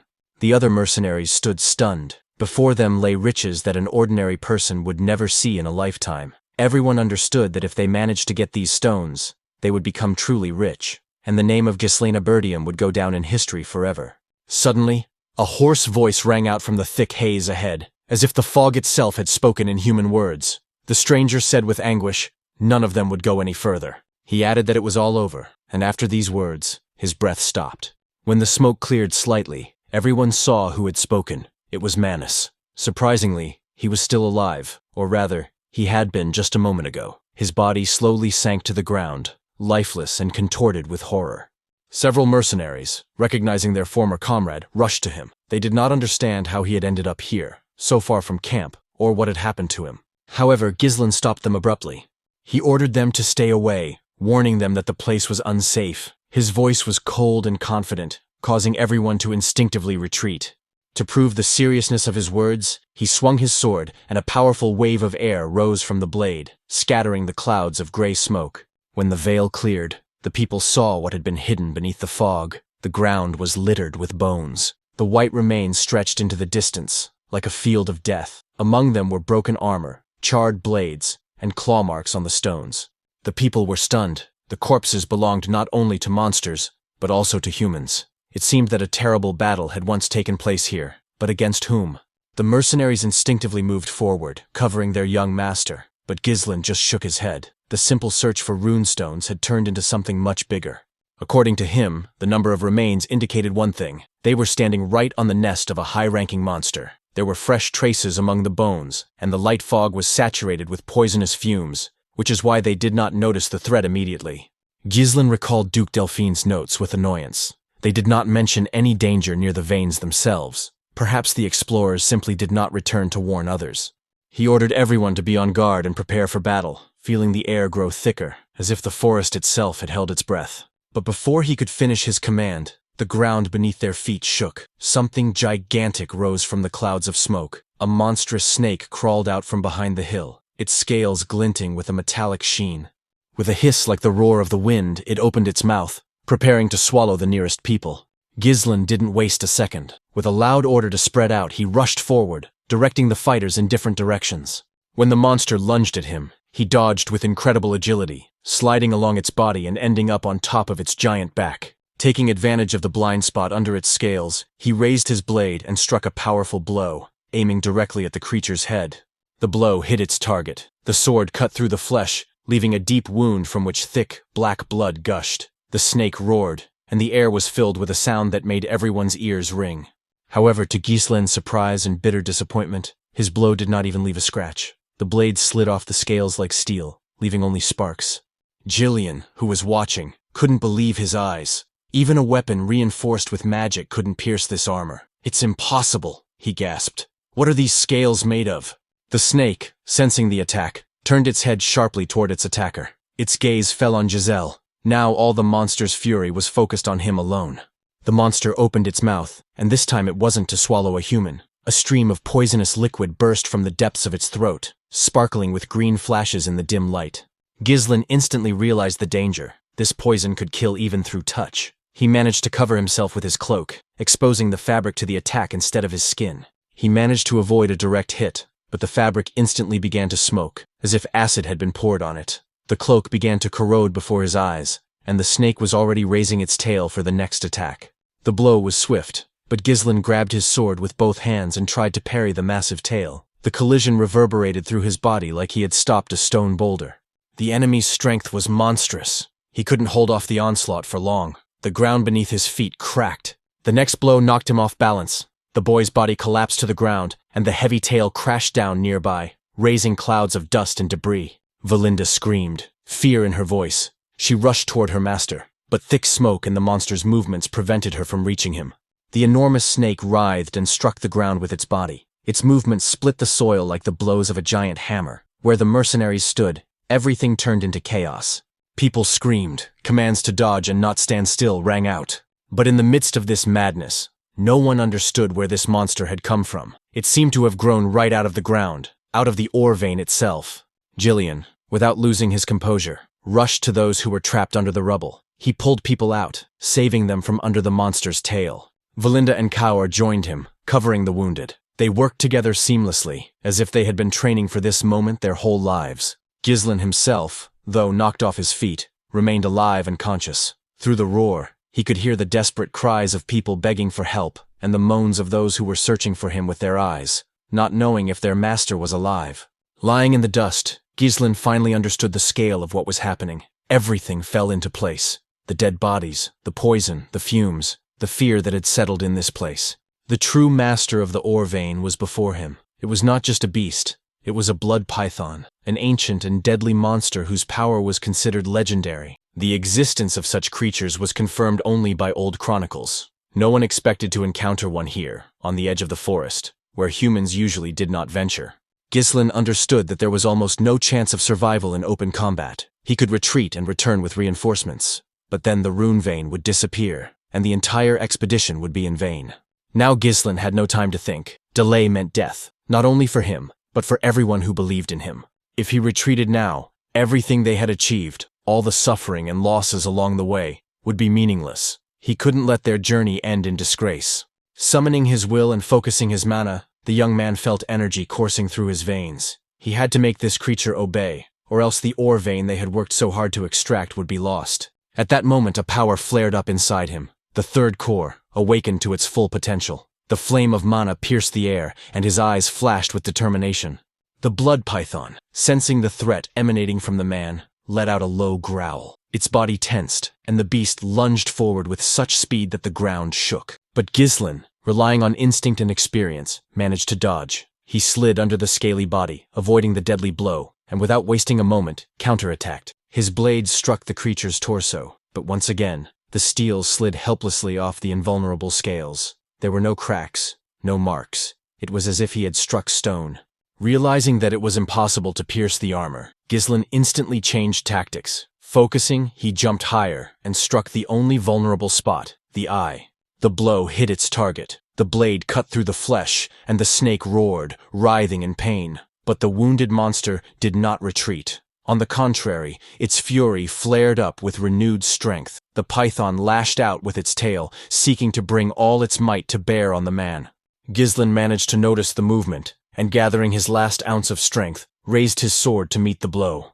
With a crash, metal collided with flesh. The weight was monstrous. The guy barely managed to stay on his feet. His muscles tensed to the limit. His joints creaked with the effort. Despite its wound, the python continued to attack furiously. Its movements became sharper, its rage more blind. It seemed that the pain only increased its strength. Gislon managed to hold his defense, parrying blow after blow. Each maneuver was at the limit of his endurance, but he did not allow the monster to break him. Deep down, he understood that even if the chance of victory was slim, there were battles that could not be avoided. Just as his father had once done, he must accept his fate and fight to the end, bearing the responsibility for all those who stood behind him. When the fog cleared, the mercenaries saw a majestic, almost unreal picture before them. The young lord, surrounded by flashes of light and dust, stood face to face with the giant creature. In an instant, he lunged forward, putting all his strength and will into the blow. The sword flashed with mana and cut through the air, piercing the python's body. The recoil threw Gislon backward, and he fell to the ground, rolling over, but immediately got back on his feet. Looking up, he saw the monster's body shudder. It seemed as if the snake was about to collapse, but the python did not move. It froze, as if assessing its opponent. An uneasy silence hung in the air before a new wave of fury. Keeping the third core active for too long could prove fatal. Mana was rapidly depleting, and the hero's resources could run out before the monster was finally defeated. At that moment, a noise reached Gislon. People rushed to him from all sides, gathering at the scene of the battle. His subordinates instantly formed a circle around him, ready to protect their master and check on his condition. Their faces tense, each one checking to see if the man who had led them on this expedition was still alive. Valinda demanded an immediate retreat, ready to hold off the monster on her own if it meant saving the people. But Gislon insisted otherwise. He gave the order for the men to leave, taking the survivors far away from the enraged creature. At first, those present were confused. Many found it difficult to decide whether to stay and fight or obey the order and retreat. Even Jillian, who was used to acting quickly and decisively, paused for a moment, trying to understand the young lord's intentions. Gislon explained that he could not guarantee the safety of all his subordinates if they continued to fight a monster of such size, and that the risk of losing the entire group was too great. He could not allow the people who believed in him to die in vain. Their lives were worth more than any loot. Valinda still did not understand why he was willing to take such a step. For her, abandoning the team was tantamount to the master's self-sacrifice. Part of this misunderstanding was explained by a miracle. Everyone was still alive after what the squad had been through, so the risk seemed unjustified to her. That is why her anxiety seemed justified. It seemed unimaginable to leave the young master alone with such a creature. Their thoughts were interrupted by another display of the python's fury. It spat venom again, reminding everyone of the mortal danger. Hearing this, Gislon hastily reinforced the order to retreat, realizing that further delay would be fatal. His subordinates began to retreat into danger, but not in fear. They moved in an organized manner to get as many people as possible out of the danger zone. Many of them, however, stood next to their master, unwilling to leave him alone. The retreat was replaced by a rush to return and cover his rear. Gislon was struck. He did not expect people to respond so decisively to his choice. Their gaze and determination spoke otherwise. They would rather fight side by side. His subordinates reverently expressed their willingness to fight alongside him. Their duty and gratitude for the lives saved became stronger than their personal fear. The men's behavior was shaped not only by fear, but also by gratitude. The man who had repeatedly rescued them from danger received their collective loyalty in return. Now, the thought of leaving Gislon alone seemed impossible to them. If victory was possible, it would be shared, and then the fruits of the expedition, the rune stones, would become the spoils of all, not the feast of one. Jillian did not back down either. He was going to distract the monster's attention in order to create a breach in its defenses and give Gislon a chance for a decisive blow. His subordinates believed in their master. Now they wanted him to trust them in return. Their determination was stronger than their fear. Gislon listened silently, assessing the balance of power and the risks. He understood that the enemy was monstrously huge, and its power was destructive. The python's scales were as strong as metal, its venom deadly, and a single blow from its tail could bring down an entire section of rock. Any delay would cost the lives of dozens of people. But the monster was not invulnerable. It had an open wound and a damaged eye. This gave hope. A blow there could decide the outcome of the battle. Gislon commanded everyone to prepare. The expedition that had gone through the horrors of the forest had to finish the fight together.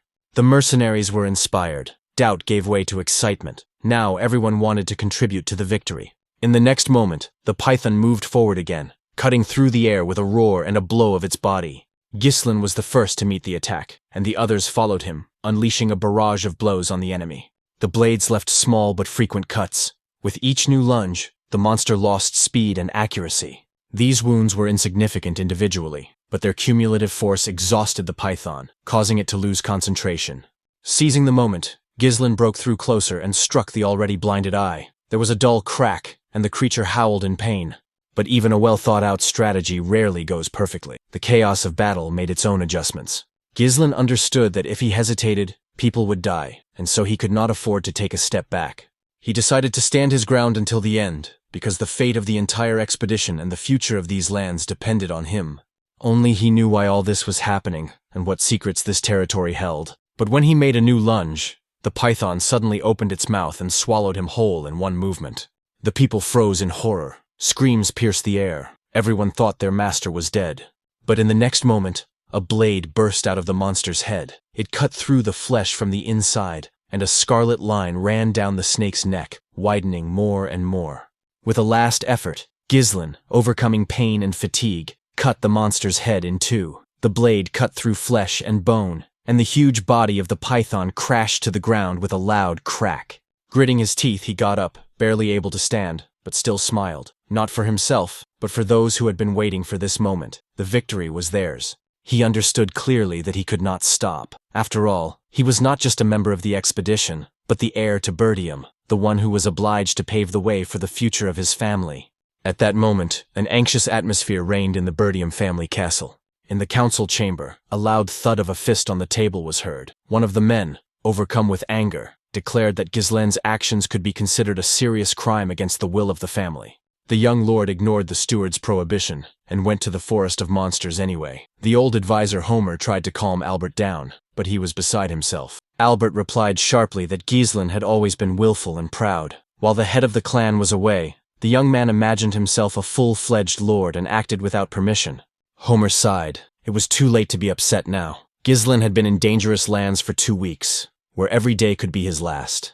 The old man reminded him that it was all Scoven's false report that was to blame. If not for that, they could have intervened earlier. Now the knight who had covered for the young man risked losing his title. The advisors gathered around the long oak table unanimously agreed. The heir's disobedience could not go unpunished. Measures must be taken before the situation got out of control. Upon his return, he would have to be taken into custody and subjected to a strict investigation.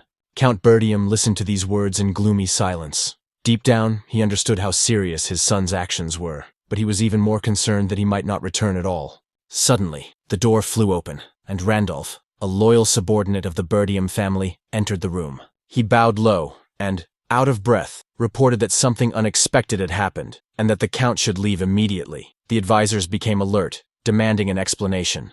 Randolph looked up and said that young Master Gislon had returned. With these words, all eyes turned to the door, and indeed, standing at the castle threshold was the heir, tired and covered in battle scars, but there was not a trace of fear in his eyes.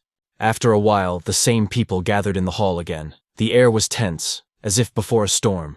The advisors exchanged glances, waiting to see how the conversation would end. No one dared to break the silence first. The Count sat at the head of the table, clutching the armrests of his chair. His eyes were full of anger and fatigue, and he was barely holding back from exploding. Finally, Gislon stepped forward and calmly announced that he had returned from the forest. His voice sounded confident, but there was a hint of hidden fatigue from what he had been through. In response, the Count's heavy voice reminded him of the broken order. He had forbidden his son to enter the forest of monsters, and he had disobeyed. Gislon bowed his head and quietly uttered words of apology. He realized that he had disobeyed a direct order, but he felt that he could not have acted otherwise. His duty to his family and to the future demanded this step. The advisors looked at each other in confusion. No one understood what he meant when he said he had to. Randolph, who was always straightforward, asked if the young man thought this was a valid reason for disobeying the Lord's order. One of the senior advisors sternly reminded him that entering the Forest of Monsters was a serious crime not only under the internal laws of the House of Berdium, but also under the county code. After all, if the monsters had followed him out of the forest, they could have attacked the castle, putting everyone in danger. Gislon replied calmly, though there was steel in his voice. He pointed out that, as everyone could see, he was alive, and the monsters were still within the forest, meaning the danger had not spread. These words caused a wave of indignation. The advisors, red with rage, considered them insolent. Albert rose sharply from his seat and asked if the young man really found the situation amusing, since he was speaking as if it were all insignificant. The man admitted that since the expedition had ended without disaster, they could temporarily turn a blind eye to the violation, but no one had cancelled responsibility.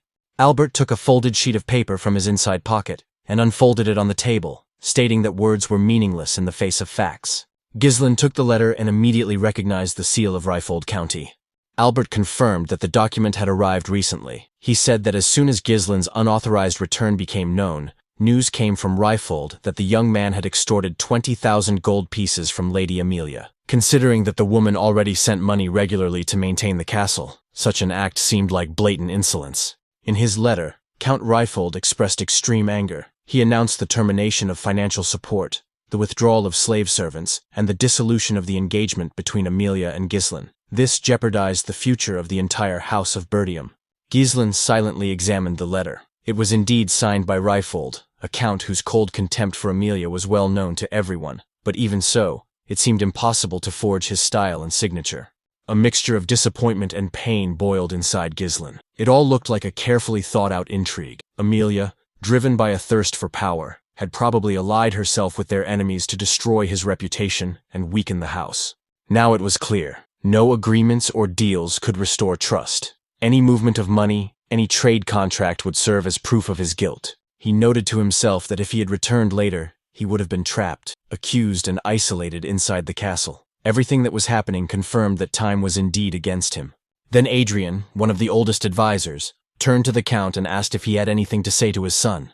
While the discussion was going on, Homer suggested that the first thing to do was to return the 20,000 gold pieces. Randolph supported him, noting that this amount could provide for the Order of Knights for months to come without worrying about expenses. But Gislon calmly interrupted the discussion, saying that there was nothing to return. The money had already been spent. Everyone present froze. The young man clarified that it was with these funds that the expedition to the Forest of Monsters had been organized, allowing them to destroy the threat and discover the deposits of runestones. After these words, a heavy silence fell over the room. The air seemed to freeze. No one dared to speak first, not knowing whether to consider what they had heard an excuse or madness. Adrian broke the silence, his voice sounding almost incredulous. He rose from his seat and asked if the young man had really spent all the gold on an expedition into the cursed forest teeming with monsters. Gislon replied calmly, without trying to justify himself. He admitted that it was true, and that he had no excuses. Not to his father, not to his house, not to the allied county of Ryfold. Suddenly, someone grabbed him sharply by the shoulder. It was Randolph, his face contorted with rage. He shouted that such behavior was a disgrace to an heir. How could this boy, not yet old enough to rule, sell the future of an entire county for a crazy scheme? Homer supported the outburst of anger. The old advisor declared that from that moment on, Gislon was no longer an heir, but a criminal, and should be immediately imprisoned to prevent further misfortune. But the young man did not back down. He replied that he would make up for everything, and from now on would personally replenish the castle's treasury, including the sum of 20,000 gold pieces. The Count, who had been silent all this time, finally looked up at his son. His voice sounded hoarse but firm. What did he mean? Where was he going to get that kind of money? Gislon gestured to Valinda, who was waiting outside the door to enter the room. The girl came in, holding a small wooden box in her hands. While she placed it on the table, the young man continued speaking. If he had simply wanted to prove his stubbornness and return from the forest empty-handed, he would not have started all this. When the lid of the box clicked open, surprised exclamations rang out in the hall. Dozens of bright crystals sparkled inside. These were high-quality runestones, shining with a soft, living light. Their rarity and purity amazed even the most experienced advisors. Homer and Adrian exchanged glances. The young man's theory, which they had only heard about in stories, turned out to be true. One of the advisors muttered in confusion. Had he really bought all this for the 20,000 gold pieces he had borrowed from Ryfold? Gislon shook his head. These stones were not bought. They were mined in the very heart of the monster forest, thus proving that his expedition was not reckless, but purposeful. Adrian frowned. If the crystals were real, their value would be enormous. But even so, would it be enough to maintain the entire estate? Gislon allowed himself a slight, almost weary smile. He replied that these treasures would be more than enough.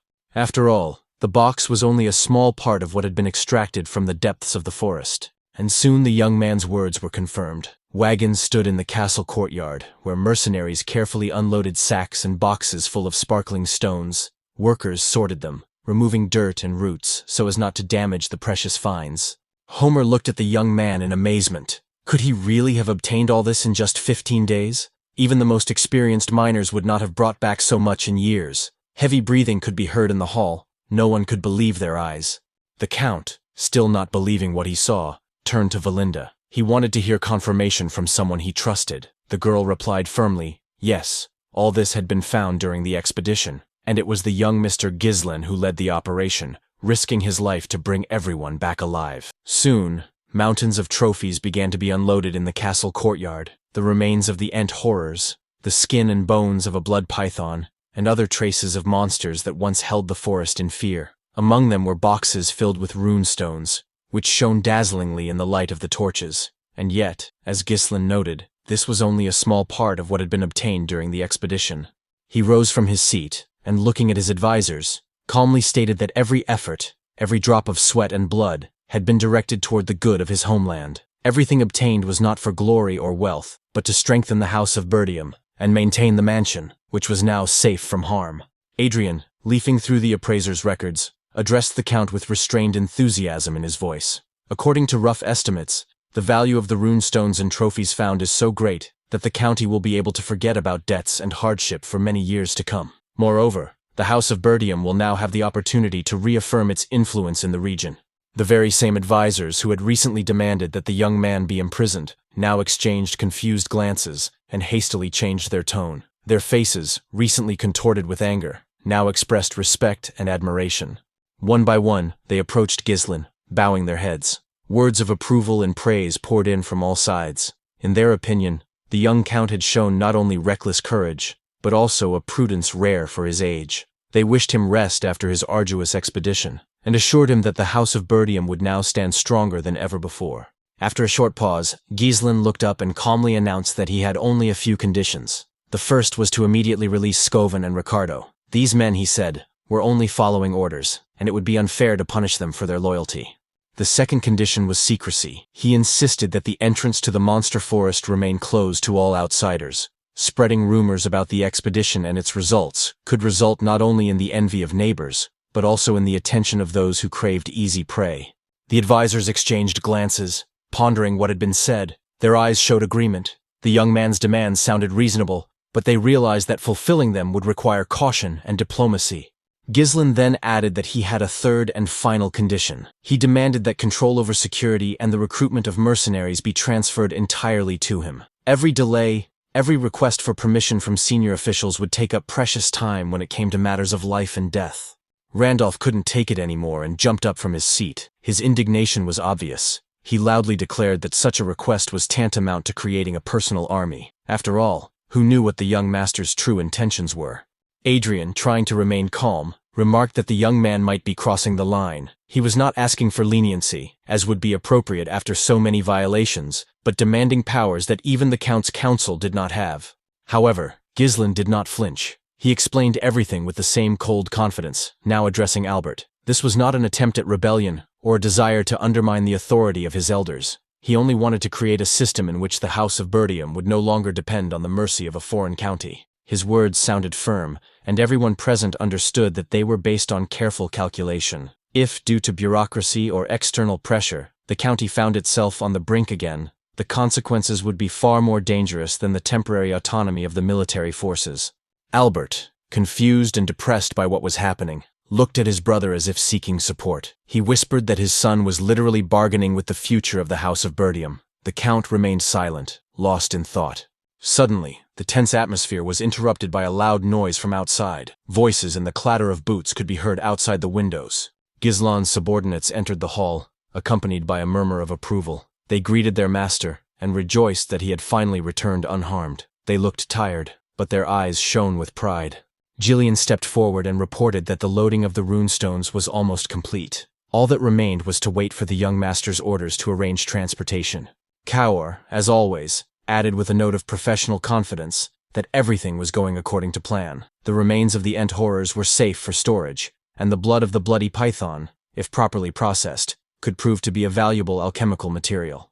Gislon nodded, adding that the carcass had already been cut up. The poison, blood, flesh, and skin must be carefully separated from each other to prevent decay and preserve the value of all components. The subordinates replied in unison that they understood everything and hurried to carry out the orders. Then the Count turned to Randolph and asked quietly what he thought of it all. For the first time in a long time, he was at a loss for words. The scale of what was happening, the discipline, the number of people, their confidence in their master, made a far greater impression on him than any words could. Randolph could not explain what was happening. He saw before him mercenaries who usually obeyed only force or fear, but now acted in unison, like a single organism. It was incomprehensible how the young master had managed to get such strong-willed and proud people to work together. The Count's thoughts about his son's talent only grew stronger. He too realized that he was not just an heir, but a man capable of uniting people. He said aloud that Gislon's men looked like a real elite squad, tempered not by orders but by trust in their commander.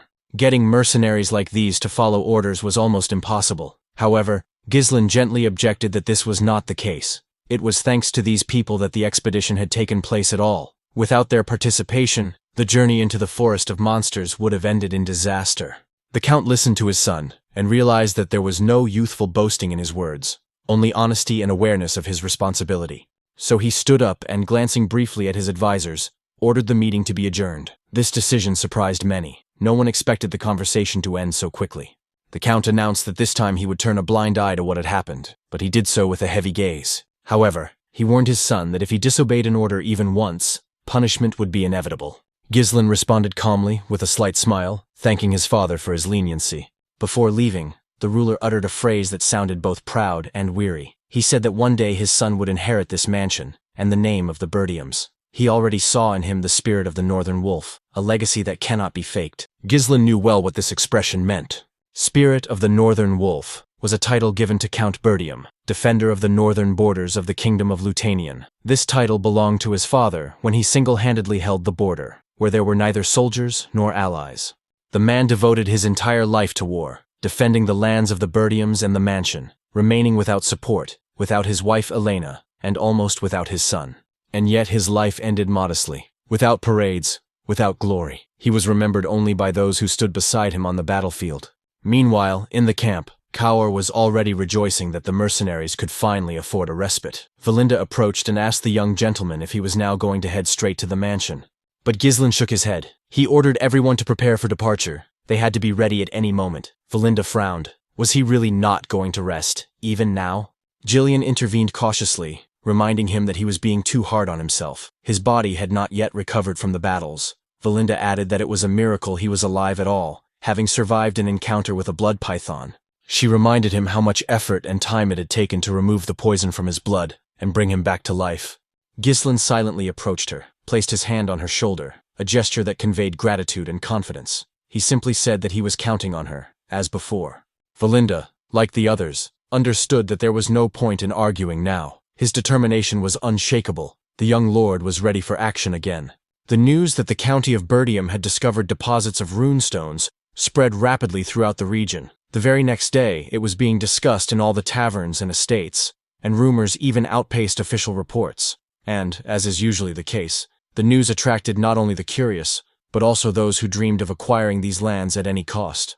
Gislon understood perfectly well where this would lead. Such riches could not go unnoticed, and now, not only the neighboring county would be watching Berdium, but the court itself. He realized that there was no time to rest. It was necessary to strengthen his influence, gather troops, and build defenses so that the House of Berdium would become so powerful that no one would even dare to think of attacking it. But while his mind was making plans, his body refused to obey. Exhausted by constant struggle, Gislon lost his last strength and collapsed to the ground. His subordinates, noticing this, cried out and rushed to him. Alarm once again gripped the camp. At the same time, far from Berdium, in another castle, a carrier pigeon landed on the arm of an influential man. The man took the message from its feet, unfolded the sheet, and carefully scanned the lines. The letter reported on the partial exploration of the Forest of Monsters and the discovery of runestones. It was followed by an order to take advantage of the situation, start a territorial war with the House of Degenerate, and destroy the Berdium family in the process. After that, as indicated, the duchy would intervene and establish a new order. The recipient of this message was not only unsurprised, but also clearly satisfied. He had long been waiting for the right moment to wipe Berdium off the map of the northern lands. At a meeting held that same evening, the discussion was lively. It was decided that the time had come to make the lands of Berdium no man's land. Deprived of an heir and protection, the Duke intended to personally appoint a new tax owner of these territories. One of the aristocrats asked how many of their people remained within the borders of Berdium. The answer was short: only 2 vassals and 1 knight, left behind to keep watch. The leader of those present nodded and gave the order. Send these vassals to the Degrades, and tell them the false news that their heir, who had disappeared earlier, had died on the lands of Berdium. This pretext would be enough to start a war. Victor was put in charge of the whole operation, a man whose name caused instant tension among the nobility. A muffled murmur spread through the hall. Someone whispered that using Victor was too risky. Desmond was their strongest warrior, their trump card, whom they had been saving for a special occasion. If Frank had carried out his mission properly, Berdium would have fallen on its own, without intervention. One of the advisors dared to ask aloud, wasn't the duchy being too hasty in revealing its cards? Until now, their actions had been secretive and cautious, and now, open war. Why did the Duke of Delphine, renowned for his cold calculation, suddenly decide on such direct intervention? The chief aristocrat replied coldly, it was all because of the Forest of Monsters. Those present looked at each other, not understanding. Then he explained, the order came directly from the Duke of Delphine, and his decisions were not open to discussion. The order was clear: prepare for war. The time for secret games was over.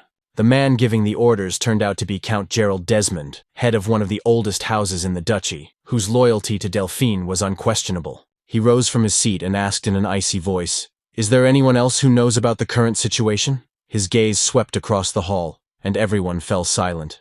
During the same period, anxiety reigned in the Duchy of Ryfold. News of the discovery of the runestones had reached the local estates, disrupting the usual order. Amelia was overcome with rage and despair, and her heart filled with indignation at the good fortune that had befallen Gislon. Her personal knight tried to keep the situation under control, taking measures to prevent his mistress from acting impulsively. Amelia's irritation was also dictated by the fact that the very vein had been obtained thanks to 20,000 gold coins squeezed out of her under pressure, money that had previously been taken from her and unsuccessfully returned. Even the mercenaries hired to eliminate the problem proved powerless, and Amelia herself was forced to swallow her pride and humiliatingly ask her father to stop supporting Berdium, a step that left her in a vulnerable and ridiculous position. The knight noted that such behavior was not consistent with the lady's former demeanor. Her previous decisiveness had been replaced by confusion. Finally, Amelia took a deep breath, trying to release her pent-up anger and regain her clarity of thought. Realizing that emotions would not help her bring back the past, she admitted that she had given in to her feelings too much and now needed to act prudently. In the end, she came to understand that what had happened could not be changed. All that remained was to bravely accept the consequences and plan her next steps.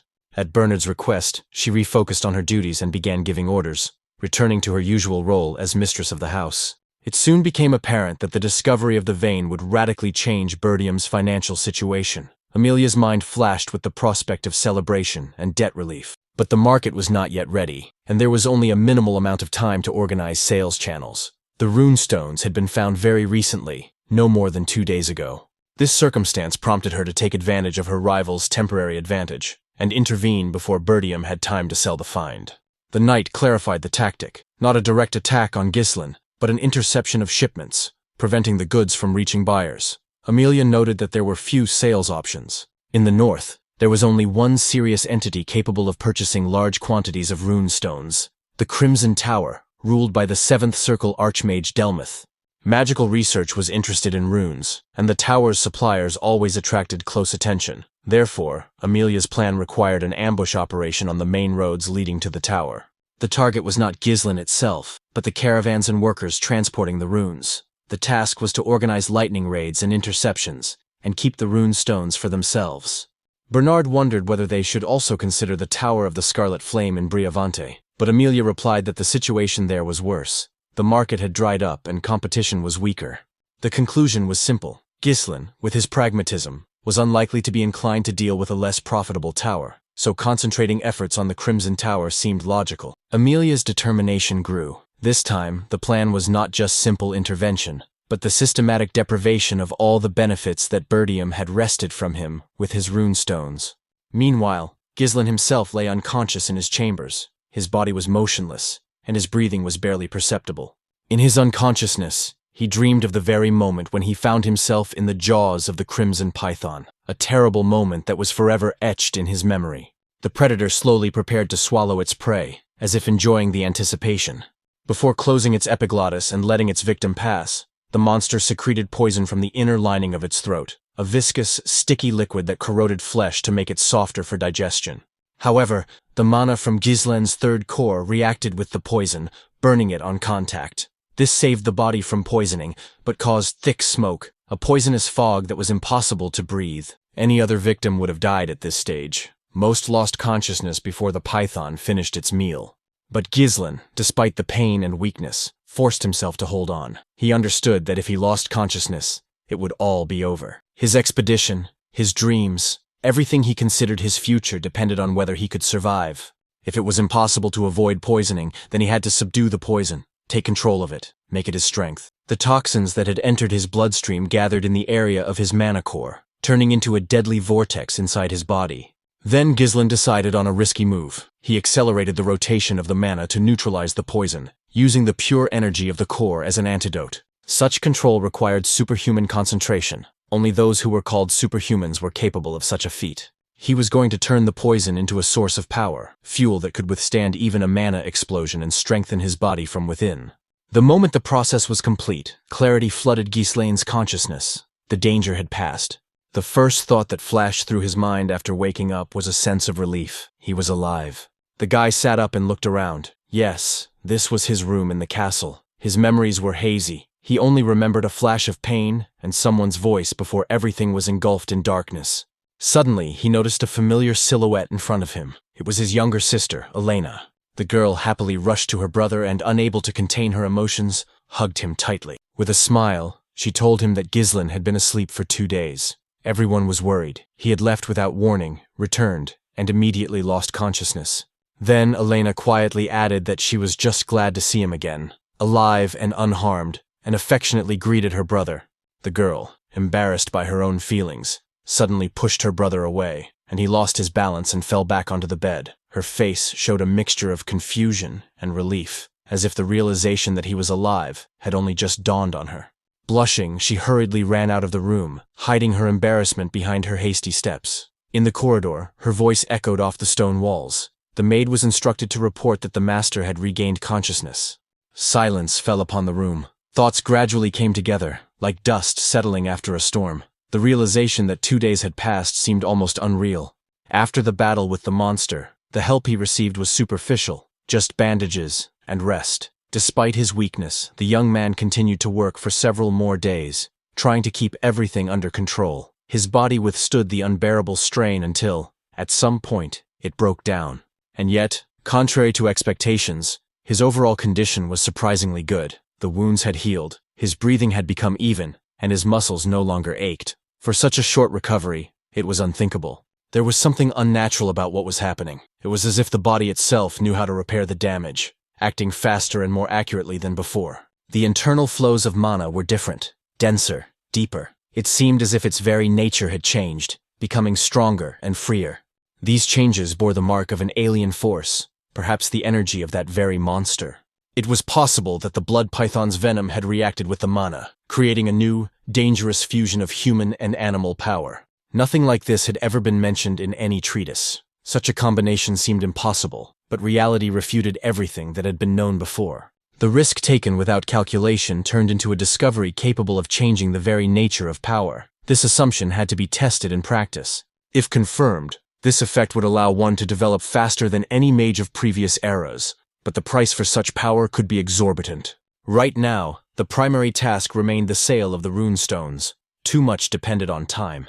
2 days of rest could cost him the initiative. Rumors had surely already spread throughout the neighborhood, which meant that envious people would appear. Preparations were proceeding quickly when a soft but confident knock sounded in the corridor, a sound that brooked no delay. Heavy footsteps approached, conveying the confidence of a man accustomed to giving orders. Standing in the doorway was a figure whose presence could not be mistaken for anyone else. The head of the clan entered the chambers, accompanied by several close associates. His gaze reflected fatigue, but deep in his eyes there was a glimmer of relief. His appearance combined the severity of authority with a barely noticeable pride in someone who had managed to return from the heart of the forest.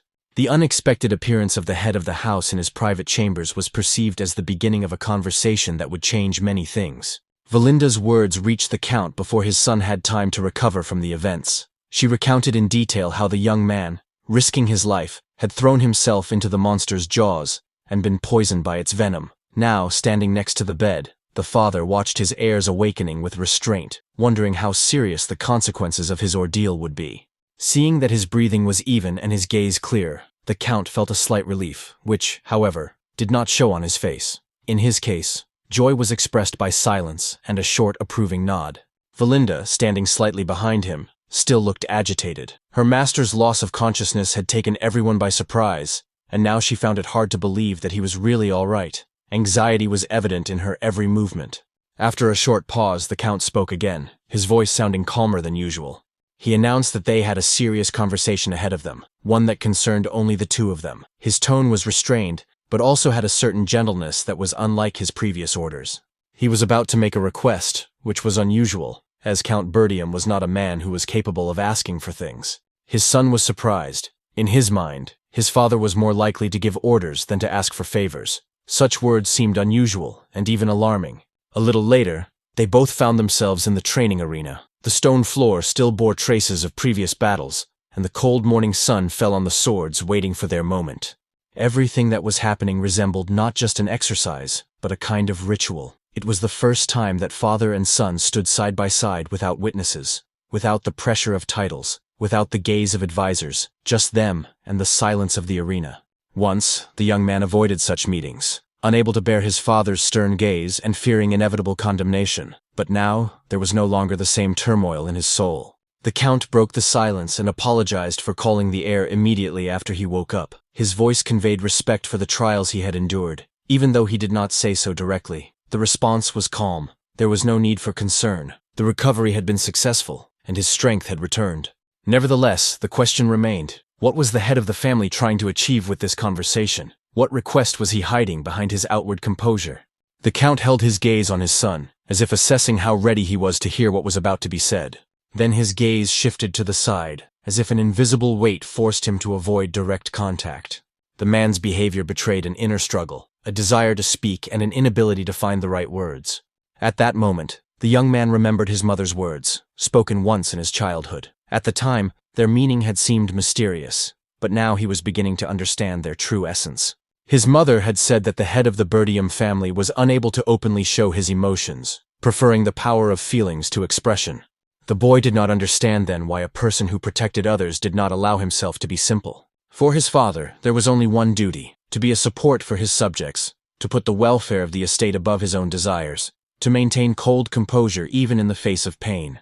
Only once did this man allow himself to stray from the rules, a declaration of love that became the only revelation in his life. That is why his mother asked him to be lenient with his father, not to see his coldness as indifference. She said that this man simply did not know how to express his feelings in words, and sometimes replaced care with severity, and tenderness with silence. Now everything became clear. The head of the Berdium family, Svalter, suggested that his son raise his sword, not for the sake of argument, not for the sake of power, but as a way of communicating, where words give way to steel. The heir accepted the challenge without hesitation. He understood that this was how his father showed his affection, through a duel, where respect was expressed not with words, but with blows and fortitude. Soon, two blades clashed, cutting through the air with a ringing echo. A duel began in the arena, more like a quiet conversation than a fight. The father moved first. His step was firm, and his strike was precise and confident. The young opponent had to take a defensive stance to withstand the onslaught. But soon the initiative passed to the young man. Now it was he who was pressing his opponent, forcing him to go on the defensive.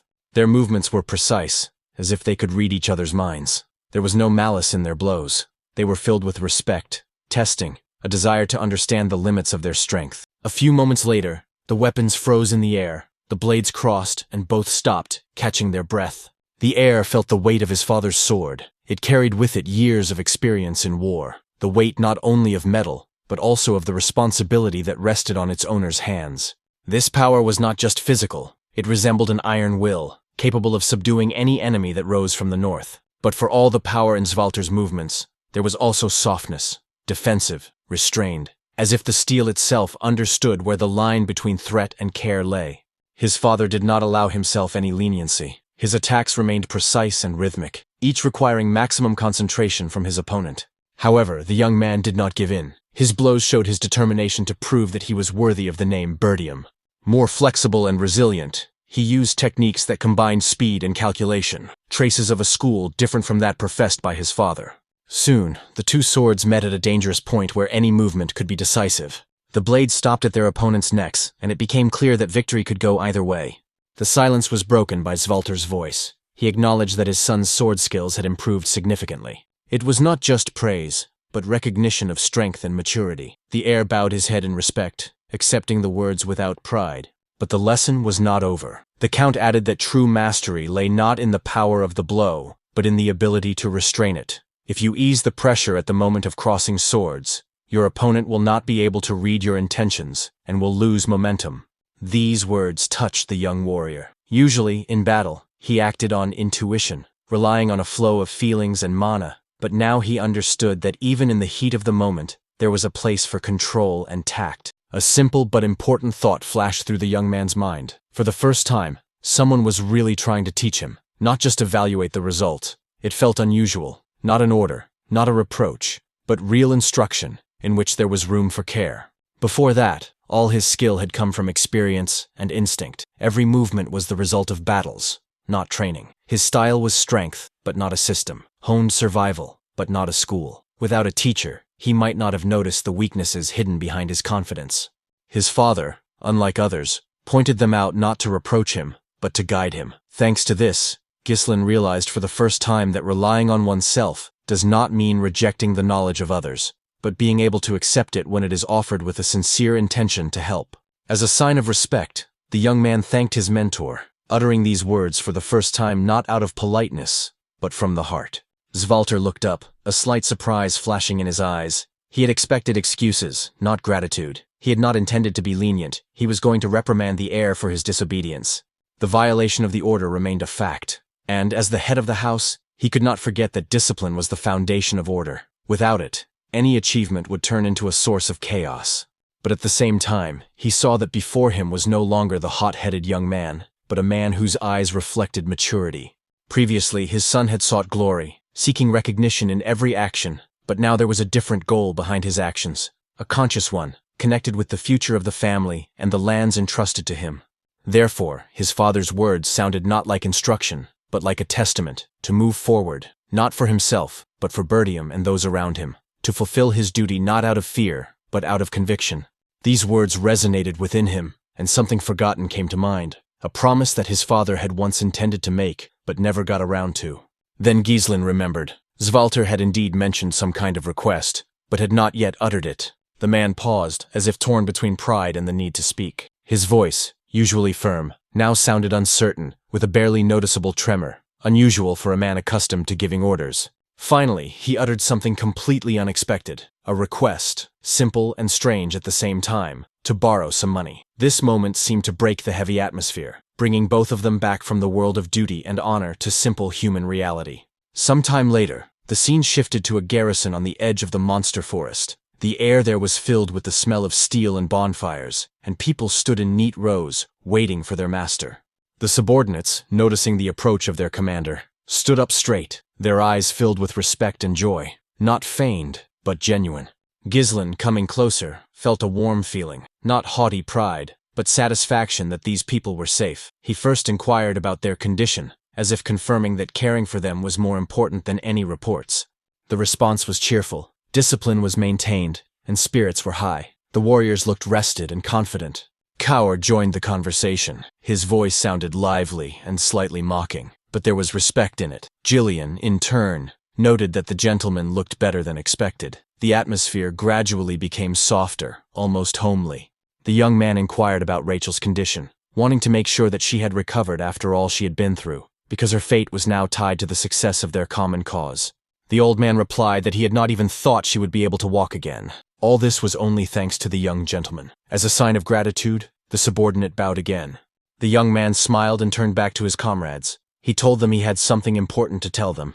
Their lands were now in great danger. His subordinates became alert and began to listen more attentively. In the end, the main character told them everything about the attack on Elena. He told them how they had prevented the attempt to kill her and use it as a pretext for war, and also about the body of Prince Degrad that had been found, and about the forces that threatened the House of Berdium. They were being watched, and those people had probably been operating within their lands for a very long time. They now had neither the time nor the resources to prepare for an attack. Now it was clear to Valinda why the young gentleman was in such a hurry, and she thought that after finding the rune stones, they would be able to take a break. Kaur smiled. After that scary forest, war awaits them. It seems that there will be no time to get bored in these lands. Jillian also joined the conversation. As the young gentleman said, Berdium is now an ideal target. Weak military power, poor lands, and on top of that, they found a whole vein of rune stones here. The main character confirmed the previous speaker's words. They would definitely not be left alone. The girl noted that such a serious matter should have been discussed immediately. She suggested urgently informing the vassals and the lord. Gislon objected that it was not yet time for that. After all, even among Elena's knights there were traitors, so there could be spies among the vassals as well. Until they could know for sure who their enemies and friends were, it was better to keep this between themselves. Thanks to Elena's survival, the enemy's plans had been thwarted, and now they had gained some time. But after the rune stones were found, the enemies would not delay any longer. That is why a difficult battle awaits Berdium. In the end, everyone understood the seriousness of the situation, and silence fell upon the room. Kaur broke the silence. He asked them to simply tell him what they needed to do. After all, it was always quite interesting to be around their master. Jillian joined in. He had already dedicated his life to him and would be with him until the end. Valinda was also encouraged. The guys noted that indeed who else but her would protect their young master. Gislon smiled. He liked this attitude of his subordinates. The main enemy of the Baron at the moment was the Duchy of Delphine. In addition to him, there were also Count Desmond and Amelia, who carried out his orders. The main character was going to prevent them from acting as they pleased. Therefore he informed his subordinates that they were heading for the Tower of Scarlet Flame. Kaur, without really understanding, was glad that they would finally not sell those rune stones and would now live very well. But Valinda was a little confused. Why should they go to the Tower of Scarlet Flame? After all, the Crimson Tower was much closer, and the prices there were much higher. Gislon explained that choice by saying that there would be fewer unnecessary problems at the Tower of Scarlet Flame. The girl did not understand what problems he was talking about. At that moment, everything became clear to Gislon. After all, when transporting valuable cargo, uninvited guests often appear. Especially when it comes to precious stones, it is wise to prepare in advance. Valinda realized that, just like last time, there could be an ambush there. The hero thought that after the head of the Crimson Tower, Delmud, became a 7th Circle Archmage, the Tower of Scarlet Flames suffered losses. Since then, it has been considered more profitable to sell runestones to the Crimson Tower, which is the best in the north. The Tower of Scarlet Flame is trying to restore its former glory, but it is not easy, and yet, the reason they are going there lies in it. There was something in the Tower of Crimson Flame that attracted the main character. There, a worried girl sat on the floor near a huge pile of books. She was talking to her teacher, Renato. She didn't understand when the light the man had spoken of would appear. After a short time, the main character and the others set off. The subordinates were delighted. So this is the Scarlet Tower of Magicians. It is very tall. One of the mercenaries noted that he had heard so much about it, but never thought he would see it in person. Even from its appearance, it was clear that this was a completely different level compared to the lands of Berdium. So this is where the magic scrolls are created. Wow, it seems like there are real wizards there. Some are seeing magic not from a scroll for the first time. I wonder what these people are doing here. Hearing the mercenaries' conversation, the wizards glared at them maliciously. Then they immediately cast some spells, thanks to which they instantly disappeared from view. The mercenaries were confused. Where did they go? It's so cool that it's crazy. Gislon explained that it was invisibility magic. It seemed that these people were not particularly happy to see them. Kaor asked his subordinates to stop acting like country bumpkins, because they stood out. Valinda joined the conversation. The tower may have lost its former grandeur, but it is still impressive. The lands of Brywant are considered some of the richest in the kingdom. Gislon himself understood that outwardly all this was true. Who would have thought that this mighty tower would fall into ruin? Soon, the young man announced that they had arrived. Kaora couldn't bear to look up. Valinda noted that the territory was so large that it would take a long time to walk to the main gate. But suddenly something seemed strange to her. Where were the guards? All around there was only some armor lying around. Suddenly someone above shouted for these people to stop. The magical armor lying on the ground suddenly began to move. As a result, the entrance was soon completely blocked. This was done by the wizards above. Without permission, entry into the tower is strictly prohibited. Let these people state their names and the purpose of their visit. For the girl, it was unbelievable. The armor moved like dolls. Kaor was indignant that these people did not even come down to them like typical tower guards. Gislon reported that the heir to the Count of Berdium, Gislon, had arrived. Let the wizards call the person in charge of trade. They have excellent goods. The wizards didn't even listen to them and said they weren't interested. Valinda was outraged. What did that mean? They hadn't even seen what they were offering. The wizards said that because it was Berdium. Those are the impoverished lands in the north, right? The only things that can be brought from there are materials from low-level monsters and cheap potions. That's why there's no point in wasting time on people like them. So let them get lost right now. The girl was indignant at how he dared to call them beggars. Let them come down here and get a beating. Gislon asked what the young master wanted him to do in this case. Was he all right? He had been silent for a long time. The guy exchanged glances with the wizard. Then he picked up the runestone and said that since he was a magician, he should understand perfectly well what it was, and that it was very rare. His interlocutor did not see what was in his hands, and therefore did not understand what it was. But soon it dawned on him. It was a runestone. Could it be that they had brought it here for her? Gislon smiled and asked again, "Are they still not interested?"